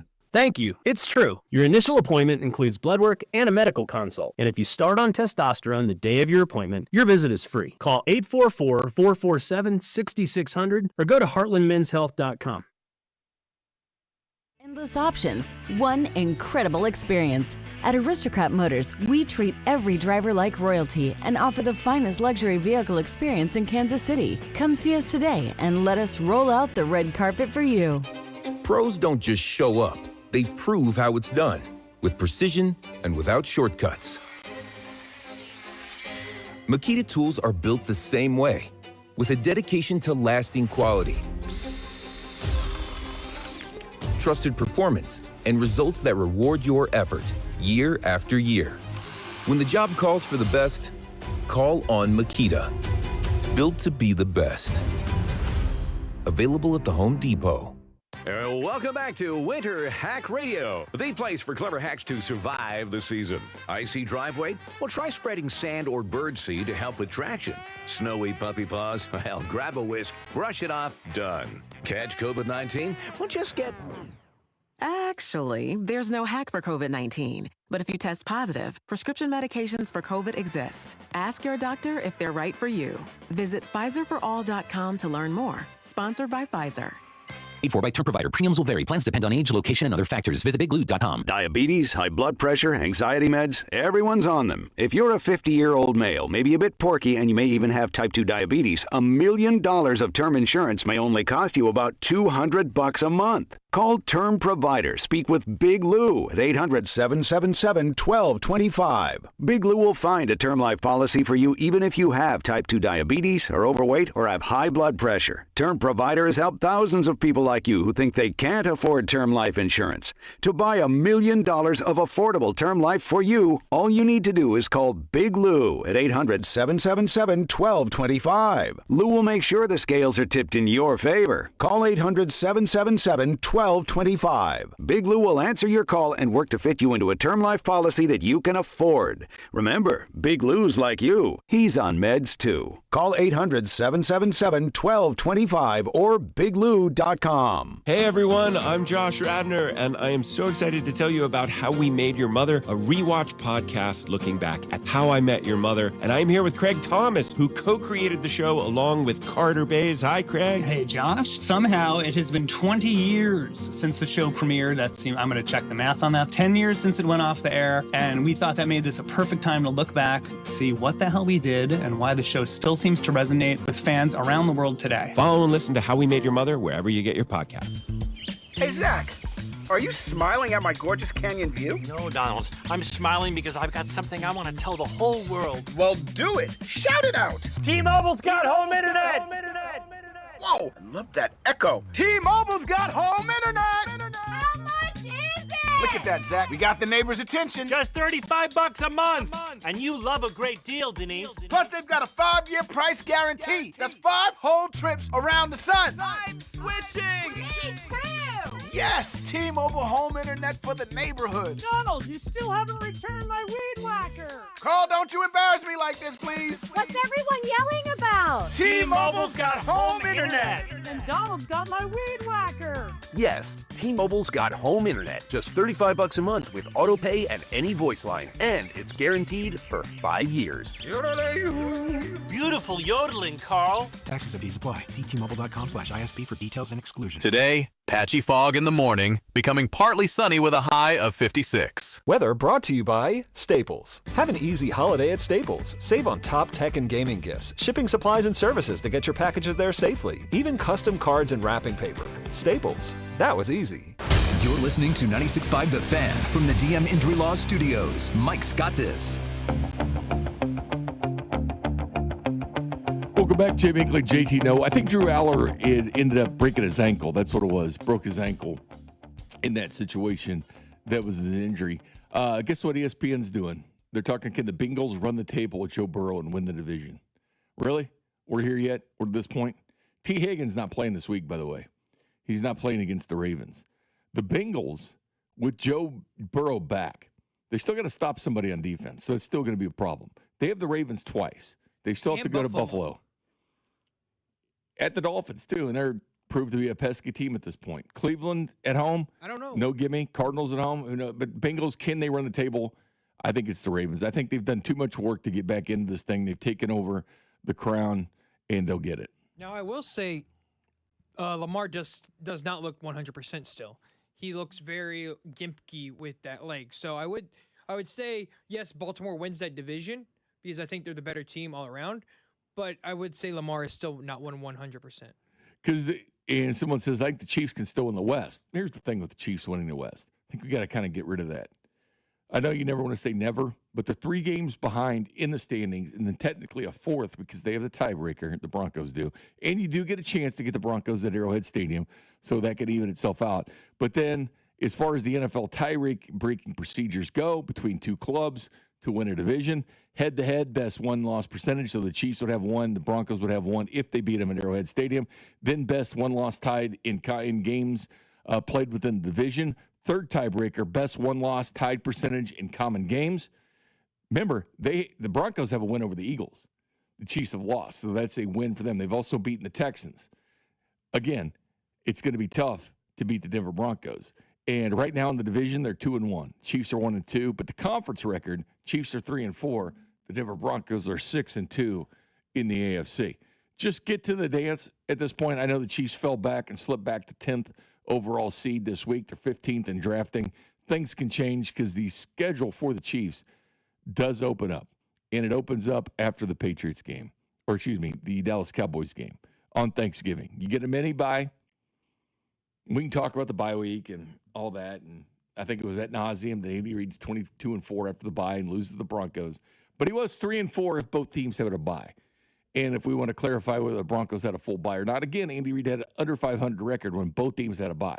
Very good after the bye, but 3-4 when both teams have had a bye. Broncos a mini bye because they played the Raiders on a Thursday night. But for the Kansas City Chiefs going forward, and keep in mind, 17-1 in their last 18 games at Arrowhead Stadium.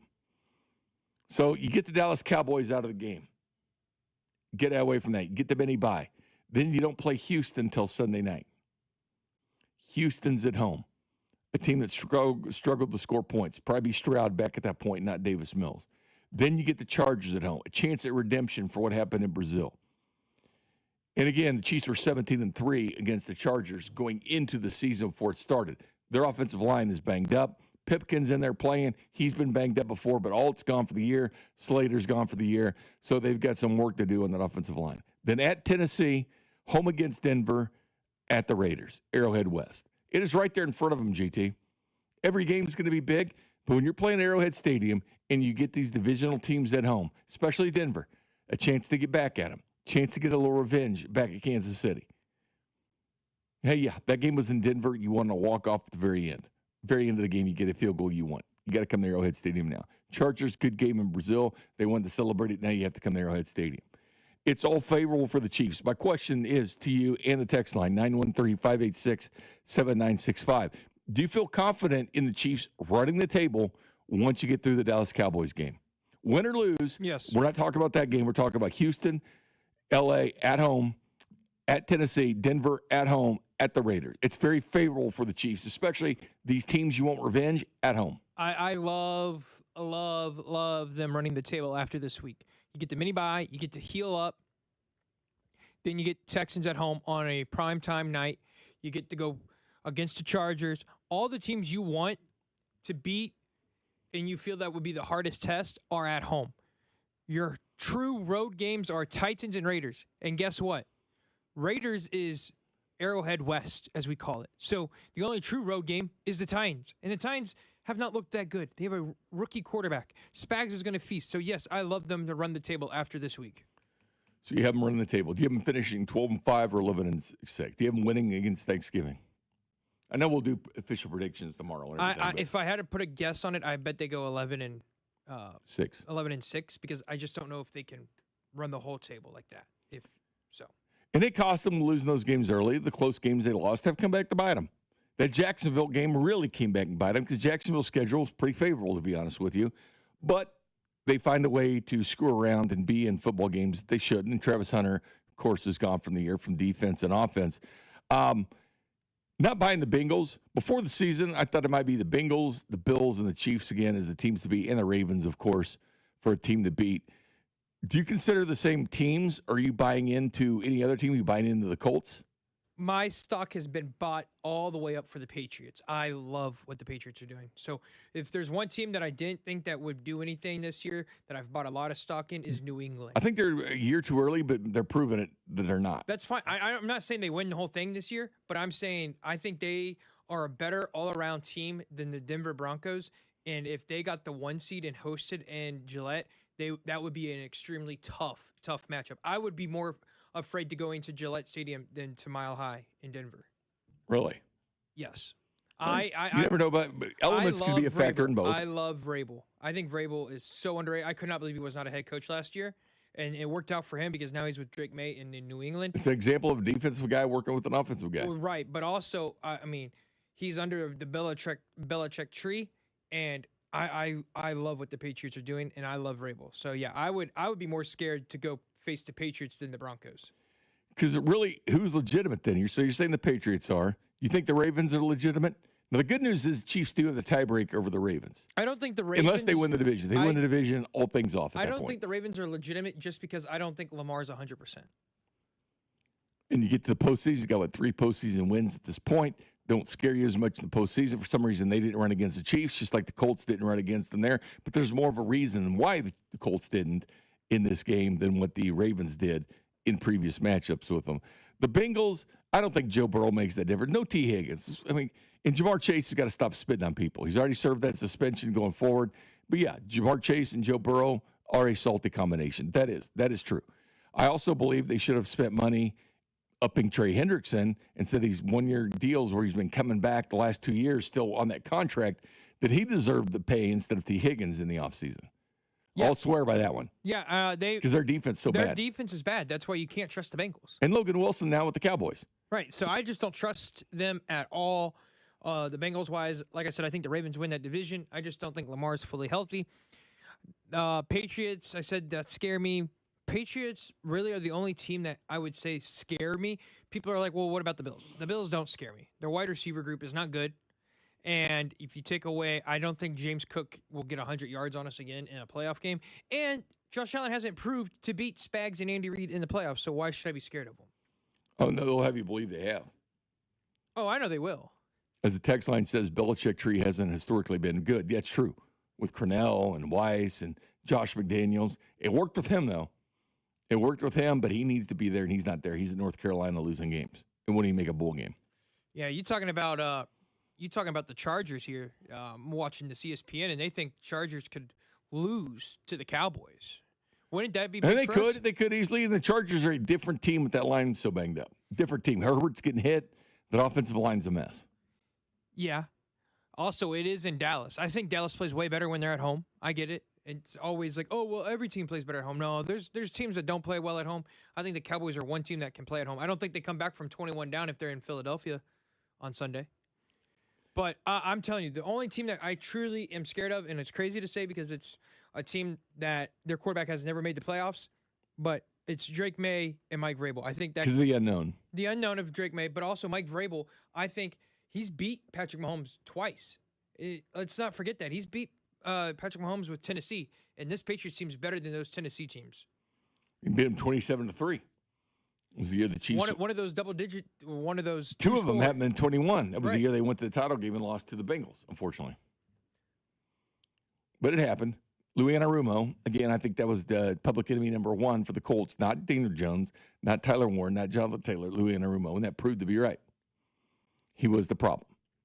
He was, but Mahomes found a way to get through there somehow, and they won the game. That's all that matters, right? It's a win is a win, as they said in the press conference. It was nice to see the receivers step up in the second half because that was a big concern in the first half. When Rice just had 3, it's like, they couldn't beat man-to-man. They weren't beating man-to-man at all. 41% of the time they ran man. They finally beat man-to-man on that. It was right after the OPI, I think it was, on Travis Kelce. They ran another man-to-man. It was a slant right across the middle, and Rashid got it. And you could tell that Rashid wasn't 100% because he got caught by a linebacker. Yeah. Text line's asking, does Vrabel count as Bill's tree since he never coached under Bill, but he played under Bill? So he's there every day of practice and everything and knows the system. That's kind of a toss-up there. That's a toss-up, depending on how you want to take it. I don't think he learned how to be a coach from Bill, though, unless he took those same lessons he learned from Belichick. Yeah. But he also learned how to beat him. I forgot he didn't. I thought he was an assistant for a little bit under Bill, but I forgot he went right from playing, I guess, to head coach to Tennessee. It's what teams want. They're always looking for that guy. And again, I used to believe it was offensive-minded head coach with the quarterback, but I think that offensive mind has to pick the quarterback and not be stuck with that quarterback. Going forward, has to be one that fits the system, fits the scheme, like Andy Reid picking Mahomes, in my opinion, able to go forward. Now we've seen McDonald in Seattle work with another quarterback, defensive-minded guy. John Harbaugh, defense and special teams is his background. It works there. Sean McDermott, defensive-minded coach, has been working. We can debate if that's workable with the Bills or not. Or if you're Buffalo, are you worried about the window closing now? Are you worried about having these opportunities and all of a sudden the window closes? Yeah, you got to worry about that window closing. Also, Bill Belichick was an assistant for Ohio State. I meant Vrabel was. That's where he came from. Okay. But yeah. And he was at Cleveland last year as a consultant. Well, right. But yeah, I think the window is closed. And the reason I say the window is closed is you look back right now and you look at their wide receiver group. I get it. You still have James Cook. He's played phenomenal. But your wide receiver group is bottom 5. It is horrible. And your big money that you thought was better than Xavier Worthy has been benched in back-to-back games because of off-the-field problems with the team. I mean, Keon Coleman is not playing because he's having off-the-field problems. Remember, they wanted him instead of Worthy. That's what I'm saying. Yeah, they took him over Worthy. Or they traded for it. Yeah. That trade came down. It's like the Chiefs traded the Bills again. Again, what are we doing? Bills are taking their phone call? Yeah, I don't understand. And so, yeah, I think the window is closed because you only get so much time to get in there, and their window has closed, and now they got to move on and find a way to rebuild it up. Like it's a situation where you have to consistently sustain it, and they have not found a way to sustain it consistently. But your window stays open typically with the quarterback. You have to have that guy because then the window's I'm telling you, the coach needs to go. McDermott has to go. If they want any time with Josh Allen, McDermott has to be the guy that goes. Okay, good with that. That's fine. But you look at these other quarterbacks, Denver with Bo Nix. Do you think, because here's the deal with the Denver defense. Yeah, they're getting a lot of sacks this year, but guess what happens? Free agency happens, and guys get poached. And then all of a sudden you're stuck with Bo Nix still. Can that be the guy? It's working now. It'll work this season because the defense is there. They're going to be a one-trick pony? Is this going to be it? Or can they believe in Bo Nix that he's going to be the quarterback going forward with them? That's the scary thing the teams have to realize. Is it the quarterback or is it the defense and parts around him? Like Indianapolis is finding that out with Daniel Jones. They want to believe in him being the guy. But when you go to Kansas City and melt down in the fourth quarter and overtime, you have to have your doubts about which direction you're going. And I think this is a real surprise to them. I think they were really set back on injury luck, of course, up and retired for them. Oh, yeah. It set this team back. It set the team back. I mean, you weren't expecting that at all, and then all of a sudden it happens out of nowhere. So, yeah, it set the team back, and that's expected. In the text line 620, I'm not closing the window on the Bills because of Allen. Again, they have the quarterback there. Find the right guy to be the head coach, and things go forward. Remember Brian Daboll was looked upon as the Josh Allen whisperer when he was the OC there, right? Failed at head coach with the New York Giants. Failed in Kansas City. He's the worst offensive coordinator the Chiefs have ever had when Daboll was in charge of the 2012 Kansas City Chiefs offense. But will that be the guy? Is that the answer for the Buffalo Bills going forward? I don't think it is. No. I think they have Josh Allen. Listen, as long as you have the quarterback, you can go, but that defense is taking a step back. Remember that defense was the number one defense in the NFL in points per game against when the Chiefs went right down the field on 13 seconds and tied them up. Remember that game? Going right down the Buffalo Bills. But the defense has slipped. It looked good against the Chiefs. I'll give you that because they've geared their team to beat the Chiefs. Their problem is they didn't look at the Patriots. Nope. Or they didn't even look at the Dolphins. I mean, you think about that. The Dolphins just they got beat by the Dolphins the following week. They laid an egg.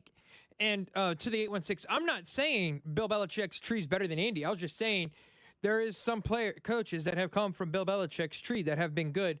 And whether you want to say he came from that tree, that's up to your discussion or debate. I don't care. But I do think Sean McDermott has to go because, like you said, the window's open because of Allen and his age. But if you have a coach that isn't hitting on all cylinders, we talked about this. McDermott is a defensive-minded head coach. Sometimes a defensive-minded head coach works with the quarterback. This one has not worked. This one needs to be moved on. And if they don't do it, then they're not going to ever get to that window of where they can win the Super Bowl. Waste that opportunity with Josh Allen. Exactly. I saw some people say, trade everyone away from McVay. You ain't going to get McVay. That'd be insane if the Bills got McVay as their head coach, but there's no way. I would hate to see it. Oh, God, it would be I would awful. hate to see McVay with Allen. Yeah, that'd be a recipe that would scare me. I mean, he's made Stafford look awesome. Like Stafford could be the MVP. He made Goff look good. He did. McVay can coach. McVay. I said this. I think McVay would be my leader for when Andy leaves. I don't know if he would take it, but I would literally be offering McVay, hey, you want to come be the coach for the Chiefs once Andy Reid decides to retire?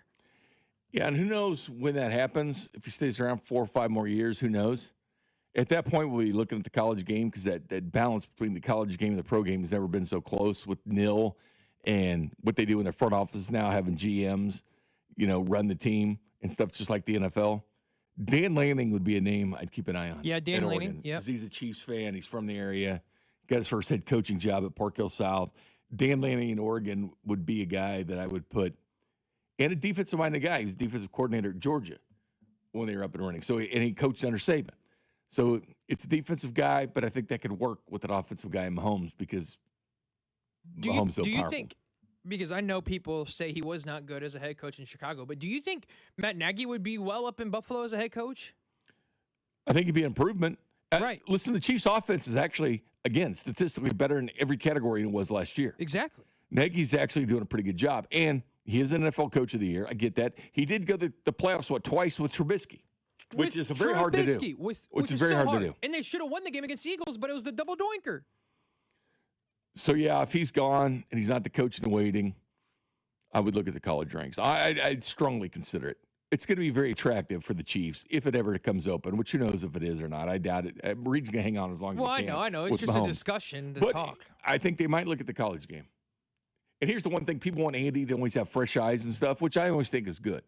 To freshen things up, change things, look at the college game and see what they're doing. Reed's done this before. You remember Chris Holt? He brought Chris Holt back in the day with Alex Smith. He designed the pistol offense in Nevada. He's the architect of the pistol in the FBS. Chiefs brought him in as a consultant to work with Alex Smith. And the next year they got an exclusive deal with Chris Holt. He's highly regarded in the football world. Matter of fact, he's on the College Football Playoff Committee as we sit now as one of the 13 members voting on who's in the college football playoffs because people have so much respect for what he's done in the game. So they have done it in the past, and I know they watch the college game a lot and what works for the players. It's why that RPO thing drives you crazy, but it's what Mahomes did a lot at Texas Tech. I know you need to run more out of the RPO and more designed runs, but here's the one thing about being under center. That's great, but always keep play action going. Always keep it going because the minute you become predictable, going under center and always run the football, teams know.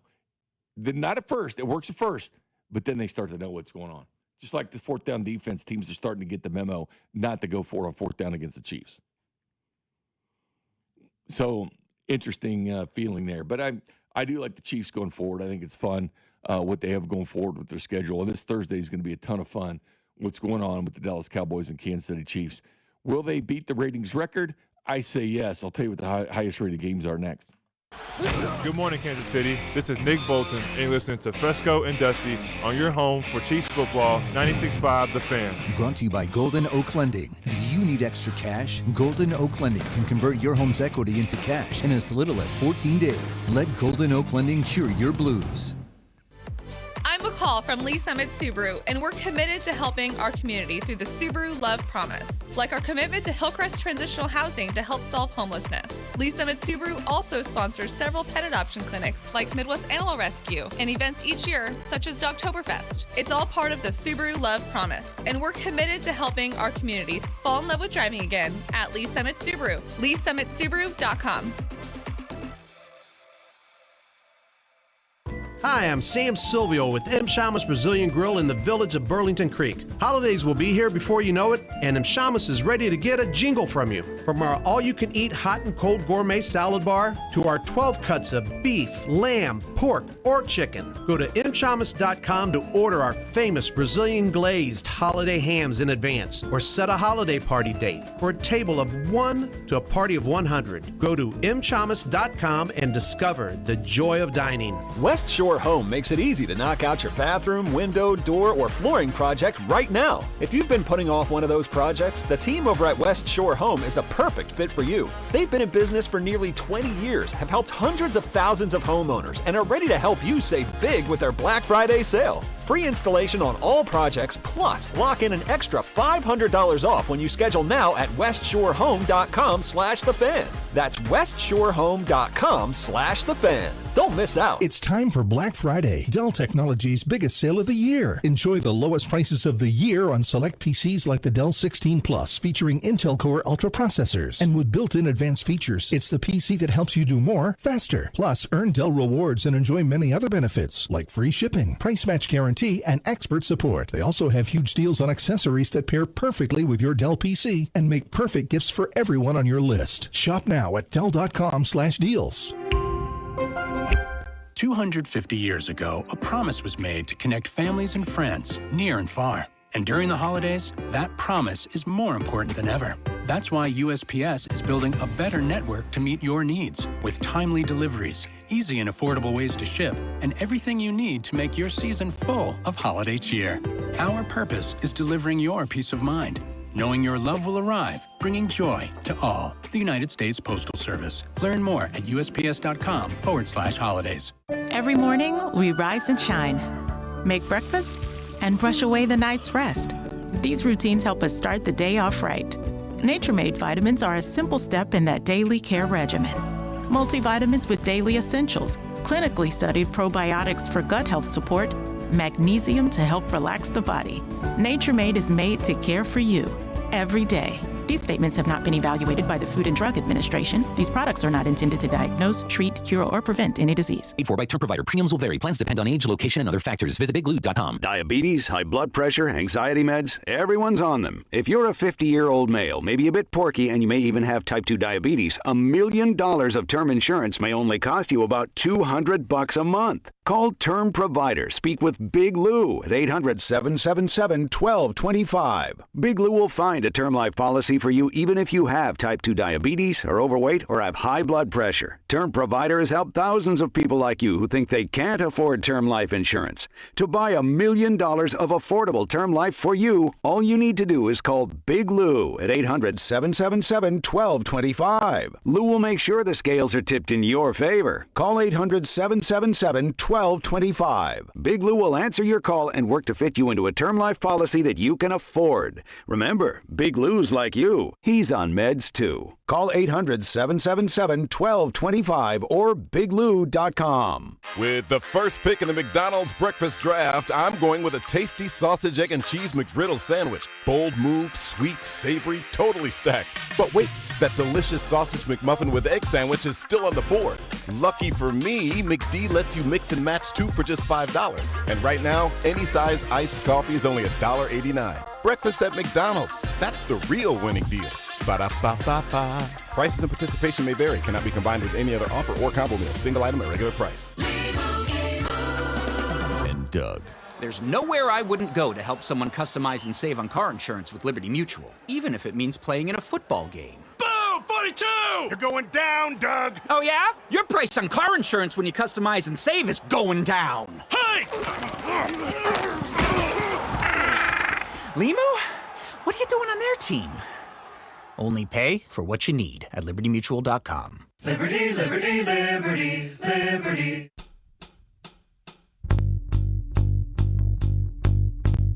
Welcome back. Final segment, Fescoe and Dusty. Jay Binkley, JT Noah producing the operation.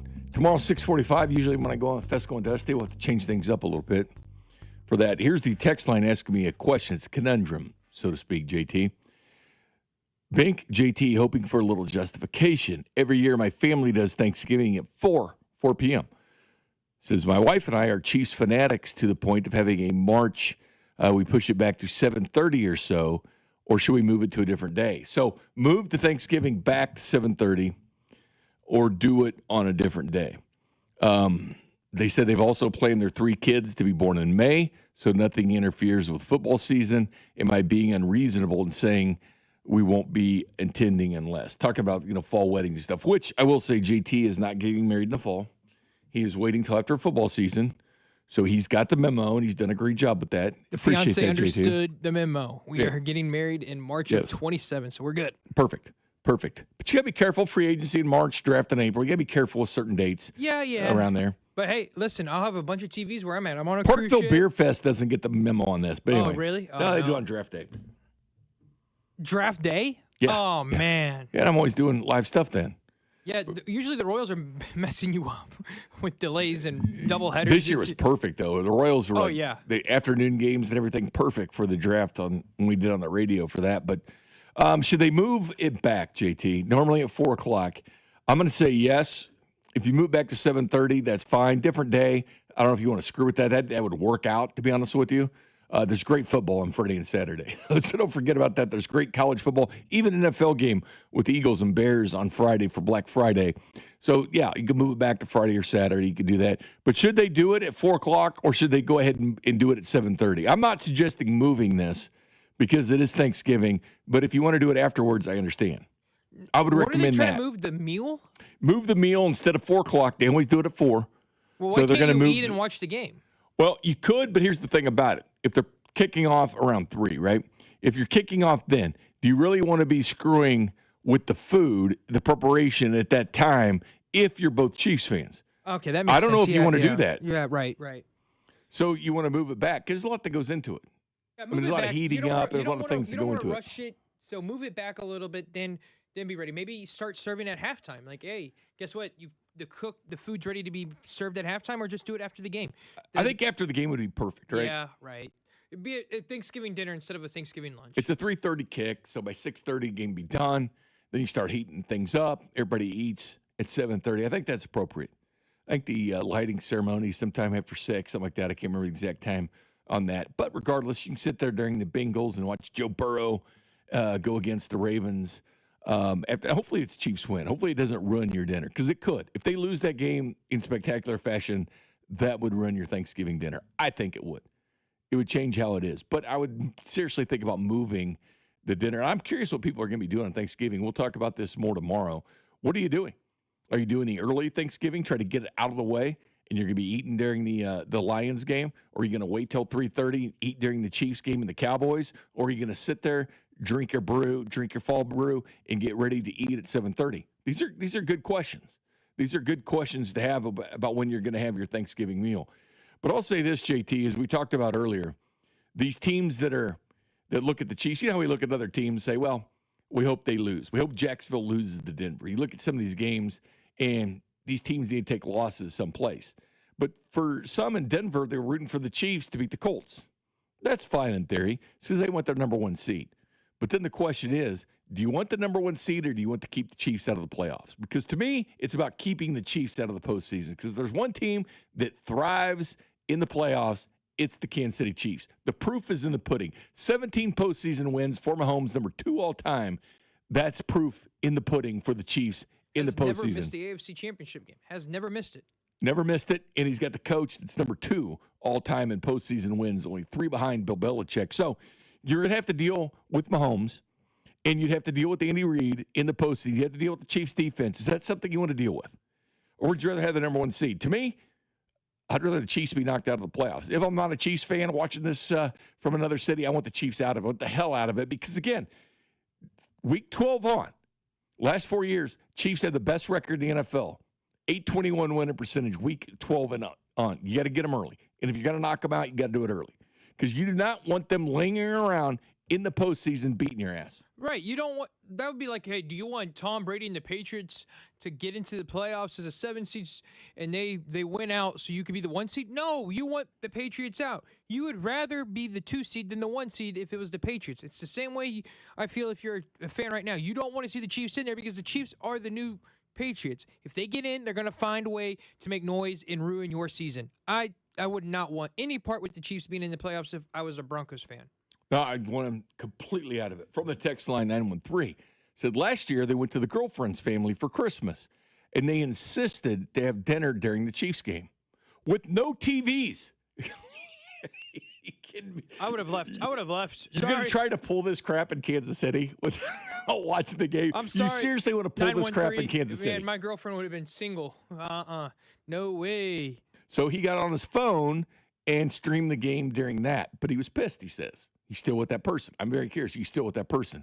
816 says, I'm glad my family had never tried to choose between the game and Thanksgiving. Just make sure the food is done and eat and watch football. That's fine if there's TV in the kitchen and people don't care or whatever. That's fine. But keep in mind, so many people like the Chiefs fans, and do they really want to cook during the game? That's the question. Do you? Because I don't think they do. I don't think they want to do that. Yeah. So we have. We can get into this tomorrow, but He says they broke up. Good. Yep. Good. Smart man right there, 913. So we're going from, we have my fiance's for lunch for Thanksgiving, and then we're leaving at 2 o'clock to get to my house so I can watch the Chiefs game in the man cave and eat my parents' Thanksgiving food. So, yeah. Perfect. Yep. My dad's like, are you going to eat upstairs You with got us? the memo, JT. My dad's like, are you going to eat upstairs with us? No, Dad. The game is on at 3:30. I'm sorry. Well, we have a TV upstairs. I don't care. Yeah. I have a man cave downstairs for a reason. Yeah. I will be downstairs. Does anybody watch with you at all, or just you? Yeah, it's my brother, usually. Okay. So it's usually my brother, his wife, and then it's me and my fiance usually downstairs. So Do you behave during the game? Because I never do. No chance. My fiance and my sister-in-law call us gay boys when we watch Chiefs. We just start doing weird dances when we score. We lose our minds.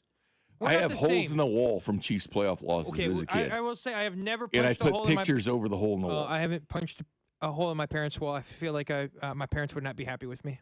785 says, how was lunch not the solution? It could be. Well, it could be, but again, you're gonna have to it's get fine. up As long early. as you're fine before 3:30 when the Chiefs kick off, it's fine. Do it Right. before, do it during the Lions game or whatever. Enjoy your food like the Lions like you normally do. I feel like sometimes it's a rush to get the food done if you miss the time slot. My dad, I remember as a kid, would be up at like 6:30 making sure the turkey's ready to go. I tell you, dads live for days like Thursday on Thanksgiving. Their day is Thanksgiving Day when they can cook all the food and be like, yeah, I did all this. It's a great holiday. Thanksgiving's awesome. It's got 620 the 4 says Fs. their local watering hole is open to showing on Turkey Day. So they're going to be open at the bar to go watch the game. Perfect. There you go. Perfect situation. You get out, go have a little fun. Hey, all the kids come by for like 10 minutes and they leave because they go see a movie. You're going to watch a game. Big difference. So go ahead and do that. They're not going to have the game on some of the text line. That's crazy, man. If you're having a Thanksgiving party and you don't have the game on, that's a problem. Here's a Broncos fan saying, Broncos fan here, we all want the Chiefs. Don't kid yourself. Bring the smoke. Be careful what you wish for, man. Be careful what you wish for. If you want to see the Chiefs in the postseason, they live in the postseason. And it doesn't matter if they're playing on the home or the road. Ask the Bills, ask the Ravens. It doesn't matter where the Chiefs go. As long as they're in the dance, they don't give a damn where they play. Hey, 913, don't come at me about having a man cave at my parents' house. I'm 25, okay? I just moved out literally in July. Yes, I built a man cave at my parents' house. I live in an apartment. I can't have a man cave at my apartment. You know what you're doing? Right. Don't come at me, 913. I'll come at you. You've watched with your family for so long. It's what you do. It's kind of, I did post game with you, so I understand your commitment to watching the game with your family. I appreciate that. Thank you, Bink. Logan and Drew for 4 hours talking football with you. C-Dot and Rob back at 2 o'clock for the drive. JT and I will see you tomorrow morning at this various time. And we're expecting 50% less traffic tomorrow than you saw today. Absolutely. And we'll talk turkey. Talk to you tomorrow.